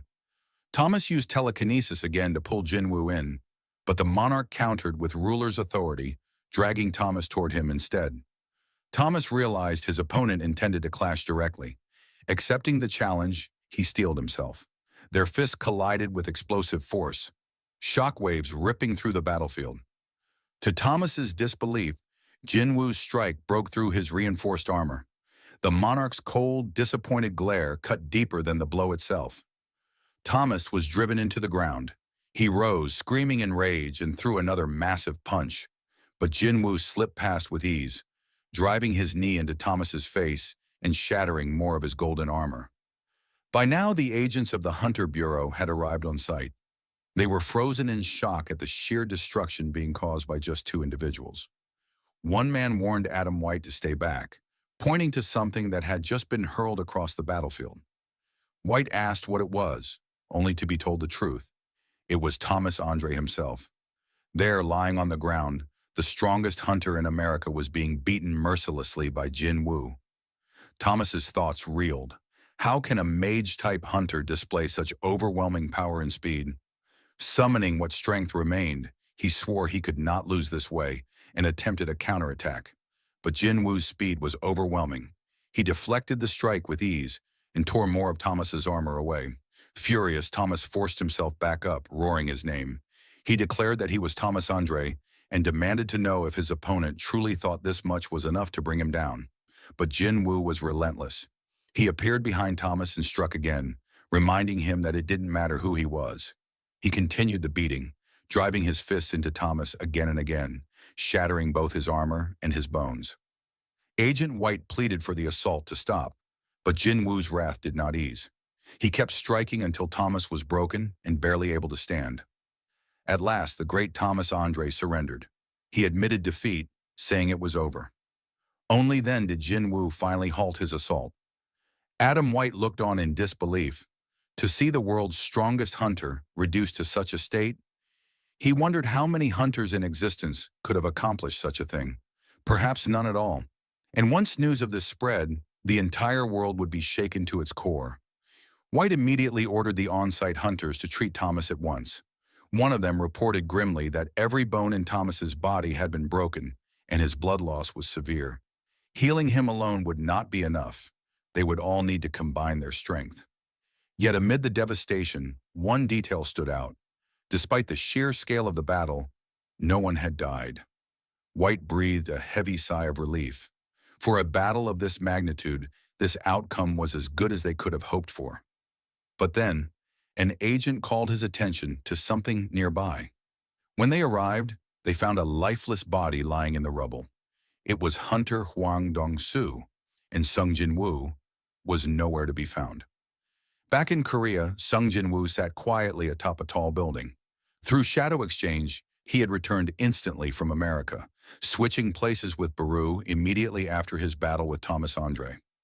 Another presence lingered beside him. Jin Woo turned to it and remarked that it had been a long time since it had set foot in Korea. Elsewhere, Baru appeared in a hospital room, using his healing abilities to treat Jin-ho's injuries. Not long after, a shadow knelt before Jin Woo and asked to be given a name. This was the shadow born from Hunter Huang Dong-su. Jin Woo considered him for a moment, then decided, since he had lost his life to greed, his name would be Greed. After naming him, Jin Woo ordered him to bow his head to the ground, establishing the shadow's loyalty. The following day, back in the United States, Jin Woo made his way to the International Guild Conference. Outside the venue, large crowds of reporters gathered. Jin Woo asked Adam White about the attention, and Adam explained that the media had likely caught word of his clash with Thomas Andre. As Jin Woo entered the building, he thought to himself that he no longer wished to dwell on Huang Dong-su. His purpose in America was singular. Once his questions were answered, he would have no more reason to remain. Inside the conference hall, the world's leading guild representatives had gathered. The moment Jin Woo stepped into the room, the atmosphere shifted. All eyes turned toward him. Whispers spread quickly through the crowd. People murmured about the man who had stood against Thomas Andre and nearly killed him, the same hunter who had also played a decisive role during the Tokyo Gate crisis. Soon after, the presentation began. A scientist walked up to the stage and introduced himself as Dr. Belzer. He addressed the assembly, reminding them that gates were appearing with increasing frequency across the world. But there was something else, something less known. Strange activity had also been detected high above the skies. He explained that magical energy in the atmosphere was growing thicker and denser than ever before. To describe this new phenomenon, he introduced a term, the Magisphere. A map lit up on the screen behind him, displaying 9 specific locations where the Magisphere had formed. Out of all of them, the highest concentration of magical energy had been recorded above Seoul, South Korea. The revelation caused the entire hall to shift their gaze toward Jin Woo, their suspicion clear. Sensing the tension, Dr. Belzer quickly reassured them. There was no reason to believe that Sung Jin Woo was controlling the Magisphere. If he truly wielded such overwhelming power, he would already be something beyond hunters entirely. Meanwhile, Jin Woo silently considered the strange phenomenon. He wondered if the 9 locations that had appeared might somehow be connected to the number of rulers and monarchs. The doctor on stage concluded his report. He admitted that the cause of the disturbances remained unknown, and at the moment, there was nothing humanity could do to stop it. Still, he insisted that this uncertainty should not lead to inaction. The world, he warned, might soon face another great upheaval. When the doctor stepped aside, director David Brennan walked to the center of the stage. He asked the doctor if the presentation was finished. Once the man confirmed, David told the audience that he would continue from there. With a heavy tone, David began to address the hunters gathered before him. He revealed tragic news. Christopher Reed, one of the world's most powerful national-level hunters, had been assassinated 2 weeks ago. Shock rippled through the assembly. Murmurs spread across the room. Hunters whispered in disbelief. How could someone as strong as Christopher have been killed? Who could possibly overpower him? Some even speculated whether the mysterious man who fought Thomas Andre the previous day might be involved. Through it all, Sung Jin Woo sat silently, his expression unchanged. David then continued his report. The Hunter Bureau had identified a possible suspect, known only as Suspect S. A photo flashed onto the screen. The hunters stared in disbelief. The man looked exactly like Jin Woo's father, Sung Il-hwan. Confusion erupted across the room. Some hunters muttered in ignorance, claiming that all Asians looked the same. But others immediately noticed the uncanny resemblance to Jin Woo. At that moment, Jin Woo's mana flared slightly. Rage and conflict surged inside him as he glared at the image. In his mind, he questioned why the rulers had allowed a dungeon to produce a creature that bore his father's appearance. He recalled Kamish's final words, wondering if this revelation was somehow connected. David explained further. The suspect had been found inside a gate in the United States. Because the man spoke fluent Korean, the Bureau had brought in Hwang Dong-soo, a Korean-American S-rank hunter, to conduct an interrogation. But during questioning, the man suddenly became violent. He overpowered Hwang, destroyed much of the Bureau's headquarters, and vanished. Based on the incident and his immense strength, the Bureau concluded that Suspect S was likely a humanoid monster, and the assassin responsible for Christopher Reed's death. Footage of the interrogation appeared on the screen. Jin Woo watched as his father warned Hwang never to set foot in Korea again. The shadow soldier, Greed, standing by, confirmed it aloud. There was no doubt. The man was indeed Sung Il-hwan. David finished by announcing that the Hunter Bureau would request cooperation from guilds worldwide to capture Suspect S. He urged everyone to report sightings immediately. When asked if there was proof the man was not human, David answered that his mana emission was identical to that of a magical beast. Another hunter asked whether the suspect truly claimed to be a human who had gone missing inside a dungeon, and if that person had once existed. David confirmed both, but when pressed on why the man's identity had not been revealed, David admitted the truth. The suspect was connected to someone present in the room, and that was why the Bureau had withheld the details. At that moment, Liu Zhigang, China's 7-star hunter, raised his voice. He argued that revealing the suspect's identity would help the investigation. Looking directly at Jin Woo, Liu demanded to know what connection the monster had to him. Reluctantly, Director David admitted the truth. During interrogation, the man had claimed to be Sung Jin Woo's father. The room fell into stunned silence. Liu Zhigang turned to Jin Woo and asked what he would do if Suspect S truly was his missing father, and if other hunters attempted to hunt him down. Jin Woo's response was firm. He declared that hunters existed to hunt monsters. If Suspect S truly was a monster, then Jin Woo himself would deal with him. But if the man was not a monster, and truly his father, then Jin Woo would stand against anyone who tried to harm him. His voice hardened as he swore to protect his family, even if it meant making an enemy of every hunter in the world. Later outside the hall, Adam White approached Jin Woo. Curious, he asked if Jin Woo had truly meant those words. Jin Woo answered without hesitation. He did. Adam remarked that there were perhaps only 2 hunters in the entire world bold enough to speak in such a way before hundreds of the strongest hunters from over 120 nations. When Jin Woo asked who the other was, Adam replied that it was Thomas Andre, currently recovering in the hospital. Adam then invited Jin Woo to attend the feast the Bureau had prepared for the hunters. But before Jin Woo could answer, Liu Zhigang and several Chinese hunters approached. Liu spoke in Chinese, and Adam translated. Liu was telling Jin Woo that he had once caught a giant monster on the coast, the same creature that Jin Woo had let slip away. Liu explained that the battle had been far more difficult than expected, especially since it was fought over water. From that day onward, he admitted, he had been eager to meet Jin Woo, curious about the kind of hunter who could defeat such powerful foes with ease. Liu extended his hand, and Jin Woo accepted it.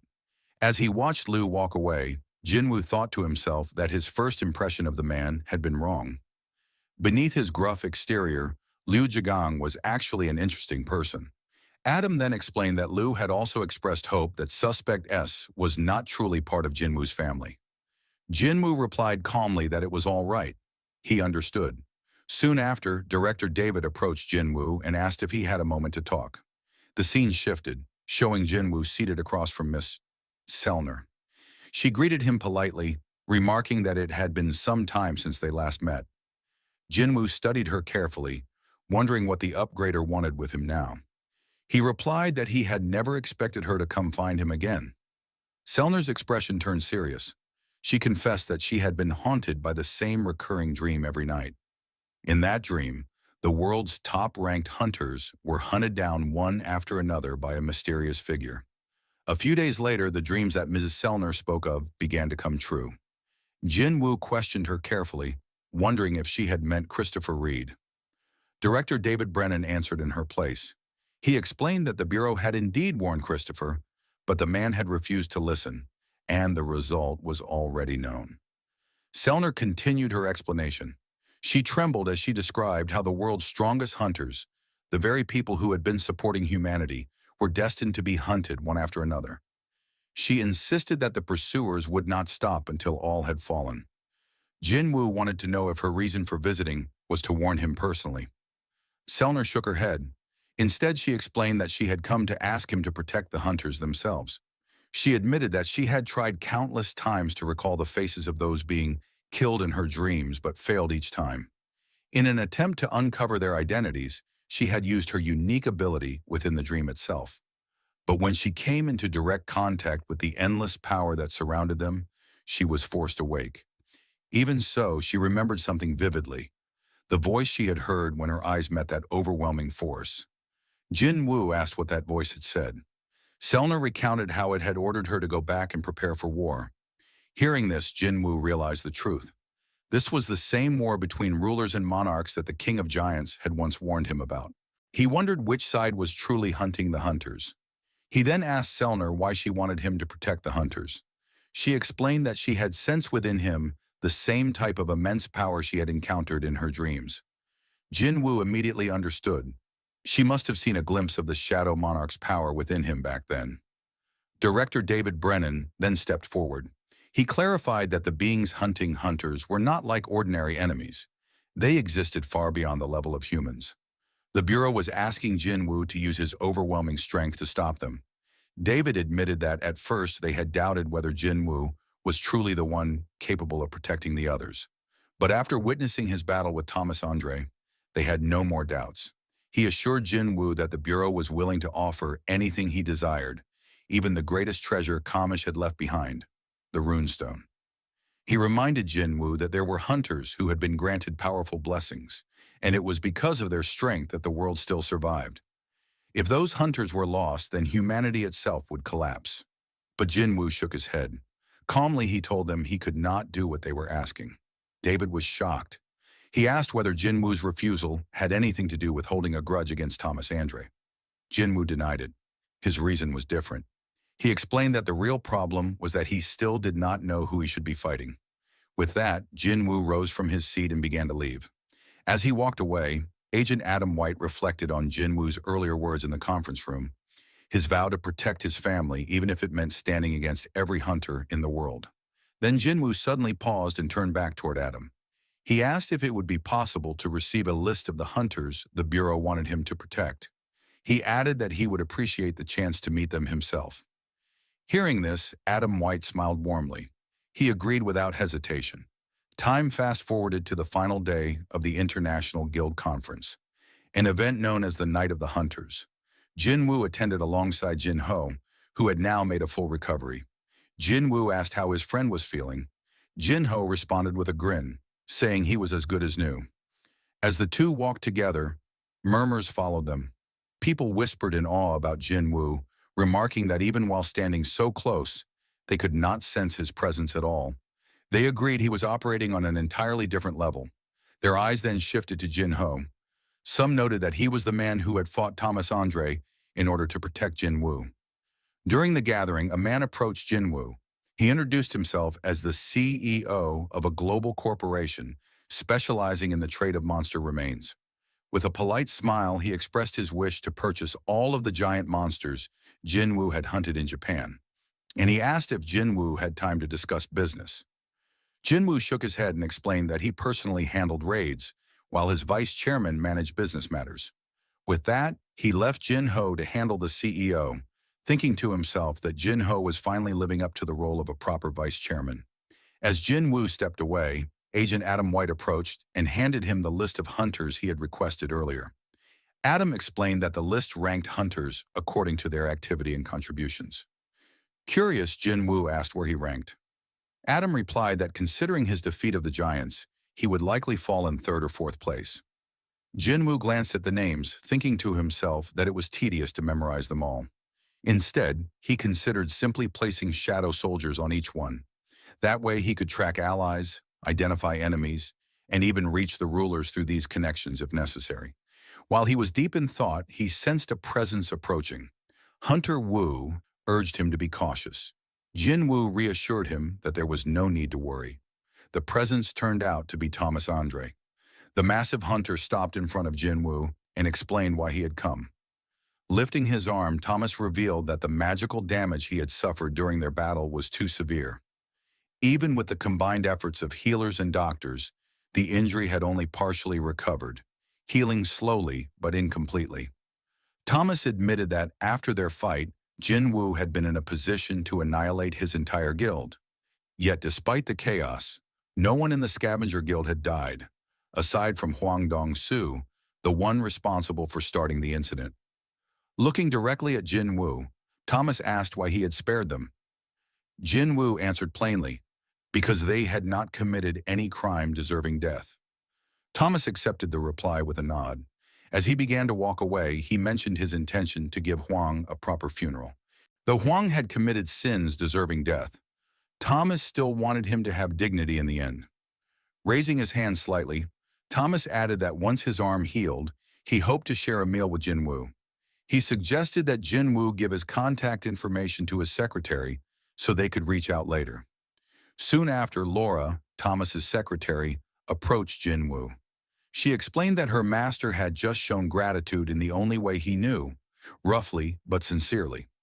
She admitted Thomas was actually quite shy. Then on his behalf, she asked for Jin Woo's contact information. She explained that Thomas wanted to send a gift of thanks and asked if there was anything specific Jin Woo might want. Jin Woo considered it briefly before answering. A useful dagger would suffice. After Laura left, Adam White suggested guiding Jin Woo to greet the hunters on the list. But Jin Woo declined, saying there was no need. Instead, his eyes scanned the list carefully. Something was missing. He noticed that rank 6 was not included. When he asked about it, Adam explained that contact with the 6th-ranked hunter had been lost a few days before the conference. Both the Brazilian government and the Bureau's secret agency were still searching for him, but no trace had been found. Hearing this, Jin Woo wondered if the missing hunter had already fallen into enemy hands. That left only 7 names on the list. Back in Korea, Chairman Go Gun-hee sat alone in his office, pressing a hand against his chest. His heart trembled, and he could not ignore the unease coursing through him. For years, his body had carried this burden, but recently the tremors had grown worse. He wondered if he had finally reached his limit. The doctors had warned him long ago that continuing his work would end his life within 6 months. Yet 2 years had already passed, and somehow he had endured.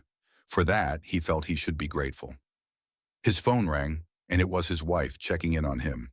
After assuring her he was fine, he smiled faintly, thinking how she worried too much. He was about to leave for home when a sudden chill filled the office. A presence appeared without warning. Chairman Go turned his head and saw the monarch of frost, Silid, standing silently in the room. Startled, the chairman realized he had not sensed his arrival at all. Judging by the immense aura surrounding him, it was clear that this was not someone he could handle alone. The monarch calmly informed him that the office had already been isolated from the outside world. The chairman wondered if he was dreaming, but the thought was quickly shattered when a shard of ice tore into him. The sharp pain proved this was all too real. Struggling, he demanded to know the intruder's identity. The monarch scoffed, remarking that he had expected recognition without introductions. To him, Go-Gun-Hee was nothing more than a human host. Releasing a wave of freezing mana, Silid called out to what he referred to as the fragment of luminosity. He taunted that the fragment might be hiding out of fear that its vessel would shatter. But if that was the case, he continued, this entire conversation was meaningless. Another ice strike slammed into the chairman. As the dust settled, glowing eyes emerged from within Go-Gun-Hee, and the monarch's next attack was deflected with ease. For the first time, Silid smiled, calling him the brightest fragment of luminosity. Go-Gun-Hee rose to his feet, pointing out that the monarch had trapped his office in a dimensional rift. Silid admitted it was a clever tactic. He revealed that the monarchs had already tracked down all 7 fragments of luminosity and destroyed 2. What he wanted now was to see the humiliation on the fragment's face before finishing him off. Enraged, the chairman declared that if Silid truly wished to destroy him, then he should try. The monarch of frost mocked his defiance, comparing him to a parasite borrowing the body of a human, while boasting that he had fully conquered his own vessel. The room filled with ice as the battle began. The monarch launched attacks, but the chairman shattered them with brute force. He lunged forward, landing a headbutt and throwing a punch. Yet Silid was too fast, dodging with ease and countering with ice spikes that nearly pierced the chairman's head. The chairman fought back with relentless strength, but each movement drained his failing body. He knew he had to end it quickly before his body gave out completely. Gathering his remaining energy, he launched a devastating punch. The impact sent Silid crashing backward, but immediately afterward, Go-Gun-Hee collapsed to one knee, his strength faltering. Seeing him weakened, Silid sneered, declaring that his human vessel had reached its limit. With chilling speed, the monarch thrust an ice sword through the chairman's chest. Smirking, he mocked how long it would take to find another host. 1 year, perhaps 2, insisting the world would already be destroyed by then. Despite his injuries, the chairman smiled. He revealed that he had not fought aimlessly. There was something the monarch had overlooked. With the last of his strength, he hurled a fireball. Though it missed its target, it struck the wall, cracking the dimensional barrier that trapped the room. From the breach, one of Jin Woo's shadow soldiers emerged, the ant soldier he had left behind to guard the chairman. Silid scoffed, dismissing it as insignificant, but his expression shifted the moment he sensed something dangerous about it. Before he could stop it, the soldier slipped into the real world. Enraged, the monarch prepared to cut it down, but his attack was halted, blocked by Jin Woo, who had suddenly arrived. Jin Woo stood firm, catching the icy blade with his bare hand. He grabbed Silid by the throat, demanding to know who he was. Recognizing Jin Woo as the Shadow Monarch, the Monarch of Frost mocked him, sensing the countless soldiers hidden within his shadows. He commented that Jin Woo must be the one he had heard about, the missing piece. Ice began creeping up Jin Woo's arm, but he simply summoned his dagger and shattered it without effort. The monarch smirked and admitted that he had no intention of dying here. Pointing toward the wounded chairman, he offered a cruel choice. Fight him or save the dying man. An ice blade shot toward Go-Gun-Hee. Jin Woo tried to stop it with his ruler's authority, but a system message appeared. The monarch's magic resisted the skill. Desperate, Jin Woo hurled a dagger, but the sword twisted in midair, avoiding it and continuing toward the chairman. With no other option, Jin Woo focused on deflecting the blade away from the chairman. He succeeded, but in that moment, Silid had already opened a portal to retreat. Before disappearing, Jin Woo unleashed Dagger Rush, sending countless blades after him. One struck the monarch's shoulder, drawing blood. Furious, Scylla declared that he would retreat for now, but promised to return. Before vanishing, he mocked that the half-dead chairman could serve as a gift for Jinwu's shadow army. When the monarch was gone, Jinwu rushed to the chairman's side. The wounds were far too severe. He summoned Baru, ordering him to heal the man at all costs. The ant general tried desperately, but his magic had no effect. Refusing to give up, Jinwu produced the holy water of life, intending to save him. But the chairman stopped him with a weak hand.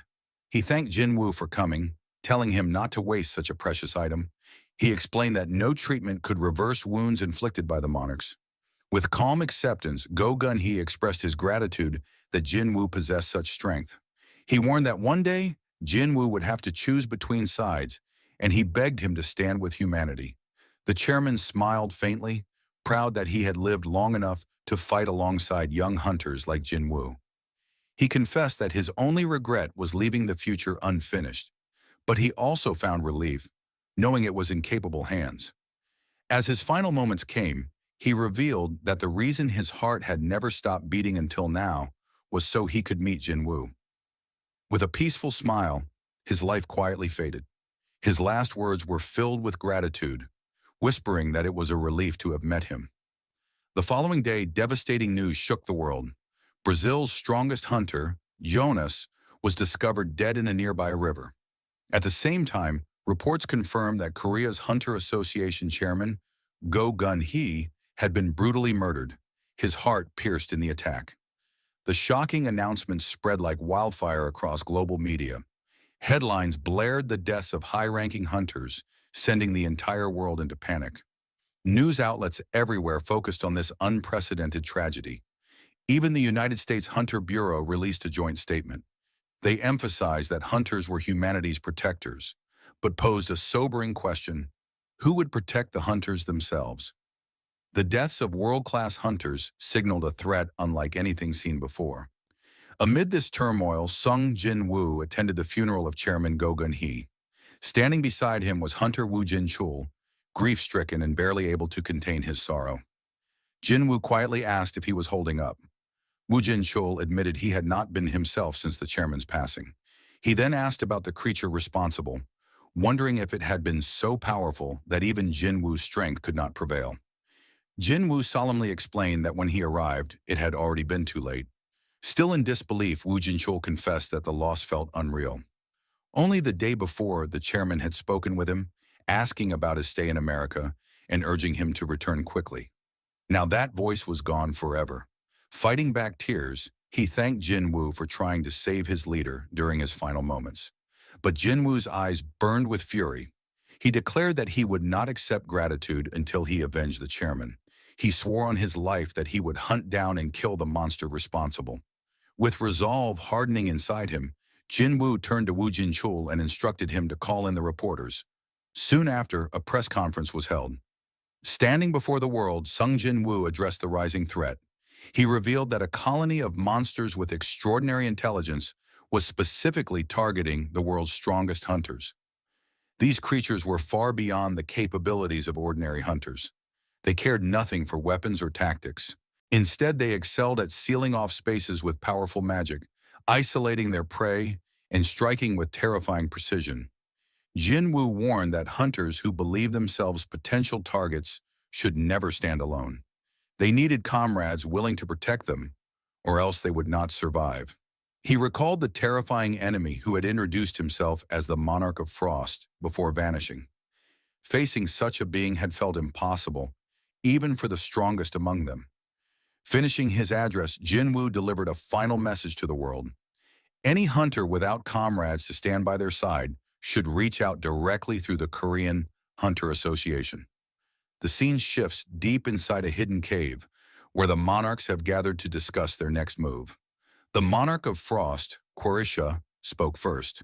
He informed the others that the Shadow Monarch had finally appeared on the surface of the human world. Hearing this, the Monarch of Transfiguration, the King of Demonic Specters, voiced his doubts. He questioned whether it was even possible for a human vessel to contain the full power of the Shadow Monarch. After all, wasn't that the very reason the Dragon King, Monarch of Destruction, could not freely remain in the human realm. But the Monarch of Frost countered that the Shadow Monarch had become a greater threat than even the fragment of brilliant light. He made it clear that he intended to deal with Sung Jinwoo himself, and he demanded to know if the others would lend him their support. The Monarch of the Iron Body, Tarnak, quickly dismissed the idea. He warned that picking a fight with the Shadow Monarch was nothing short of suicide. Among the 9 monarchs, Jinwoo now stood as one of the strongest, and Tarnak insisted they should instead wait for the Dragon King's return. The Monarch of Frost rejected this suggestion. He reminded them that they were monarchs, beings born of destruction. Even if they were scattered and on the run, their duty was to fight. Their only chance to kill the Shadow Monarch was now, while his power was still tied to a fragile human vessel. He promised that he would take full responsibility and erase Jinwoo from existence. But Tarnak, along with the Monarch of Transfiguration, both refused. They reminded him of what happened to the Monarch of White Flames. At that moment, the Monarch of Beasts, Rakan, stepped forward. Unlike the others, he agreed to side with the Monarch of Frost. Tarnak immediately warned him that if they failed, the Shadow Monarch would enslave them, just as he had enslaved the fallen monarch before.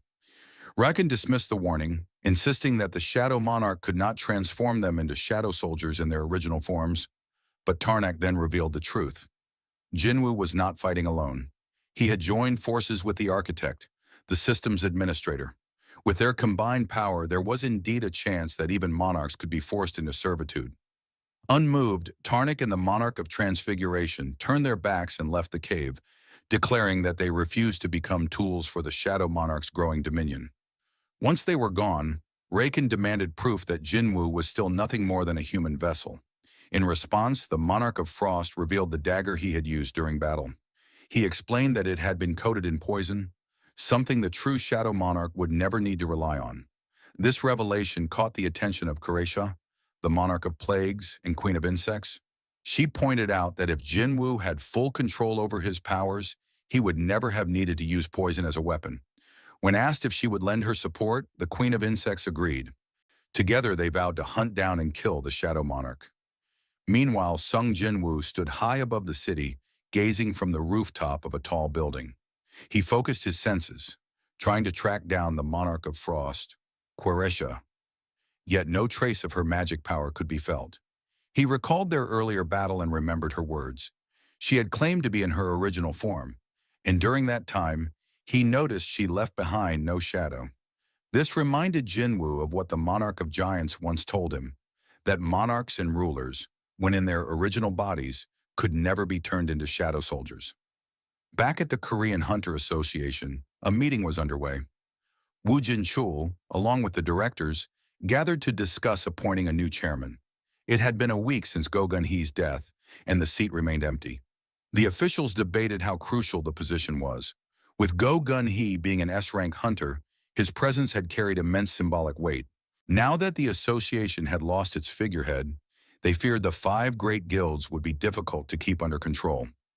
While strong hunters carried influence, the directors stressed that leadership required more than power.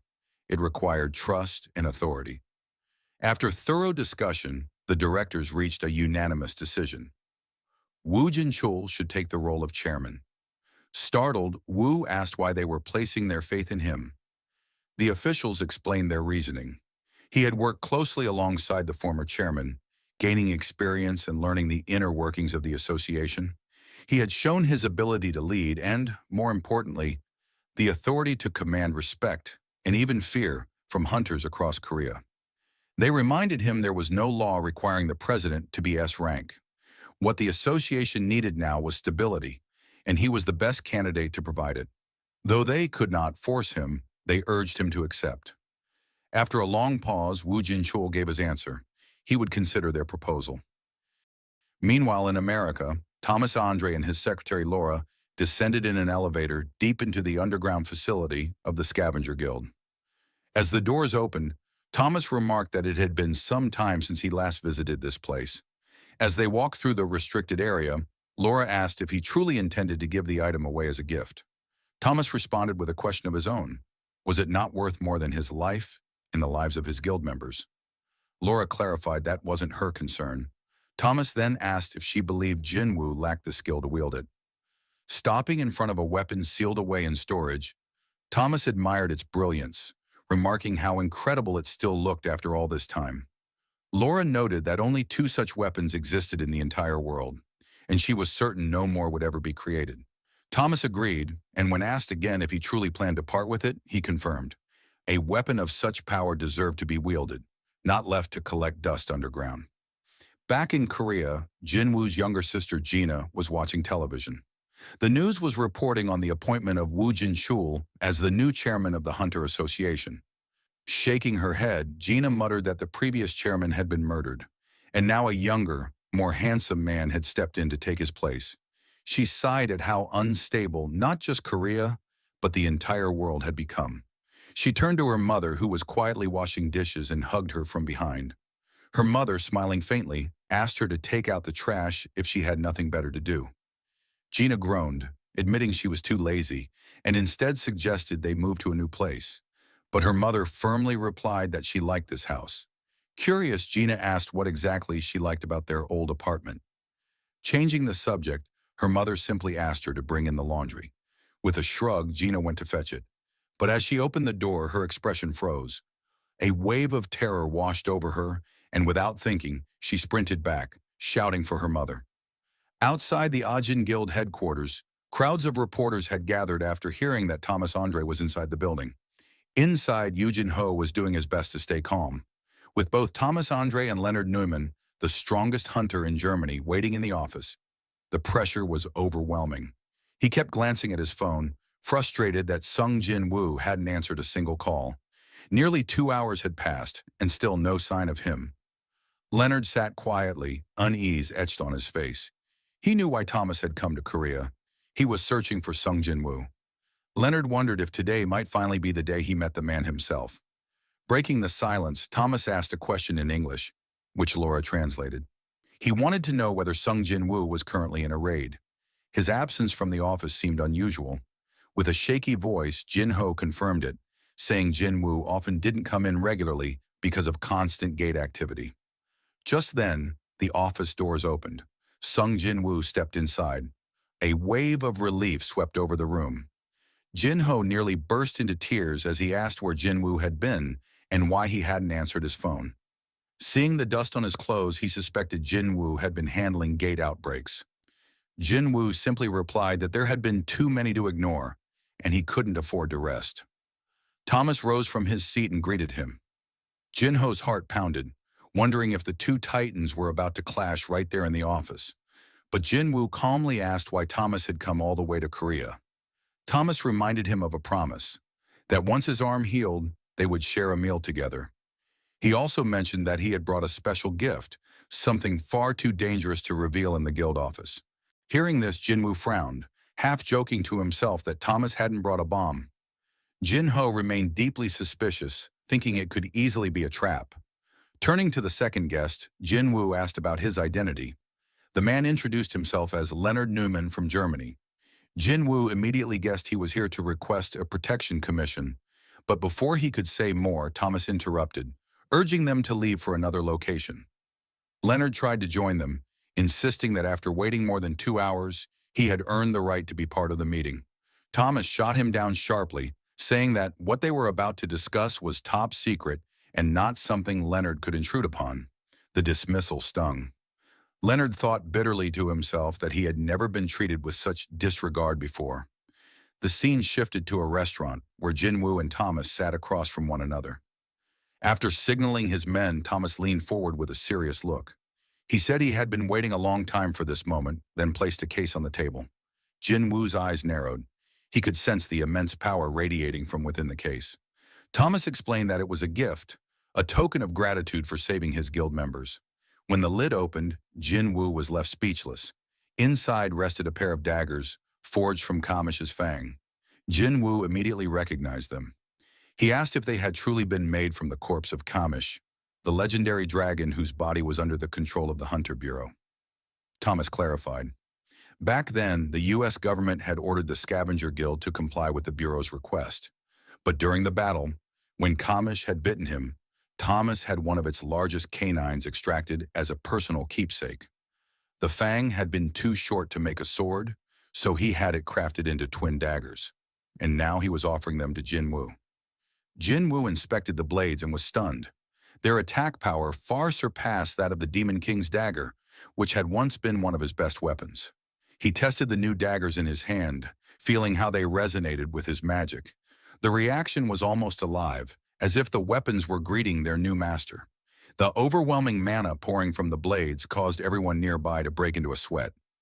Watching this, Thomas asked his assistant, Laura, if she still thought it had been a mistake to give them away. Then he turned back to Jin Woo, asking whether he liked the gift.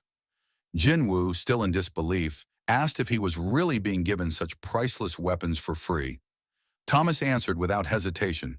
To him, the exchange was more than fair. Compared to the lives of himself and his guildmates, the daggers were nothing. Their conversation was suddenly cut short. Both men sensed it at the same time, an immense burst of magical energy. They rushed outside, scanning the sky. Jin Woo wondered if this was the same form of magical power that the doctor had mentioned during his earlier presentation. Thomas's eyes widened in disbelief. He muttered that he had never seen a gate this massive before. It dwarfed even the one from which Kamish had appeared. Looking at the terrifying spectacle, he added grimly that perhaps the world was now moving beyond the limits of human understanding.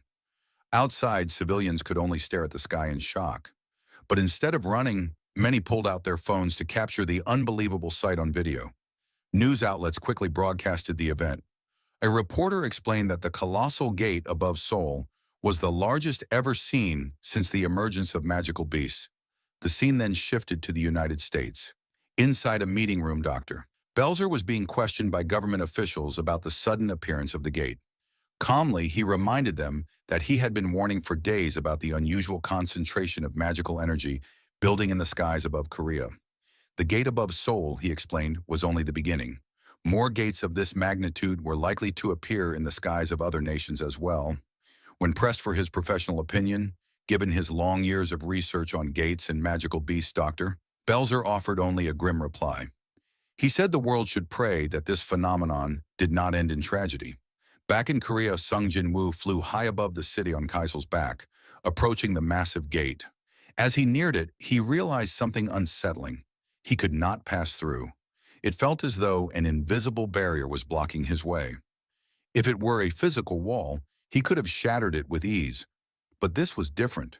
This was a force even someone like him could not overcome. Jinwoo wondered what kind of existence could be sealed inside such a gate.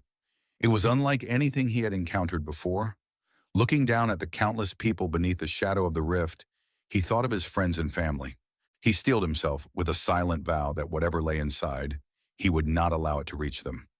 As he pondered his next move, his phone rang. Chairman Woo Jin-chul was on the line. Jinwoo asked whether the Hunter Bureau had investigated the request he had made earlier. The chairman confirmed they had. Jinwoo had asked the Bureau to conduct a satellite scan of the world, searching for any other gates that might have appeared. Woo Jin-chul reported that none had shown up apart from the one above Seoul. He added that the authorities were already preparing to evacuate civilians living near the massive gate. Then in a cautious tone, he asked Jinwoo what he planned to do next. Jinwoo gave a quiet, resolute answer. Even if no one knew what would happen tomorrow, he would continue forward, just as someone plants an apple tree without knowing if they will live to see it bear fruit. The next day, inside the Hunter Association's gymnasium, Sung Jin-woo sparred against Beru. The ant soldier launched a flurry of attacks, his movements fast and precise, but not a single strike could touch Jinwoo. Since their last battle, Jinwoo had grown tremendously stronger. Blocking one of Beru's strikes with just a single hand, he asked whether Beru was truly giving it his all. The loyal ant lowered his head and admitted that he would never dare to fight his king with full force. Jinwoo smiled at the humility of his soldier. He explained that it was fine since all he wanted was to break a sweat, and Beru was the only one capable of helping him do that. At his command, the spar resumed. Beru lunged forward once more, but Jinwoo effortlessly avoided his claws. When Beru attacked again, Jinwoo countered with ease, and noted that his soldier had indeed grown stronger after being promoted to commander rank.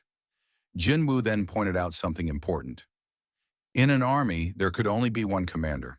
He warned that once Igris and Greed advanced to general rank, it wouldn't be long before they would also have the right to challenge for the position of commander. If Baru wanted to keep his place, he would need to continue working hard. Motivated by his king's words, Baru pushed himself to the limit, striking with all the strength he could muster. But Jin Wu quietly thought to himself, it was still not enough. Even though Baru was the strongest among his shadow soldiers, he was still not strong enough to face the enemies that were coming. As Baru attempted a heavy strike, Jin Wu suddenly caught his arm and slammed him into the ground. While the ant struggled to rise, Jin Wu followed with a devastating punch to his ribs, sending him crashing into a nearby wall. Baru staggered back to his feet and humbly praised his master, expressing his amazement at Jin Wu's overwhelming strength. Jin Wu, half amused, joked that perhaps he should block the historical drama channels to stop Baru from learning such exaggerated speech. With the sparring session over, Jin Wu decided to clean up the aftermath. He contacted Chairman Wu Jinchul, asking him not to be upset since he had 300 ants who were quite capable of manual labor to handle the mess. The scene then shifted to another place, where Thomas Andre was standing with his assistant Laura. She asked whether they were planning to return to the United States. But Thomas, gazing up at the enormous gate above Korea, said that he couldn't possibly leave behind something so grand and awe-inspiring. Laura muttered that while it was certainly large, she wasn't sure she would call it beautiful. Thomas disagreed. To him, anything that stirred the heart was beautiful. The fire-breathing dragon, the massive gate, and the unmatched strength of Hunter Sung Jin Woo. All of it, he said, was beautiful. Besides, there were no gates currently appearing in the United States, so he felt no reason to return. Laura mentioned that the Hunter Bureau was worried, but Thomas brushed off their concerns. In his eyes, there was no safer place in the world than being near Sung Jin Woo. If the battle could not be won here, then there would be no future anywhere.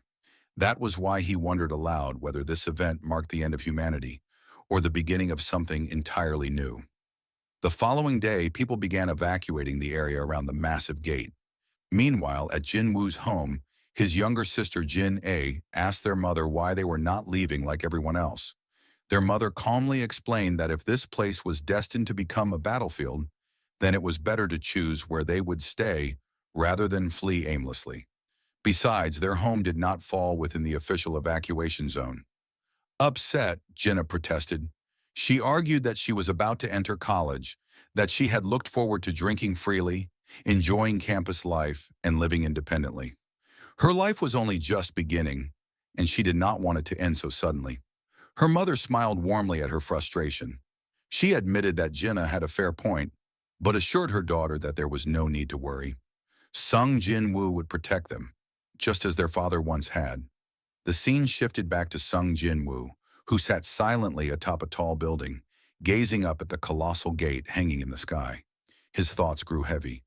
Could he really close something like this without anyone getting hurt? He pulled out his phone, wondering who he would want to spend his final moments with if this battle truly became his last. Far away inside a quiet dojo, Cha Hai-in was training under the watchful eyes of her master. As she practiced her sword forms, the old instructor observed a slight hesitation in her movements. He voiced his concern, noting that fear seemed to be growing inside her strikes. Just as he was about to continue, her phone began to ring. She quickly went to answer it, and her master smiled, telling her that a hunter should never ignore their calls. After speaking briefly on the line, Cha turned back and explained that something urgent had come up. She bowed respectfully before leaving. Left alone, her master smiled knowingly to himself. Time passed, and the next scene showed Jin Woo and Hei-in walking side by side through an amusement park. The crowd buzzed with excitement at the sight of the two famous hunters together. Jin Woo, looking around at the lively atmosphere, commented that there were more people than he had expected, given the looming threat of the gate. Hei-in asked whether he liked places like this. Jin Woo admitted that he didn't particularly enjoy amusement parks, but he had always wanted to visit at least once. Curious, she asked why he chose to bring her here of all places. His answer was simple, because she was the only friend he had. Hei-in stopped for a moment, taken aback by his words. Jin Woo reminded her of the time inside the double dungeon, when she had called them friends in front of the architect. With a faint smirk, he mentioned that he had excellent hearing and caught every word back then. As she thought about it, Hyen realized how quickly 2 years had passed since she first awakened as a hunter. For the first time in a long while, she felt lighthearted, enjoying a simple moment outside of battle. When she glanced at Jinwoo, she sensed something different, a presence, a scent, something uniquely his that set him apart from anyone else. Soon after, Jinwoo asked if she wanted to try everything the park had to offer. Smiling, she agreed. Seeing her expression, Jinwoo thought that perhaps he wasn't the only one who had always wanted to visit a place like this. But despite their efforts, the rides weren't as thrilling as they had hoped. Even the fake monsters scattered around the park trembled in fear at their overwhelming auras, ruining the experience. Eventually, they sat down to eat. Jinwoo noticed her quiet demeanor and asked if she was truly having fun. She insisted that she was, but he pressed further, pointing out that she hadn't screamed even once. Realizing that the rides must have felt too tame for an S-rank hunter, Jinwoo teased her, asking if it had all been boring. Hyen reluctantly agreed. With a grin, Jinwoo suggested they try something truly exciting. Moments later, Kazel soared through the open sky with Jinwoo and Hyen riding on his back. The wind rushed against them as the dragon cut through the clouds. Jinwoo asked how this compared. Hyen's face lit up as she admitted it was fast, high, and breathtakingly beautiful. She laughed and wondered aloud why he had even bothered with the amusement park when he had such a magnificent ride at his disposal.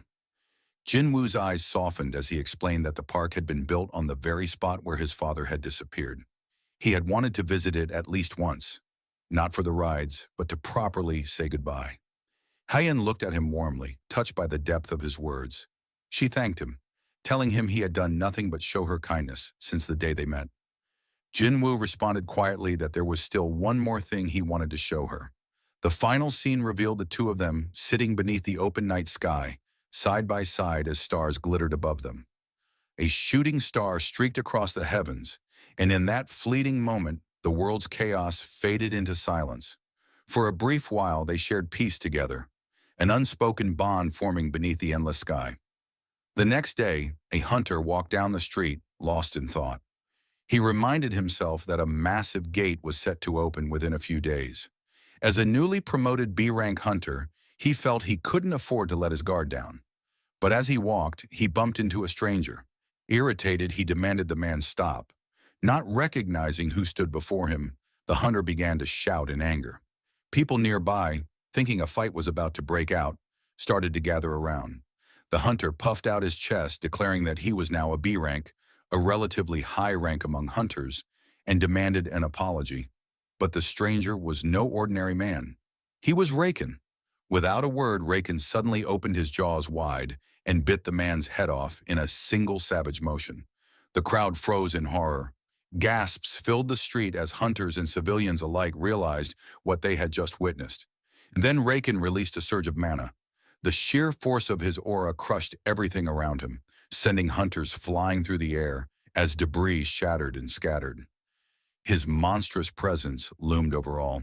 He declared to the terrified hunters that from this moment on, they would become his prey. His teeth and claws would tear through their fragile skin and flesh. Raising his voice, he announced his true identity. He was the king of beasts, the beast monarch. With arrogance, he dared anyone to try and stop him if they could. Meanwhile, in a quiet forest, Cha Hyen bent down to drink water from a lake. She looked up as Sung Jin-woo approached her. He casually mentioned that he knew of a hotel nearby that served an excellent breakfast, suggesting they head there to wash up and have a proper meal. With a wave of his hand, he summoned Kaisel, preparing their departure.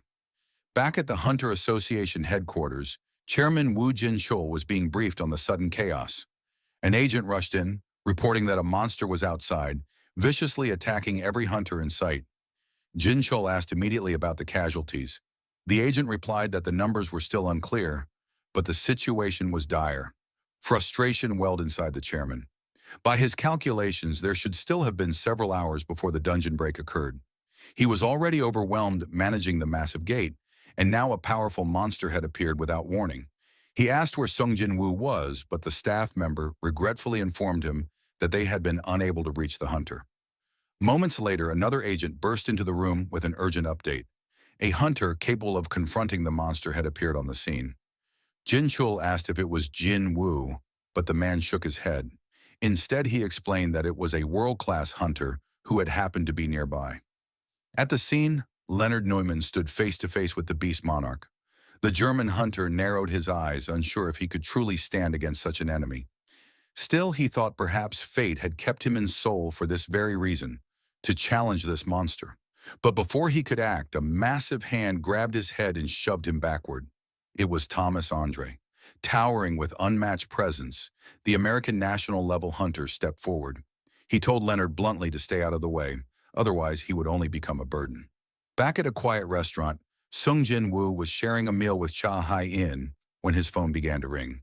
It was Chairman Woo Jin-chul, finally able to reach him after repeated attempts. The chairman asked urgently where he had been, explaining that no one had been able to contact him until now. Jin Woo replied calmly that he had been outside the service zone. Without delay, Jin Chul briefed him on the situation unfolding in the city. A powerful monster was rampaging in the middle of Seoul. Jin Woo asked how many enemies there were. The chairman answered, "Only one." That answer unsettled Jin Woo. He thought to himself that nearly every hunter in Korea was currently gathered in Seoul, preparing for the dungeon break of the gigantic gate. Yet all of them were being overwhelmed by a single magical beast that had suddenly appeared out of nowhere. Jin Chul added that an entire guild had already been wiped out in an instant when they tried to stop the monster. At that very moment, Thomas Andre was the one facing it head-on.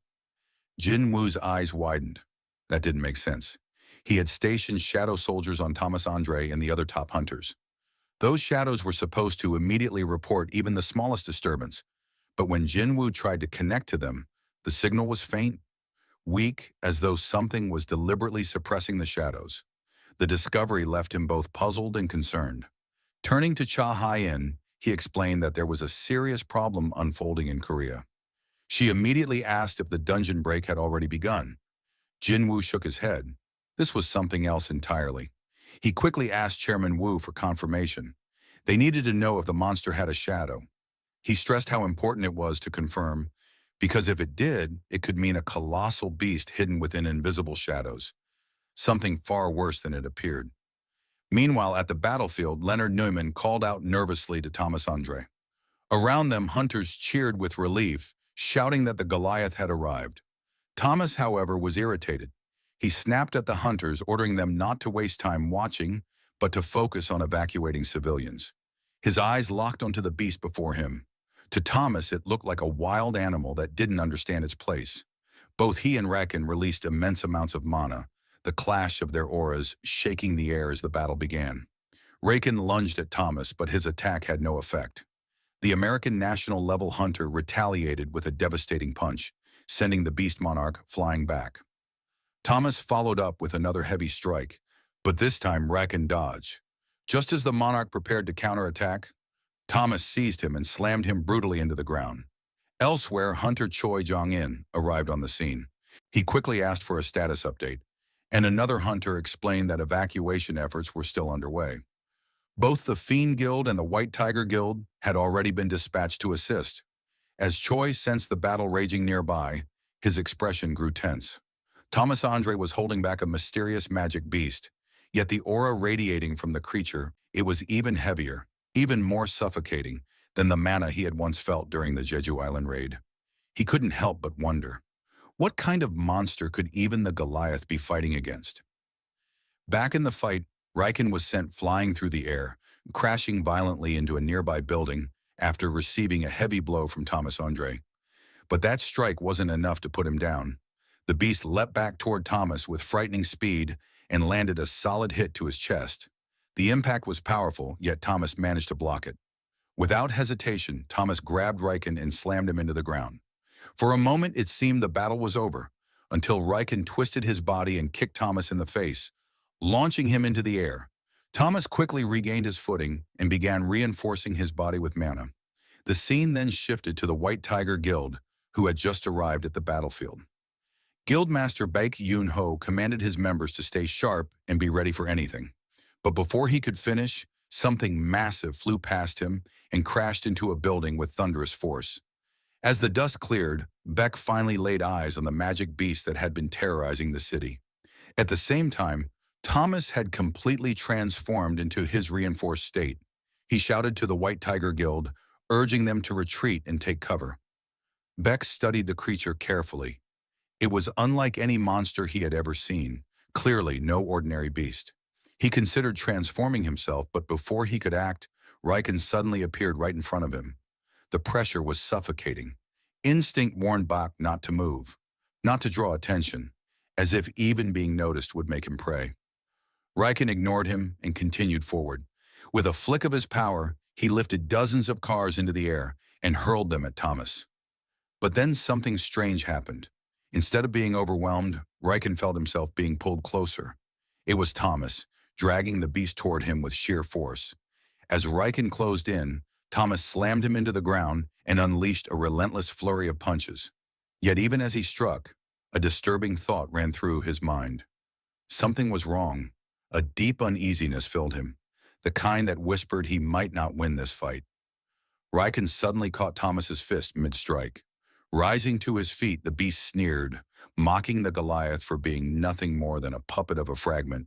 He claimed he had seen enough of Thomas's petty tricks and demanded to know if the hunter was afraid. With that, Riken launched a furious counterattack, forcing the hunters nearby to watch in horror. During the clash, Riken noticed something unusual. Reaching into Thomas's shadow, he felt a presence, the mark of Jinwoo's soldier. With a cruel grin, he dragged out a shadow ant and crushed it in his hand, declaring that it was in his way. Then, gripping Thomas by the neck, Riken taunted him. Since the hunter seemed so confident in his strength, he suggested they test it in a contest of raw power. With a surge of force, Riken shattered Thomas's reinforced armor. But when the armor broke, he was stunned to see nothing inside. Thomas had slipped behind him. Grabbing the beast, the Goliath growled in fury and snapped Riken's neck. For a moment, silence hung in the air. But then, before Thomas's eyes, Riken's body regenerated completely, as if nothing had happened. The beast seized Thomas by the face and slammed him to the ground, mocking him further. He said he was beginning to feel hungry again. But before Riken could act, a blast of mana struck him from behind. As the smoke cleared, Leonard Neumann stood there, trembling yet defiant. He declared that he wouldn't allow Riken to do as he pleased. Just standing in front of Riken sent shivers down Leonard's spine, but he refused to back down. Behind him, Thomas warned Leonard to run, insisting he would be killed if he stayed. But Leonard answered firmly. He knew the danger, yet he was still a hunter. In his heart, he accepted his fate. He told himself he would rather die with pride than live a meaningless life. Over and over again, he reassured himself that his choice was right. But as Riken advanced, Leonard's confidence faltered. His expression twisted in despair as he muttered that perhaps this was the wrong choice after all. Just as death closed in, a shadow descended from the sky. Kaisel, Jinwoo's wyvern, swooped down and struck Riken. The beast turned, catching sight of something in the air. It was Jinwoo. With blinding speed, he descended, landing a devastating kick to Riken's head and slamming him deep into the ground. Jinwoo ordered Leonard to take Thomas to safety. Riken slowly rose from the rubble, his eyes locking onto Jinwoo. With a grin, he remarked that the scent of the Shadow Monarch lingered on this human. Jinwoo studied him carefully. The killing intent rolling off Riken was immense, but he wasn't alone. Behind Jinwoo, another presence materialized. It was Queresha, the monarch of plagues, who licked her lips and spoke eagerly. She wondered aloud what it would taste like to devour the body of another monarch. And then Psychos, the monarch of frost, emerged as well. The monarchs closed in, surrounding Jinwoo on all sides. Their combined mana could be felt from miles away, but Jinwoo did not back down. With a command, he summoned his entire army of shadow soldiers to charge. Psychos released a freezing breath, instantly trapping the soldiers in ice. He mocked Jinwoo, saying that his army couldn't even take a single step within this prison. Queresha sneered, accusing him of overstepping by daring to use such forces against monarchs. Psychos added that Jinwoo had yet to fully absorb Ashbourne's power. He admitted the original Shadow Monarch had been the greatest of them all, but reminded him not to underestimate the other monarchs. But in the next moment, Jinwu shattered the ice, imprisoning his soldiers. The Frost Monarch's expression twisted in rage. Jinwu pointed at him with burning determination and declared that no matter what happened, he would kill at least him. The battle escalated as the Frost Monarch, Silid, summoned towering ice golems to the field. Beside him, Quretia, the Monarch of Plagues, unleashed her own twisted powers, raising fallen hunters and forcing their corpses to march against Jinwu. They swarmed him all at once, but Jinwu moved too quickly for them to keep up. With effortless precision, he weaved through the attacks and leapt directly towards Silid. The Frost Monarch's eyes widened at Jinwu's speed. But before the Shadow Monarch could land his strike, Raken, the Beast Monarch, intercepted him mid-air. The two clashed with devastating force, exchanging blow after blow. Raken sneered as his gaze fell on the blade in Jinwu's hand. He mocked the hunter, scoffing at the idea that such a simple piece of metal could ever harm him. His confidence shattered instantly when Jinwu swung and sliced clean through his hand. Jinwu coldly remarked that he would have been right if it were just any ordinary piece of metal. Before Jinwu could finish the fight, Quretia intervened, pulling Raken to safety.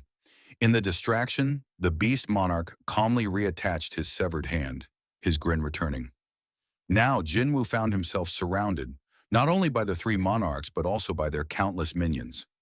At that moment, a sudden crack echoed through the frozen battlefield. One of Jinwu's shadow soldiers had broken free from Psychos's prison of ice. It was Baru. The Ant Commander let out a piercing cry of rage as his eyes locked on Quretia. Furious that she had dared to lay a hand on his master, Baru charged straight for her. Both Silid and Raken faltered in shock. They could hardly believe that a commander-class being like Baru was under the control of a mere human. Quretia smirked at first, raising her hand to strike. She mocked him, saying a child who refused to acknowledge his mother deserved to be punished. But when her powers collided with Baru's claws, she was overwhelmed. His strikes tore through her abilities, leaving her momentarily stunned. Baru dropped to one knee before Jinwu, declaring that his master had fought evenly even against beings of a superior species. As always, Jinwu's strength surpassed his expectations. The Plague Monarch's minions swarmed forward, but Jinwu and Baru fought side by side, cutting them down with unmatched ferocity. Just as the tide began to shift, Quretia struck from behind. Her ambush sent Baru crashing aside and landed a crushing blow on Jinwu, blasting him into the ruins of a building.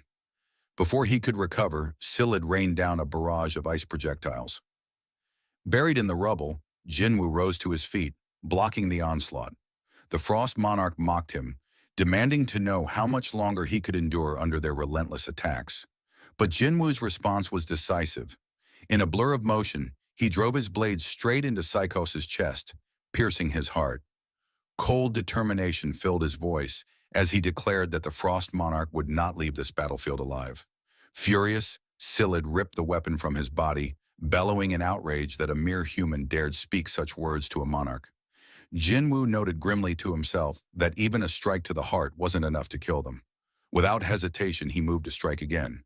But this time, Raken appeared behind him. With brutal speed, the Beast Monarch slashed across Jinwu's back, drawing blood. Seeing their liege wounded, Baru's rage spiraled out of control. He prepared to charge again, but before he could, Quretia appeared behind him. With a sickly smile, she introduced herself as the Monarch of Plagues, the mother of every insect in existence. Wrapping her twisted energy around Baru, she whispered that even if he was an ungrateful child who no longer recognized his mother, she would still embrace him.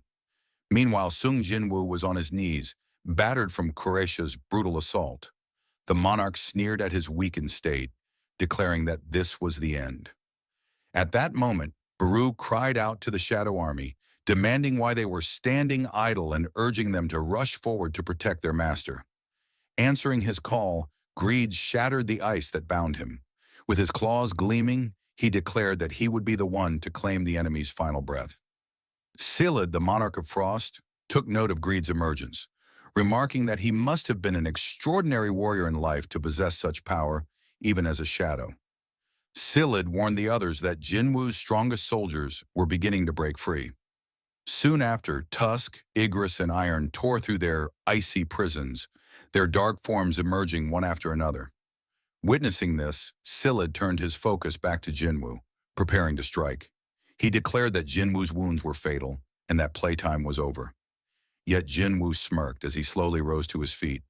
Both monarchs froze in shock as they realized his injuries had vanished, erased completely by his status recovery skill. Across the world, the battle was being broadcast live, leaving humanity in awe. The city had become a war zone as monarchs and shadows clashed with earth-shaking force, their battle erasing everything in their path. From a distance, Leonard Neerman could only watch in horror, overwhelmed by the sight before him. Meanwhile, Thomas Andre, barely regaining consciousness after being healed, asked Leonard about the situation. Leonard's voice trembled as he explained that it felt as though he was witnessing the end of the world. Among the observers was Hunter Bak Yunho. His eyes were locked on the battlefield, struggling to comprehend what he was seeing. He wondered aloud if the Sung Jinwu before him was the same man he once knew.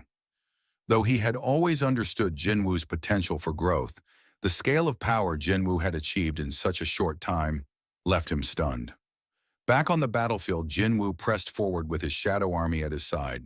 Together they overwhelmed the monarchs, their relentless assault outpacing even the monarch's formidable regeneration abilities. Enraged, Koresha found herself pushed back as Baru relentlessly tore into her, forcing her into a corner. Furious, she resolved to put an end to him. But before she could strike, Jinwu appeared at her side. He recalled the prophecy the architect once revealed, that he would meet his end beneath the pillar of flames that supported the world. Yet as he stood before Koresha, he reflected that the prophecy never stated whether that pillar would truly fall. His words carried a weight that unsettled the monarch. Elsewhere, Lim Tegyu, guildmaster of the Fiend Guild, observed the battle from atop a nearby building.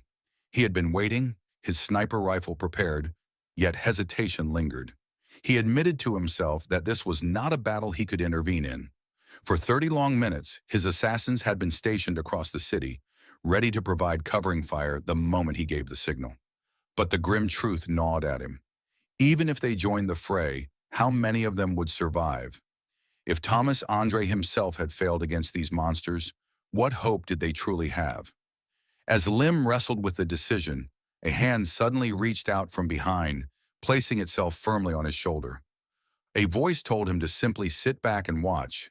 Startled, Lim spun around, demanding the stranger's identity, only to be left speechless by the sight of the person standing before him.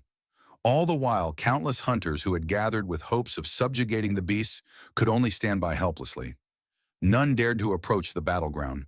All they could do was wait for the dust to settle, knowing that their strength meant nothing in the face of the clash unfolding before them. Back on the battlefield, Jinwu managed to land a decisive strike on Koresha, but the Monarch of Plagues was far from defeated. Her body quickly began to regenerate, restoring itself with horrifying speed. She retaliated, unleashing a wave of poison that spread across the field. A system notification confirmed what Jinwu already sensed. Venom still lingered thick in the air. Yet he remained calm, for poison held no effect on him. This realization enraged Koresha. With fury in her voice, she charged toward him, determined to tear him apart. Before she could finish her attack, however, she felt her body being dragged against her will. Jinwu was pulling her closer with overwhelming authority. Struggling against the force, she realized that she could not undo it. Her body was pinned down, helpless beneath his control. In that moment, Jinwu unleashed his skill, mutilation. His power ripped through her, and her form began to break apart, dissolving into the air itself. As her existence faded, Koresha accepted the inevitable. She reflected that even beings born from darkness were humbled before a greater, deeper darkness. With that final thought, her body scattered into nothingness. A notification appeared before Jinwu, declaring that the Monarch of Plagues had been defeated. The other monarchs looked on in disbelief. Silid, the Frost Monarch, muttered that such a feat should have been impossible.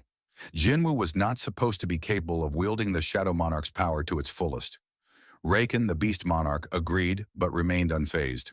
He assured his ally that Jinwu was still incomplete, his strength not yet perfected. To prove his point, Raken seized Baru by the throat. With cruel amusement, he explained that Jinwu's reliance on such small creatures showed how incomplete he truly was. An unfinished monarch, Reckon said, could never stand in the way of true monarchs. Baru's body began to break apart, his existence crumbling under the beast monarch's grasp. Jinwu realized in horror that Reckon was severing the connection between him and his shadow, the same way he had once removed the shadow binding Thomas Andre. Desperate, Jinwu attempted to cancel the summon, commanding Baru to return. But a chilling notification appeared before him. The subject could not be retracted. Acting instantly, Jinwu struck at Reckon, forcing him to release Baru. He quickly recalled his soldier, relieved to have prevented Baru's complete erasure. But his relief was short-lived. The Frost Monarch stepped forward, his body shifting as he transformed into his true form. Silid declared that Jinwu's ability to control shadows meant nothing if the connection could be cut. His plan was to trap Jinwu's soldiers beneath layers of ice, forcing them into a cycle of destruction and regeneration. By doing so, they would become nothing more than parasites, draining Jinwu's mana until he was powerless. He unleashed his authority, encasing the battlefield in ice and preparing his assault. Jinwu braced himself, but Silid was merciless. He slashed at Jinwu, wounding his arm, then lifted him and slammed him into the ground with crushing force. Yet Jinwu endured. He burst from the rubble and retaliated, striking at the monarch. Silid dodged and countered with terrifying speed, launching Jinwu backward. Jinwu steadied himself, but he quickly realized how fast his opponent was. The Frost Monarch studied him carefully, noting that his stealth ability must burn through enormous amounts of mana. With cold certainty, he lunged forward, vowing to end the battle quickly. Their clash shook the air. Jinwu analyzed every movement, thinking that he could read Yogamun's attacks but lacked just enough speed to close the gap. Determined, he pushed harder. The monarch scoffed, dismissing Jinwu's efforts, and summoned waves of ice magic. But by then, Jinwu had already slipped behind him. For a moment, Jinwu believed he had finally gained the upper hand, but Silid only smirked. Something was wrong. Observers all around the battlefield froze in shock, their eyes widening in horror. Even Leonard Neerman could hardly believe what he was witnessing. Behind Jinwu, the beast monarch had appeared. Reckon struck with ruthless precision, driving his massive claws through Jinwu's chest. Mocking him, Reckon declared that Jinwu was nothing without the speed he so relied on. Jinwu looked down at the claws piercing his body as his daggers slipped from his grasp, clattering to the ground. Yet even in this dire state, his thoughts remained defiant. His level had risen again, he reminded himself. Compared to that growth, such wounds were nothing. The Frost Monarch picked up one of Jinwu's fallen daggers. With icy cruelty, he plunged it back into Jinwu, mocking him as he asked whether Jinwu could heal as he had before. He reminded him that he was still incomplete, not yet a true monarch, and demanded to know if this was as far as he could go. With the entire world watching the broadcast, Silid proclaimed what awaited humanity. Once the monarch army set foot in this world, human corpses would rise in mountains, and rivers of blood would flow endlessly. Yet he had a different fate planned for Korea, the land Jinwu called home. He vowed to personally freeze every man, woman, and child. They would endure eternal agony, trapped in bodies that could neither die nor truly live. Their suffering, he declared, would become his joy. As his icy power consumed Jinwu, the hunter's body froze, and his vision dimmed. He told himself he only needed to endure a little longer.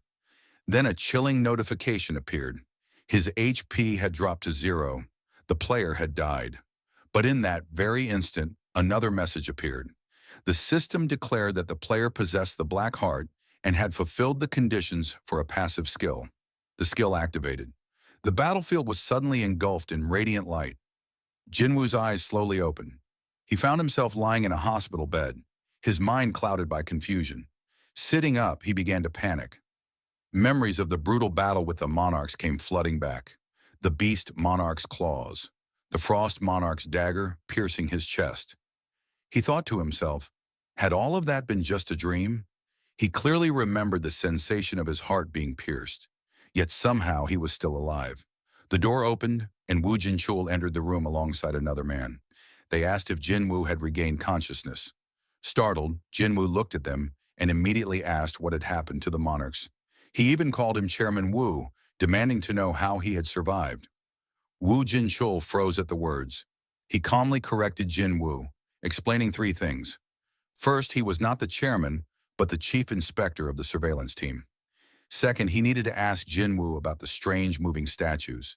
And third, he wanted to know how Jinwoo already knew his name. Jinwoo was stunned.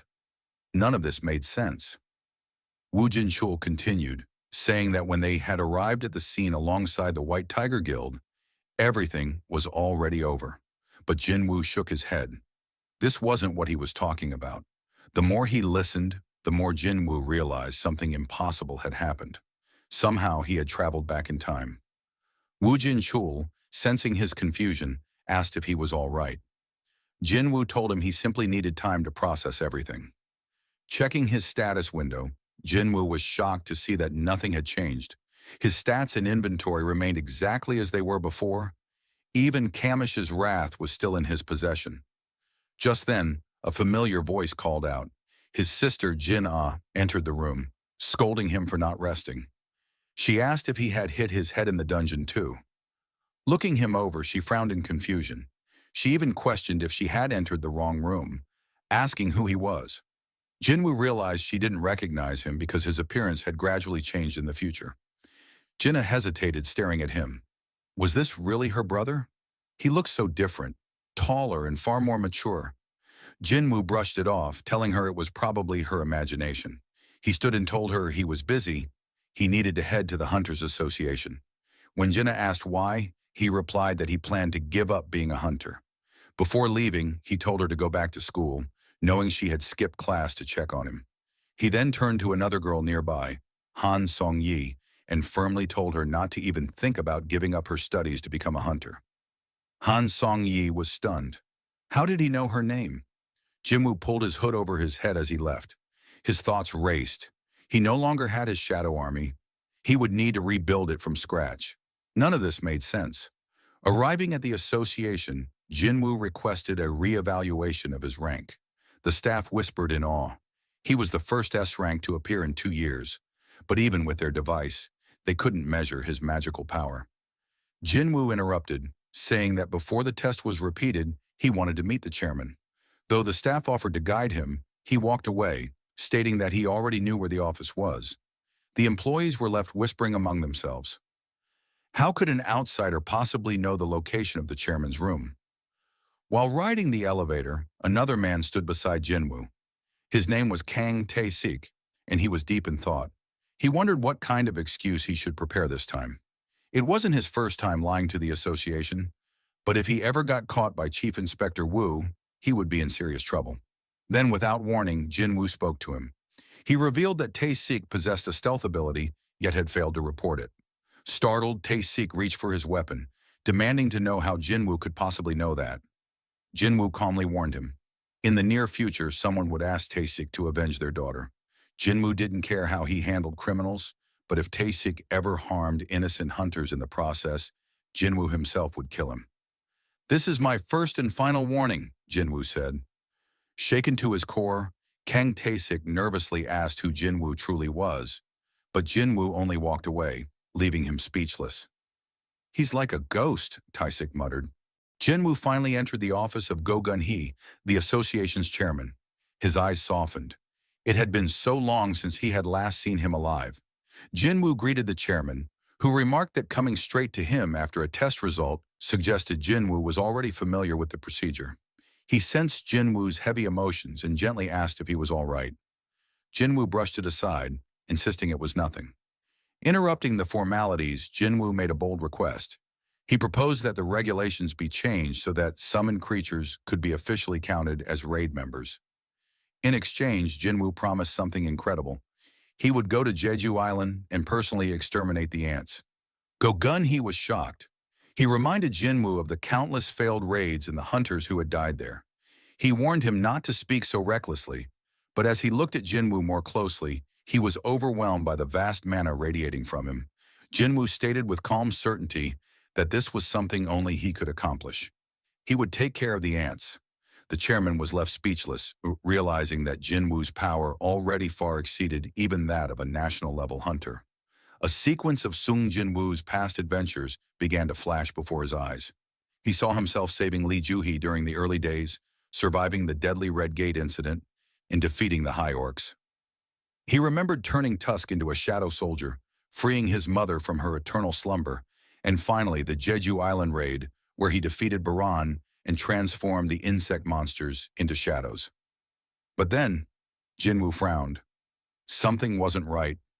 He clenched his fists and shouted into the void. "Enough! Stop this! I know this is nothing but an illusion. Show yourself." At that moment, the fabricated world shattered like glass. Above him, the illusion collapsed, and Jinwu suddenly found himself surrounded by countless system notifications, each asking the same chilling question. Do you wish to restart the world?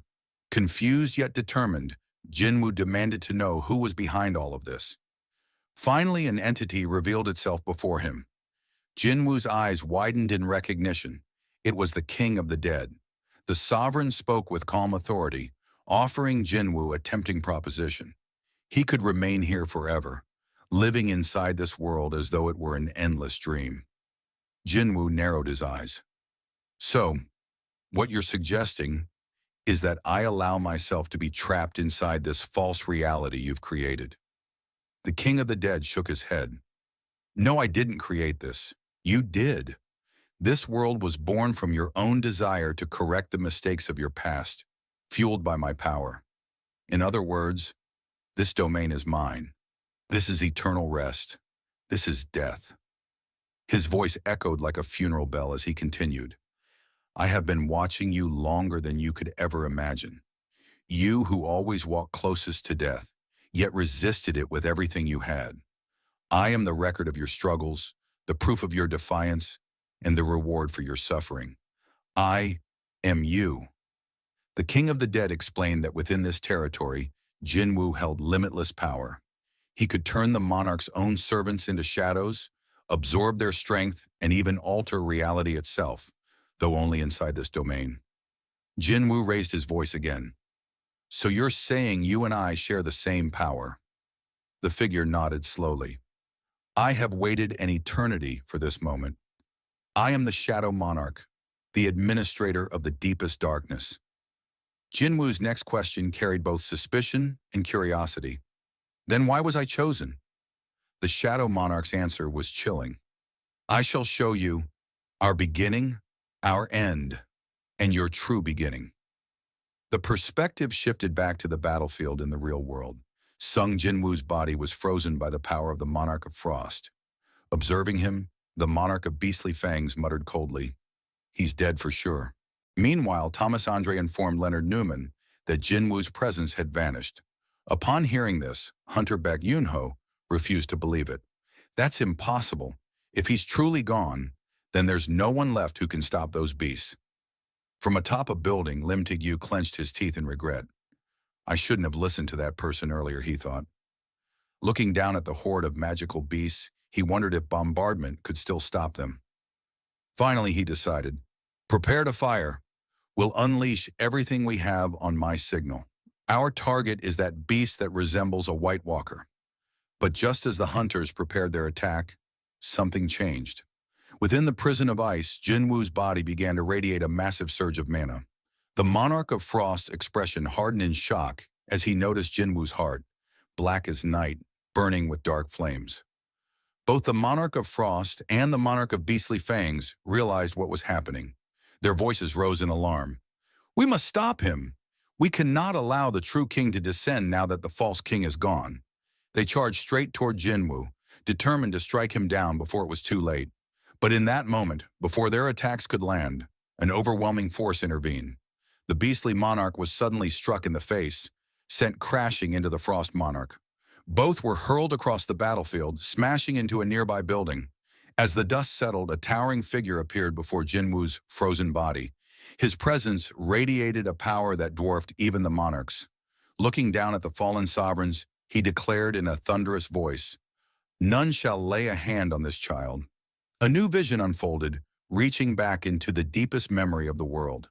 In ancient times, an absolute being tore reality into two halves, light and darkness, and shaped from them emissaries and sovereigns.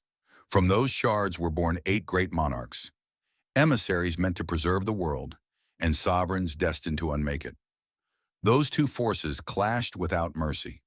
Whole armies bled away as emissaries and sovereigns slaughtered each other in an unrelenting war. Exhaustion and despair settled over the battlefield, and at last the brightest of the light fragments could no longer remain silent. It stepped forward to the Absolute and demanded an answer. Why did the Absolute ignore the screams of the countless soldiers who died for its purpose? It begged the Absolute to lend its strength so they might fight on in the Absolute's name. The Absolute did not answer. That silence revealed the truth. To the Absolute, the war was merely sport, something to watch, not to stop. The fragments finally understood that so long as the Absolute existed, their suffering and the conflict itself would never end. If they continued to obey, only death waited for them. Faced with that futility, the brightest fragment and those who followed drew their swords. Thus the rebellion began. The vision tightened, and the monarch who stood before Jinwu pointed into the past. "That is me," he said. He explained that he had stood alone against the uprising of his fellow emissaries. His forces were small and outmatched. Defeat seemed certain. Then in the blackness between moments, he discovered something the Absolute had buried within him, a hidden power that answered his desperate will.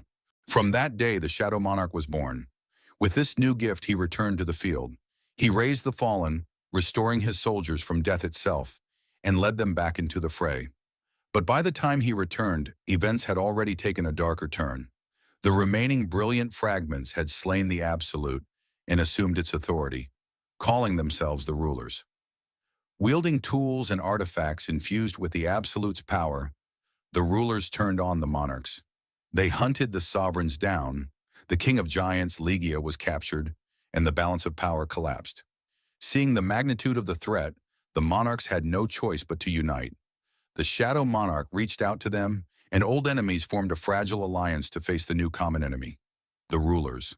From that moment on, he fought not as a simple emissary or a fragment, but as the Shadow Monarch, gathering the remnants of armies left on the battlefield into a single shadow host.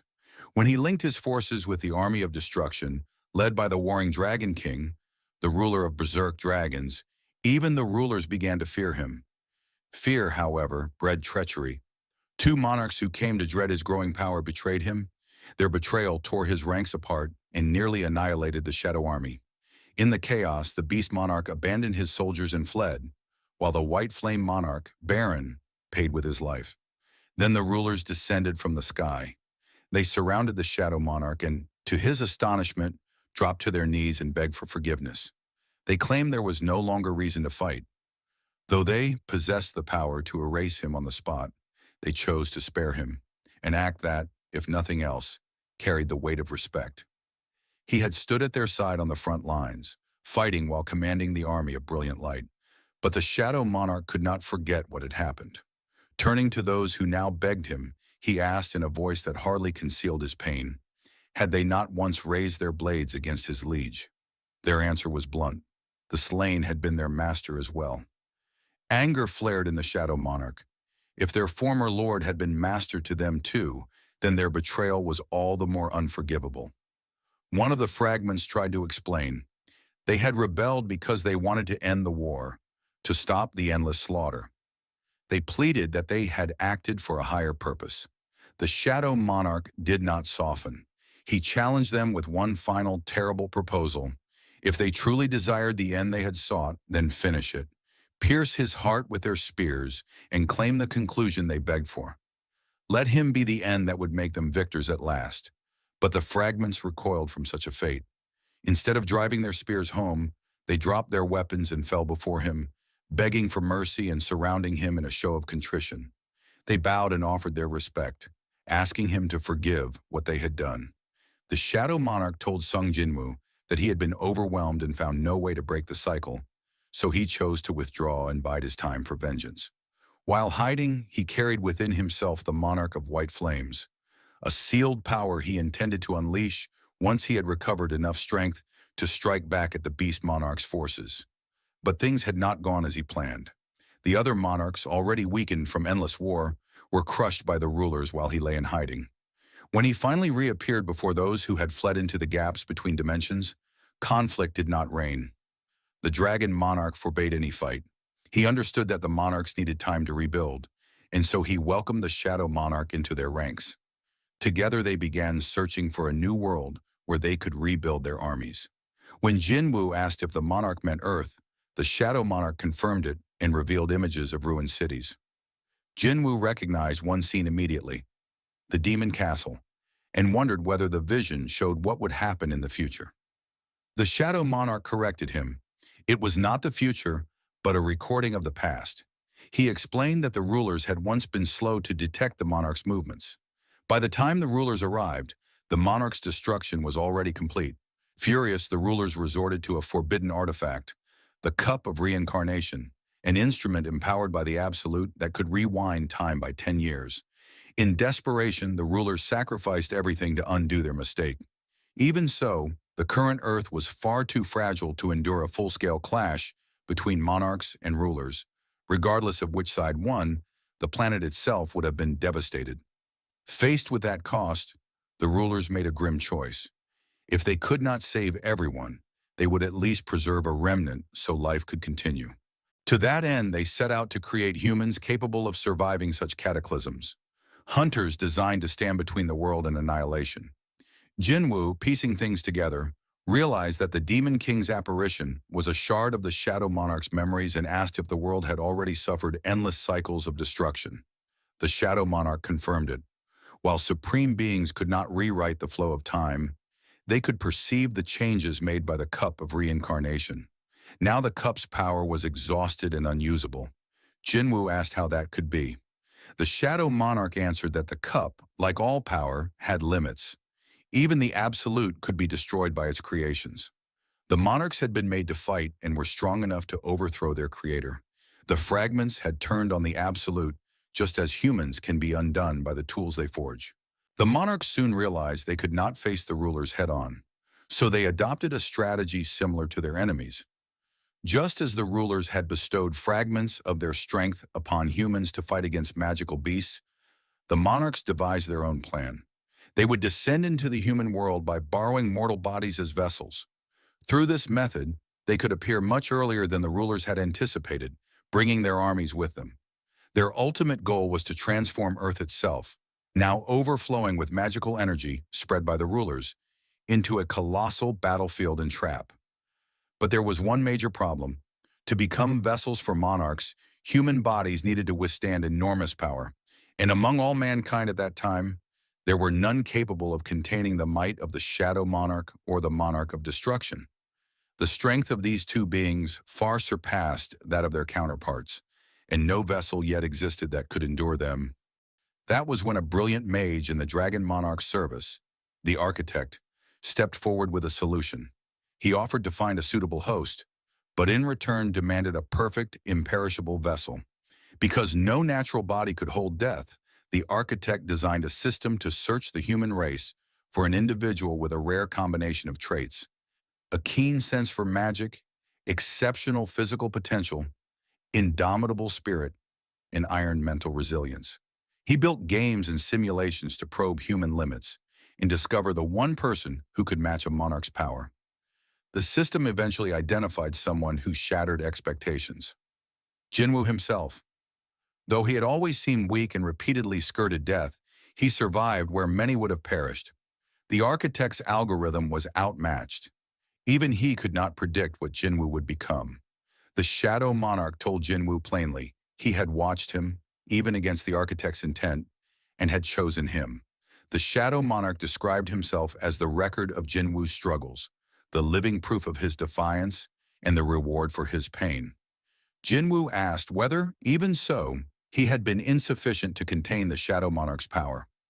The Shadow Monarch explained that the Architect tailored the system to Jinwu's human skills and preferences. Games and trials that would both entertain and strengthen him. The system, powered in part by the Shadow Monarch's own energy, slowly leveled Jinwu up until his body could approach the needed threshold.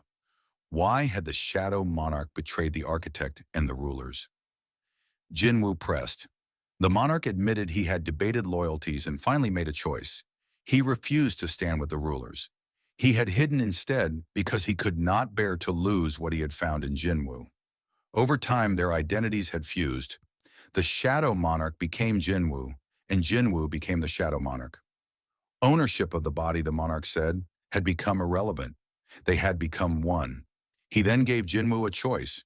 He could remain inside the domain of death, an eternal dreamscape crafted from Jinwu's desires, and live forever in that endless reverie. Or he could return to reality, to a world where enemies still waited and battles were not yet finished. Jinwu answered without hesitation. This place was not where he belonged. The Shadow Monarch smiled and began to walk away. When Jinwu asked if this would be their last meeting, the monarch replied that he would return to his rest. Jinwu, now the new Shadow Monarch in truth, would live on in an imperishable state. The chances of their paths crossing again were slim. The monarch added that, with Jinwu's death, his power had become absolute. And then Jinwu cut him off, saying simply he already understood. The Shadow Monarch gave a final, knowing smile and told him the truth plainly. Because I am you. Meanwhile, the Frost Monarch Salad and the Beast Monarch Raken stood frozen as they witnessed Sung Jinwu's rebirth. Before them appeared a glowing entity, one of the fragments of brilliant light, protecting the human vessel at the center of this catastrophe. The monarchs demanded answers. Was the fragment truly willing to bring disaster upon this world with his own hands? Was he risking everything to help the Shadow Monarch return? But with no time left, Raken urged Scylla to act. They moved to strike, while the fragment readied himself to buy Jinwu just enough time to awaken. In a flash, battle erupted. Scylla lunged forward with his trident, but the fragment slipped aside with ease. Raken dove down from above, claws outstretched, yet his target vanished again, reappearing behind Scylla to drive a blade into his shoulder. Shocked, Scylla realized their opponent was reading his movements, adapting to his attacks in real time. Raken noticed it too. The fragment fought like a veteran of countless wars, avoiding every frost technique while parrying each of his assaults. As Raken pressed forward, Scylla attempted to freeze their enemy in place, but once again the fragment proved faster. With a brutal kick to the chin, he sent the Frost Monarch crashing into a nearby building. Raken seized the opening, charging with jaws wide to rip the fragment apart, but instead pain exploded through him as the light pierced his face. An elbow followed, slamming into his ribs and hurling him backward. Roaring in fury, Raken ripped the weapon free, vowing to tear the fragment apart. But even as he spoke, his body trembled. The reason became clear. From behind them surged an overwhelming tide of mana, terrifying in its weight. Raken instinctively leapt back, putting distance between himself and that unfathomable power. Recovering, Scylla declared the fragment's tricks would not work again, then ordered Raken to continue attacking. But Raken refused. The air itself was crying, he said. The Shadow Monarch was coming. Opening a portal, he announced he would go no further. Scylla shouted in disbelief, accusing him of cowardice and betrayal. But Raken answered coldly. His promise was only valid while Jinwu remained human. With the true monarch awakening, he had no reason to stay. As he vanished through the portal, he left Scylla with one final remark, that he could never understand the terror of facing the Shadow Monarch's real power. Enraged and abandoned, Scylla chose to fight alone. Slamming his trident into the ground, he unleashed his full strength.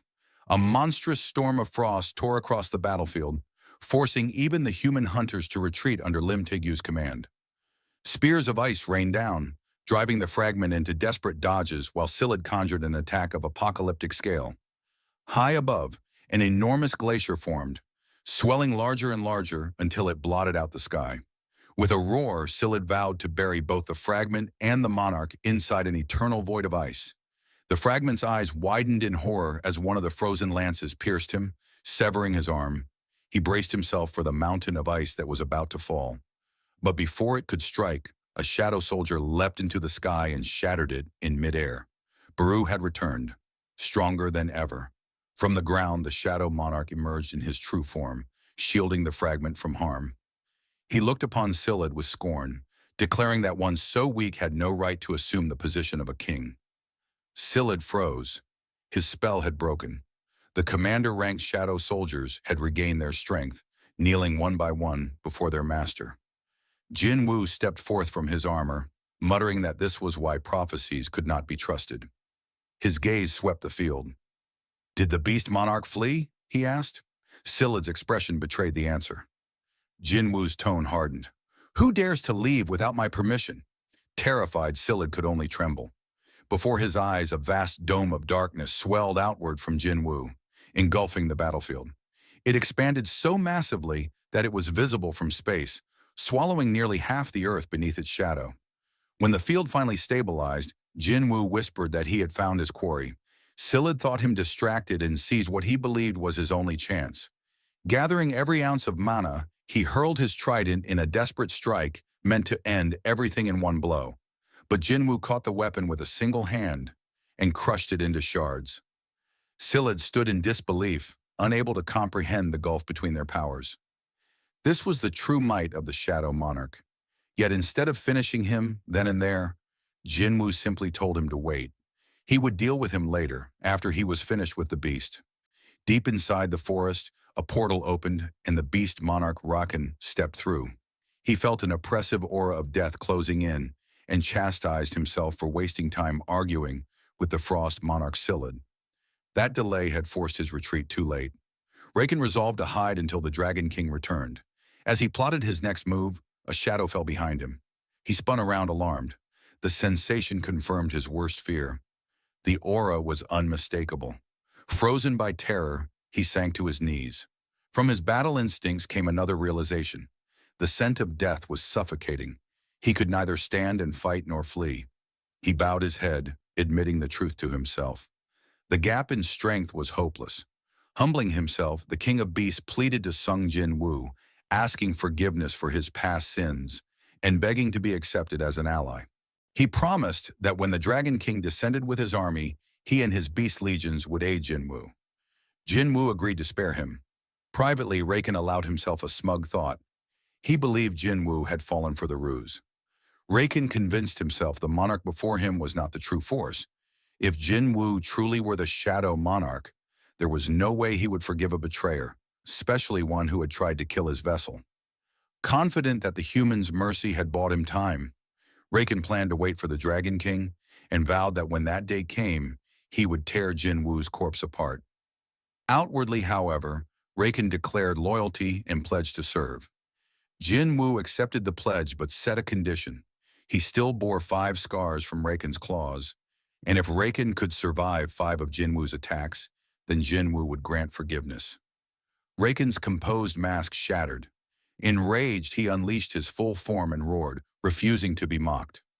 Even if he died, he vowed, Jin Wu would not walk away unscathed. Towering in monstrous form, Rakan charged. Jin Wu drew a dagger and moved like a streak of light, flashing past Rakan in an instant. Rakan barely registered the movement until warm blood began to drip, and he realized a limb had been severed. Calmly, Jin Wu informed him that 4 strikes remained.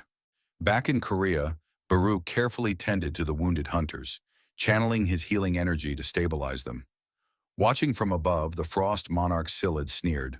He cared nothing for the insect's compassion toward humans, but the presence of another shadow soldier troubled him deeply. From the darkness emerged a knight clad in black armor. Silid's eyes narrowed in recognition. It was Igris, the Knight of Death, one of the 2 wings of the Shadow Army. Silid knew the danger. With their master restored, these soldiers could now unleash their full strength, regenerating endlessly so long as the Shadow Monarch's mana remained.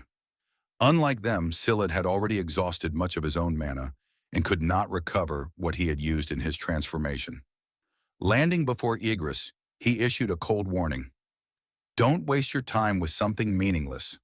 Do you really think you can stand against me?" Igris did not answer. Instead, he silently drove his sword into the ground. From the depths of his cloak, a familiar figure began to emerge. Sung Jin Wu stepped forward, tossing 2 bloody beast fangs onto the battlefield. His words cut through the frozen air.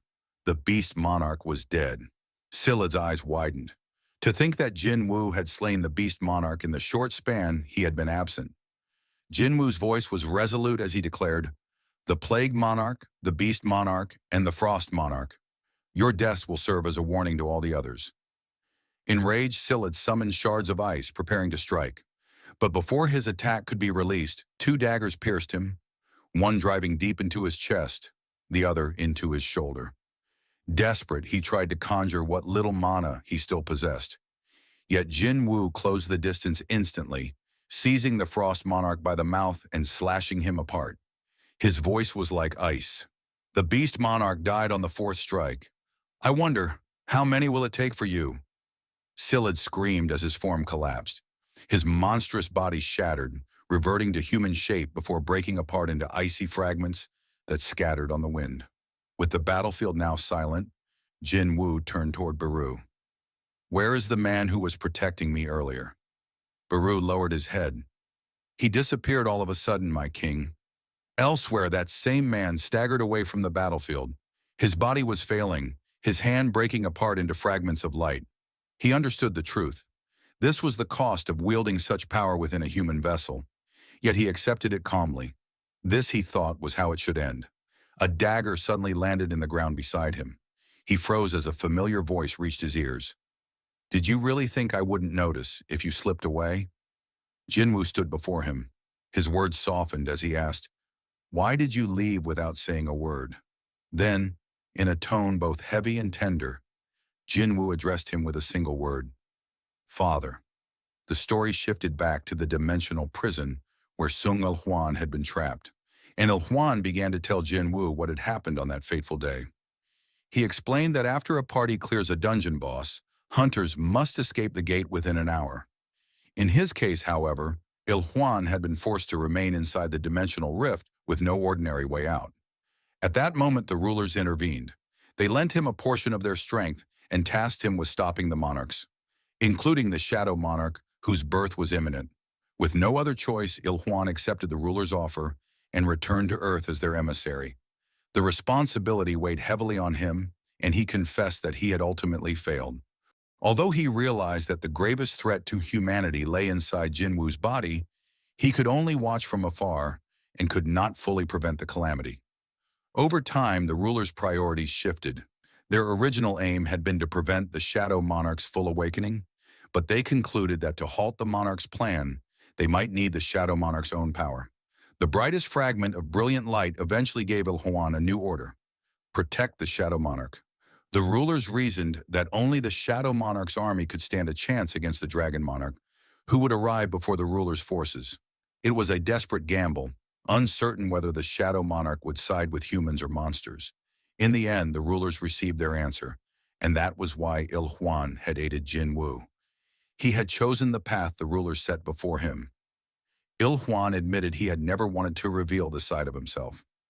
Hearing the confession, Jinwu's eyes filled with tears. Il-Huan tentatively asked if Jinwu had hated him. Jinwu answered that he had at times and apologized. Jinwu recalled his early days as a hunter. When death had been near and his only thought was getting back to his mother, resentment toward his father had been strongest. But so had longing. He asked his father if he had missed them. Overcome with emotion, Il-Huan replied that he had missed them constantly. Il-Huan told Jinwu that even when he could not be seen, he took comfort simply in watching them from afar.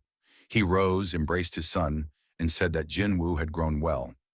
Jinwu then asked whether the rulers had controlled Il-Huan and planned to discard him afterward. Il-Huan explained that the rulers had given him a choice, and he had chosen to protect Jinwu. He did not regret that choice. He said he wished only to speak a little longer and to stay, apologizing for not being a better father. After those words, Sung Il-Huan dissolved into the air, vanishing and leaving Jinwu alone. Jinwu let out a raw, anguished scream. The scene cut to his mother and sister. His mother, staring out the window, called to Jana and urged her that it was time to move, repeating through tears that they could leave now. Fueled by rage and loss, Jinwu shouted at the remaining monarchs that they would surely pay for what had transpired. The Shadow Monarch's cry had echoed across the world. The day it shook the planet marked the true beginning of war. We then see a drone flying over the ruined city.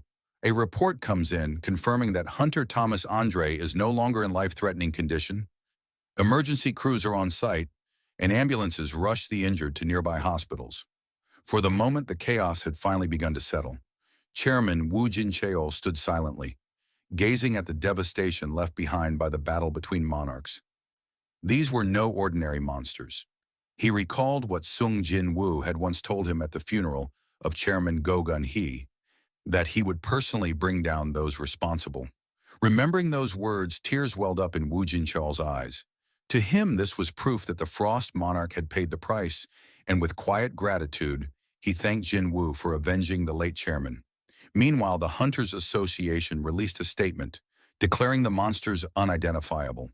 The destruction they had caused was staggering, leaving both citizens and hunters shaken. Yet this was only a brief calm. In just a few days, another disaster would shake the world. Time passed, and soon hunters from every corner of the globe gathered beneath the gigantic gate still suspended in the skies. Among them was China's strongest hunter, the seven-star Liu Zhigang. Looking up, he remarked on the overwhelming size of the gate. It was even more massive than he had heard. In his eyes, it was large enough to swallow every hunter on Earth without a trace. Thomas Andre, now fully recovered, stood among the elite hunters. He declared that everything would soon begin. His voice carried a mix of resolve and anticipation. Chairman Wu Jincheol looked across the gathering and thought deeply. Never before had so many hunters from across the world been brought together in one place. But as he watched their faces, a grim thought lingered in his heart. How many of them would actually survive? Meanwhile, Jin Wu stood silently, his gaze fixed on the enormous gate, waiting for the inevitable moment when it would break open. Cha Haiyan walked to his side and quietly admitted she had never seen him this nervous before. The tension on the battlefield was overwhelming as the gate began to crack. With a thunderous rumble, it finally split open, and the hunters prepared for the horde of monsters that would surely follow.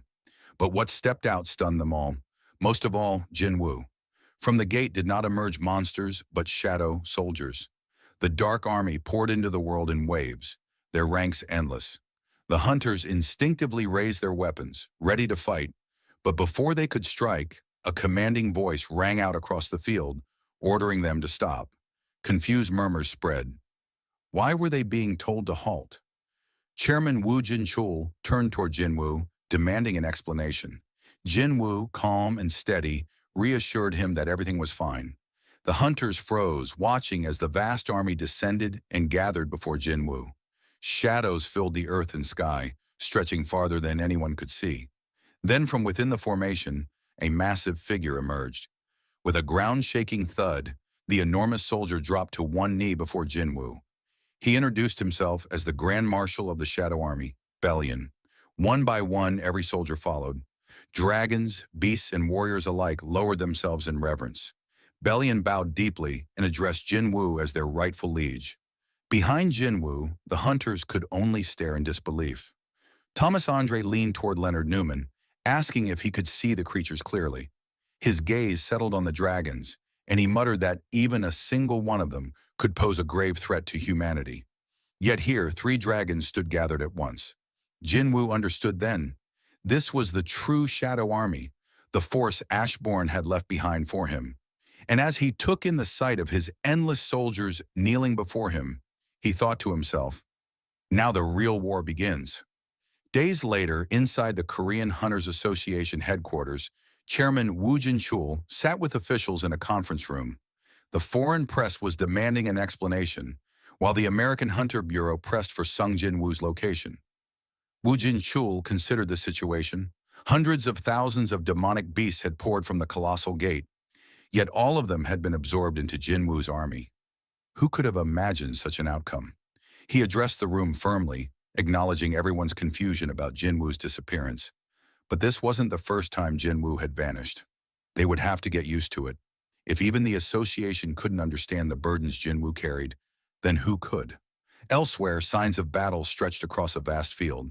Jin Woo stood atop Tusk's massive hand, overseeing his soldiers as they clashed in mock combat. Grand Marshal Bellion stood nearby, observing. He remarked that dividing the army and holding practice battles was something he had never imagined as military training. Jin Woo replied with a faint smile. After all, his soldiers couldn't die. At that moment, Baru approached. Kneeling before Jin Woo, he requested permission to test his qualifications for the role of Grand Marshal. Rising, he turned toward Bellion and declared his challenge. Excited to see the outcome, Jin Woo granted permission. The soldiers quickly gathered to watch. As the duel began, Baru let out a piercing shriek, charging forward with ferocity. Bellion remained calm, unsheathing his greatsword. Jin Woo observed closely. Bellion's weapon resembled Igris's sword, though on a far greater scale. Bellion clearly leaned on raw strength rather than speed. That meant Baru might still have a chance. But as Baru closed the gap, Bellion's blade suddenly unraveled into a whip, striking in multiple directions at once. Baru dodged nimbly and tried to leap in, but the whip coiled around him, trapping him midair. Jinwoo's eyes narrowed. Is it already over? To neutralize Baru so quickly, Bellion's reflexes were beyond what Jinwoo had expected. Each strike carried enough force to shatter the earth itself. There was no question why this warrior held the title of Grand Marshal. Yet Jinwoo also knew one thing. Baru's greatest weapon was not strength, but his relentless tenacity. The scene shifted to China. At Beijing International Airport, Liu Zhigang and a small group of Chinese hunters, men and women who had rushed to help during the colossal gate crisis, stepped off the plane. The press swarmed them, praising them as brave representatives of China for coming to South Korea's aid. As Liu moved through the crowd, a reporter pressed him about critics at home who said China had no reason to intervene and asked for his view. Liu bristled at the suggestion. He told the reporter that anyone who thought China should have stayed out was ignoring geography and the threat on their doorstep. Liu explains his reasoning. He admitted that he was not confident enough that he alone could stop the disaster if Sung Jinwoo failed. That uncertainty is why he chose to go and assist. In his mind, if anyone had a problem with his decision, they could test their courage by facing the demonic beast themselves. But before the media could press him further, the returning hunters entered the city. What awaited them there froze them in shock. Rising above the skyline, a horrifying sight loomed over Beijing. Liu Zhigang looked up in disbelief, his voice tight with shock as he muttered that such a thing was impossible. Overhead, a gigantic gate hung ominously in the skies of China. The story then cut to the monarchs. Yogamont, the monarch of Transfiguration, was briefing one of the other monarchs on the recent catastrophe. 3 of their number had been cut down by the Shadow Monarch. Listening coldly, the other monarch declared he would deal with the Shadow Monarch personally and ordered the rest not to interfere. From the edge of the chamber, a massive dragon's claw loomed into view, Antares revealing himself. He made it clear that further losses among their forces would not be tolerated, and Antares commanded his armies to prepare for battle, calling his soldiers to arms. Meanwhile, back on Earth, the sparring match between Baru and Grand Marshal Bellion was drawing to a close. Baru was driven into the ground. Bellion's great sword slammed down and landed inches from his face. The field fell silent as dust settled and the echoes of the clash faded. Baru struggled to his feet and insisted he could still continue. Jinwoo asked why Baru was so intent on becoming Grand Marshal. Baru answered that he wanted the rank so he could remain at Jinwoo's side forever as a loyal commander. Touched, Jinwoo smiled and told him that Grand Marshal could stand to his right, and Baru could stand to his left. When Baru grew emotional at being favored, Jinwoo cut him off playfully, telling him not to make a scene. Igris then stepped forward, asking for permission to challenge Bellion next, but Jinwoo waved him off and told Igris to take a position behind him. The tone was relaxed, camaraderie undercutting the raw power that had just been on display. Attention shifted as the dragons in Tusk readied a show of strength. The dragons combined their breath into a colossal blaze aimed at the sky. A demonstration meant to overwhelm the field. Tusk, however, only smirked. Wielding the orb of avarice, he answered with a single, enormous wave of fire that dwarfed the dragon's combined assault. The eruption of flame lit the island and could be seen from far across the sea, prompting cheers from Jinwoo's soldiers.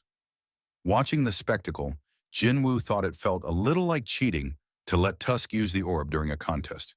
Noting soldiers carrying supplies nearby, he asked Bellion what they were doing.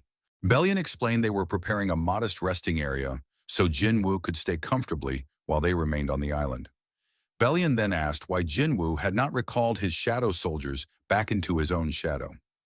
Jinwu replied that he wanted to give them time to relax after being trapped in the dimensional rift for so long. Jinwu turned the conversation toward a more personal question. Didn't Bellion miss Ashbourne, the former Shadow Monarch? Bellion answered solemnly that he had stood beside Ashbourne when the old monarch battled the rulers who opposed the absolute being. He said he had proclaimed himself Ashbourne's first soldier when Ashbourne gained the power of the Shadow Monarch, and that he had remained loyal for what felt like an eternity, never once doubting his master's decisions. Moved by Bellion's account, Jin Wu asked him to tell the story of his time with Ashbourne. Bellion warned that it might be a long tale, then began at the beginning, when he was born as a fruit of the World Tree. He explained that many of the soldiers of the heavens originated from the World Tree's branches, first manifesting as fruits that later became the mighty warriors who filled the sky. The World Tree, Bellion said, was so vast its limbs spread across the heavens themselves. Meanwhile, Sung Jin Woo stood at his kitchen counter, quietly preparing a meal for his family, while a heavy thought pressed at the back of his mind. He told himself the world had to know about the 8 armies, that those forces could appear at any moment. A war was coming, and he could not promise everyone's safety. The memory of the Dragon King's power had shown him how catastrophic the threat truly was. At the table, Gina praised Jinwoo's cooking to their mother, surprised that her brother could cook so well. Jinwoo smiled thinly, but could not shake the image of the Dragon King, entire lands reduced to ash by a single breath. Everyone needed to prepare for what was coming. His mother sensed the change in him and asked if something was wrong. She mentioned warmly that his father had always cooked before doing something dangerous, a habit Jinwoo apparently inherited. Jinwoo brushed it off and rose to answer the door, telling them there might be a visitor. No doorbell had sounded, but when he opened the door, he found Yu Myung-han, Jinho's father, standing on the doorstep. Yu apologized for arriving unannounced and asked if he could speak with Jinwoo. As they walked, Yu explained that after waking from an eternal sleep, he had at first felt special, but then realized miracles like that were rare. Because only Jinwoo's mother and Yu himself had awakened before, Yu had suspected Jinwoo might be involved. Yu asked why Jinwoo had helped him. Jinwoo said he had acted because he judged Yu to be trustworthy.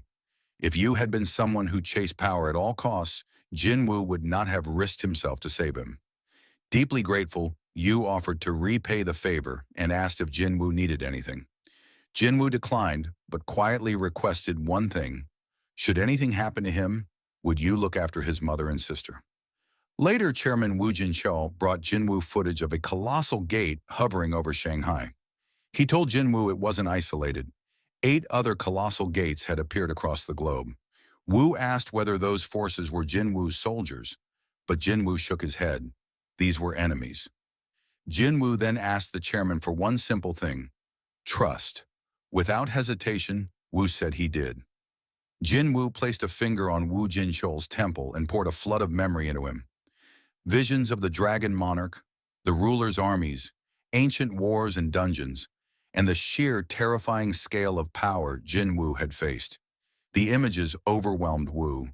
When Jinwoo withdrew his finger, the chairman gasped, shaken and pale. Confronted with those memories, Wu confessed how wrong his old assumptions felt. He had believed hunters were humanity's shield, simple protectors against monsters. Now he understood the truth. The awakened were not just guardians.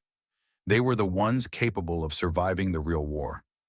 The conflict was not merely humans versus beasts, but monarchs against rulers, forces beyond ordinary comprehension. Sweat on his brow, Wu asked if Jinwoo truly intended to face such enemies alone. Jinwoo answered calmly that he would. Desperate to help, Wu asked how the association could assist.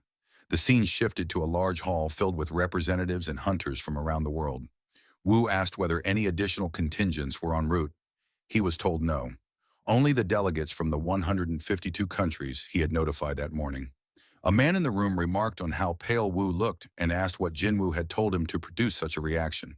Wu's mind replayed the image. An army of dragons emerging from darkness. A single colossal dragon flying behind them, its presence so overpowering that even the combined hunters of the world could not scratch it. Its breath alone could scorch entire continents. How, Wu wondered, did Jin Wu plan to fight that? He called Jin Wu and told him, "I've gathered the representatives from every country, as you asked. Where are you right now?" Before Wu could finish his sentence, Jin Wu materialized behind him and replied, "I've just arrived," making the chairman's question about location instantly meaningless. Wu warned that revealing the truth would trigger chaos. Some nations would not cope. Jin Wu acknowledged the risk. Wu, still wrestling with the revelation, warned that if Jin Wu acted on what he believed, the truth would inevitably come to light.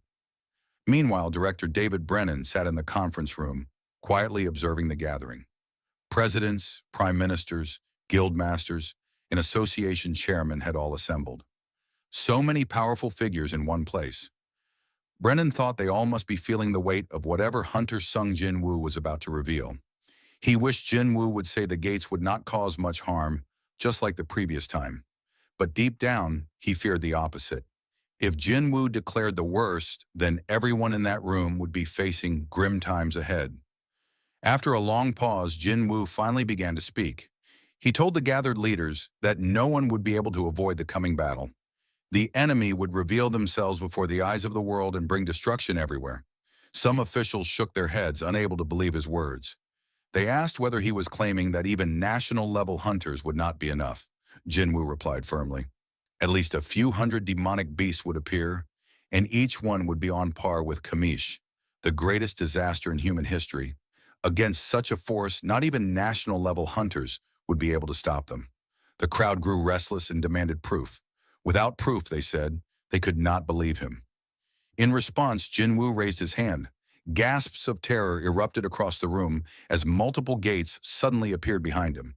Panic broke out. Officials assumed Jin Wu had gained the terrifying ability to create gates at will, but he calmly explained that it was not his own power. Their true enemy could create gates whenever and wherever they desired, just as he had demonstrated. The only reason they had not yet acted was because their army was too large to mobilize all at once. A man sitting beside Director Brennan suddenly shouted in fear. He accused Jin Wu of being one of the enemy. He asked if the soldiers Jin Wu had brought from the last gate were meant to kill them. But as the words left his lips, he trembled, realizing what he had just said. Shaking, he corrected himself immediately, declaring that of course he trusted Hunter Sung Jin Wu. Director Brennan, gathering his composure, asked Jin Wu the crucial question. "Now that we know what will emerge from the gates, what must we do?" Jin Wu's answer was clear. He told them, "Stay away from the gates. Get as far away as you can." The scene fast forwards. Cities around the world stood nearly empty. Jin Wu's speech had created a ripple effect across nations. His warning spread quickly. Humanity could not withstand the flood of demonic beasts that would come through the gates. People did everything they could to put distance between themselves and those portals. The narrative cuts back to Sung Jin Wu, who orders his shadow lieutenant Beru to land. Beru obeys instantly and sits down beside him, calm and attentive. As Jin Wu surveys the colossal fortress around them, he wonders aloud whether a place so vast and imposing could truly be meant for him to live in. The scale and atmosphere make the idea feel surreal. Beru answers with a simple confidence. Anything less would not suit Jin Wu, his liege. Jin Wu notices a flag aloft and questions why it had been raised. In that moment, Belian collapses to the ground nearby, drawing Jin Wu's attention. Jin Wu asks whether Belian had engineered the display, then turns the conversation to a more troubling question. What would happen to the Shadow Army if the Shadow Monarch himself were to die? Would Belian assume command? Belian explains plainly that the Shadow's existence is bound to the Shadow Monarch. The instant Jin Wu dies, their lives would be extinguished as well. They are not independent beings but extensions of the Monarch's life force. Jin Wu discussed the upcoming war with Igris. The knight spoke with brutal honesty, telling his master that they did not stand a chance in an all-out war. On the ground nearby stood Beru and Belian. Jin Wu turned to Belian and asked how much larger he believed the enemy's army would be compared to their own. Belian answered without hesitation. Their numbers would be at least 100 times greater. The realization hit Jin Wu hard. If Belian was correct, then they would be facing an enemy force of at least 10 million soldiers. The scene opens in Canada, S-rank hunter Jay Mills stands for an on-camera interview and dismisses the warnings that had been raised by Sung Jin-woo at the recent gathering of world leaders.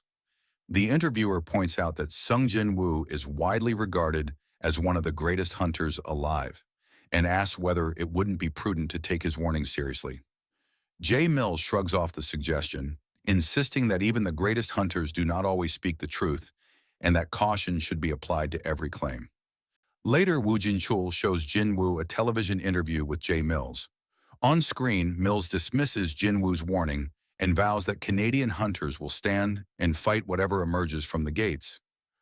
Woo explains that hunters have been convening in Canada under Jay Mills's leadership, and that elite forces from other countries are also positioning themselves for a major raid. Woo asks Jin-woo what his plan will be. Jin-woo replies that he will first travel to China to assist with a dungeon break there. Inwardly, Jin-woo acknowledges the harsh reality. He cannot possibly confront all 8 monarch armies at once. He must prioritize.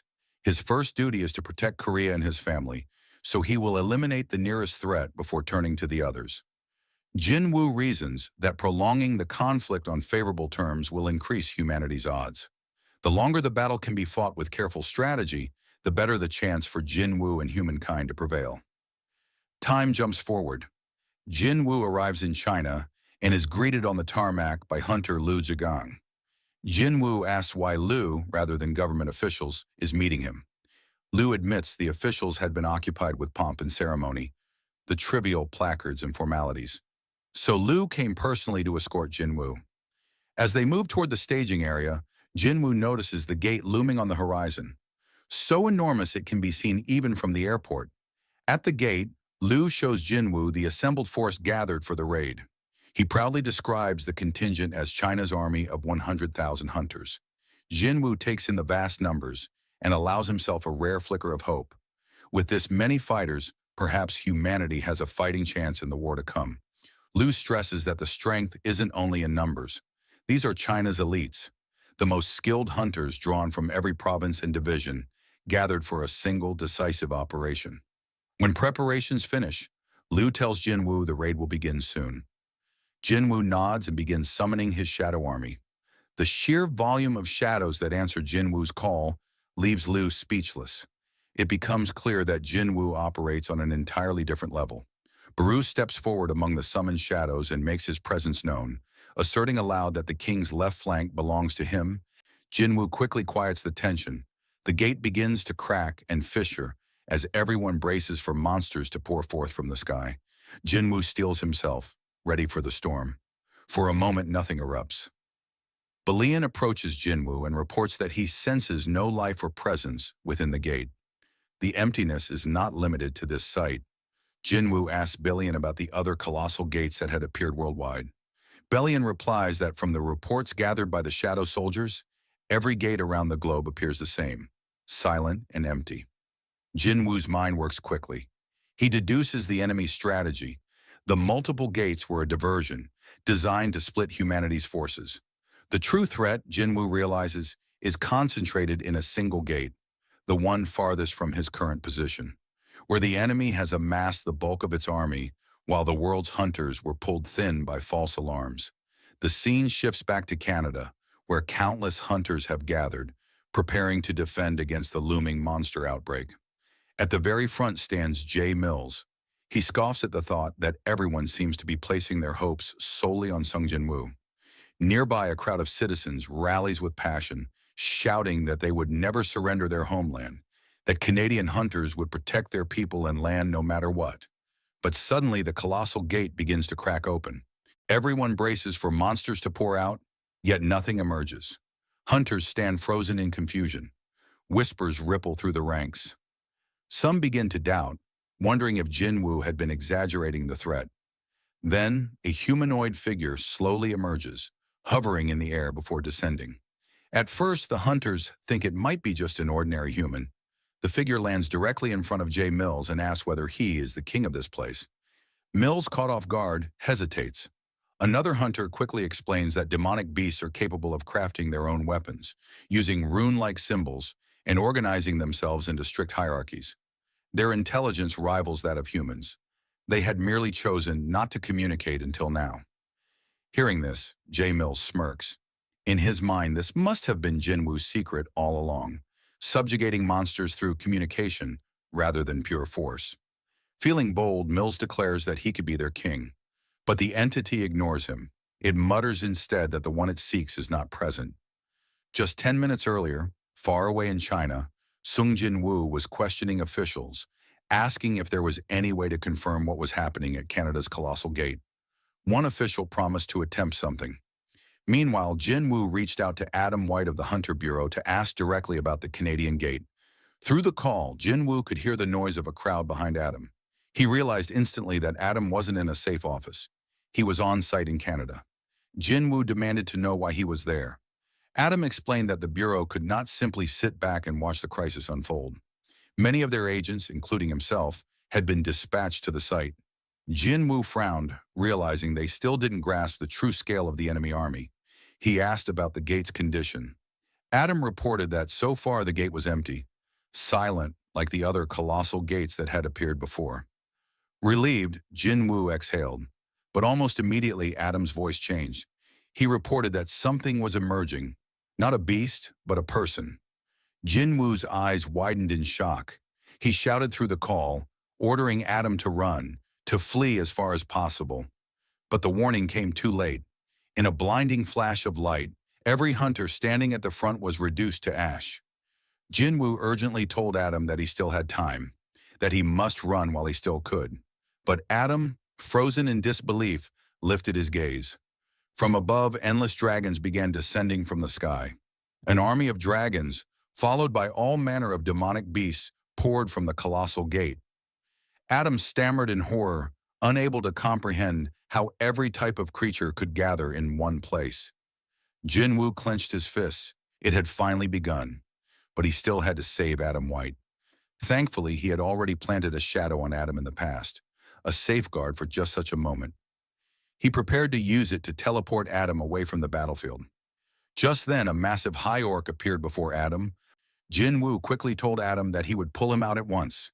But before he could act, a powerful entity approached Adam and demanded to know where he thought he was going.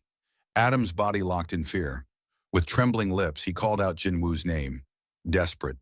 In his final moment, he saw a blazing fireball surging straight toward him. Back in China, after hearing the loud blast from Canada, Sung Jin-woo realized he was too late to prevent the initial devastation. He reflected grimly that this outcome should have been expected. His enemies knew they were facing his shadow army, an army that only grew stronger the longer a battle continued.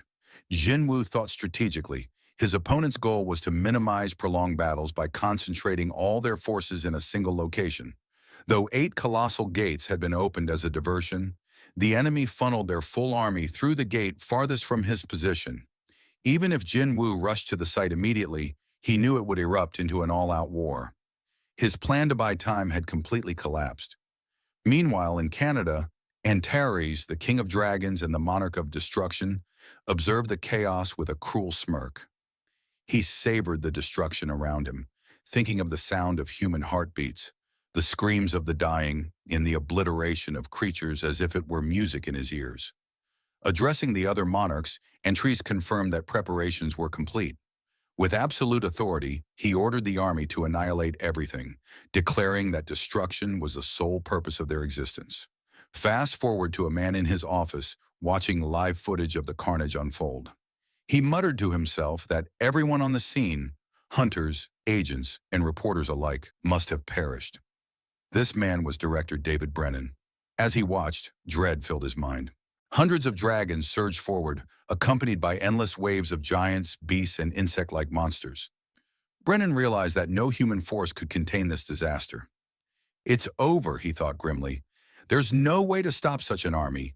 He understood it was only a matter of time before the monsters reached the United States. Brennan finally grasped why Sung Jin-woo had warned everyone to stay as far away from the gates as possible. As he processed the grim reality, a shadow suddenly appeared in front of him. It was Jin-woo. Jin-woo, moving with urgency, explained that he had come seeking something specific.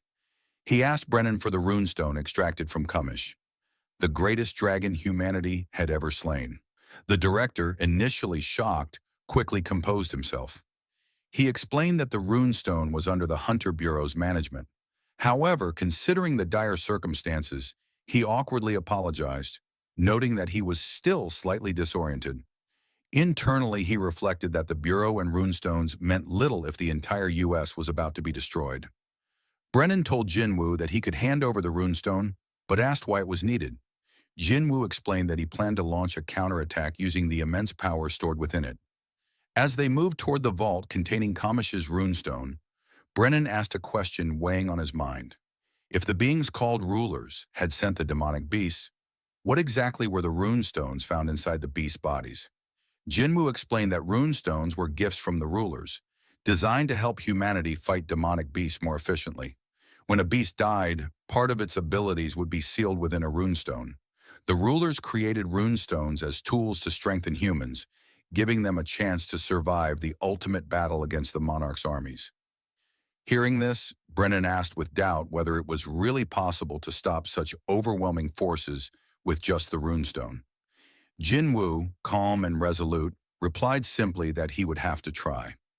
After obtaining the runestone, Jinwoo turned to the director and asked for one more favor. The scene shifts to Lady Selner, who speaks with quiet astonishment.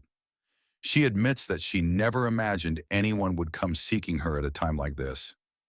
She studies Jinwoo carefully and questions his identity.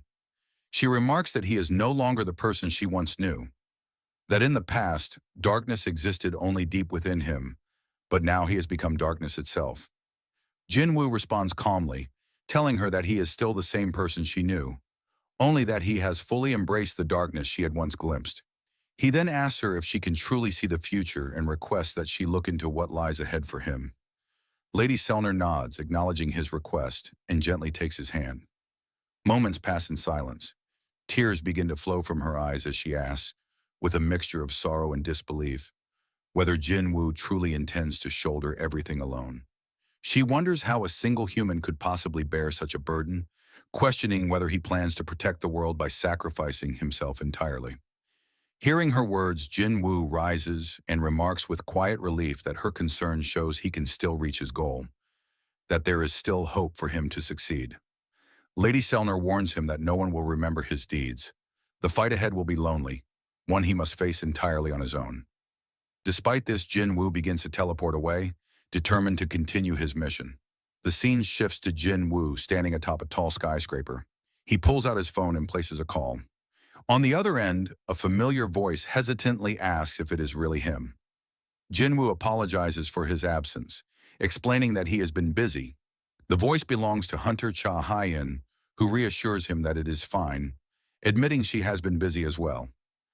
Jinwoo comments that it has been a long time since they last met and promises that they will see each other soon. Cha Hyen requests a promise that Jinwoo will indeed come to see her. He replies firmly that he will. Upon hearing this, she smiles, comforted by his assurance. Their moment is interrupted when Hunter Choi Jong-in approaches and tells them that it is time to move forward. The camera pans out to reveal hunters from across the globe gathering for the impending battle. The Asian Hunter Alliance, the European Hunter Alliance, the African Temporary Guild Union, and the Chinese Emergency Response Alliance have all mobilized. Hundreds of thousands of hunters prepare to march to the battlefield, each one aware of the stakes ahead. The story shifts back to Canada. Antares, the monarch of destruction, stands atop countless corpses of fallen hunters. He channels a massive wave of mana, deliberately sending it across the world for Jinwoo to sense. With his power resonating through the skies, he declares that he is right there. The magnitude of Antares' mana wave is so immense that it reverberates across the entire world, reaching Jinwoo wherever he is. Antares speaks with deadly confidence, proclaiming that he has already claimed the lives of tens of millions of humans. He taunts Jinwoo, asking how much longer he plans to hide. Jinwoo, calm yet resolute, replies that he will come to face him soon. The season finale ends here. Thank you so much for watching. I really appreciate it. If you haven't subscribed yet, please consider subscribing. Thanks again for your support, and I'll see you next time.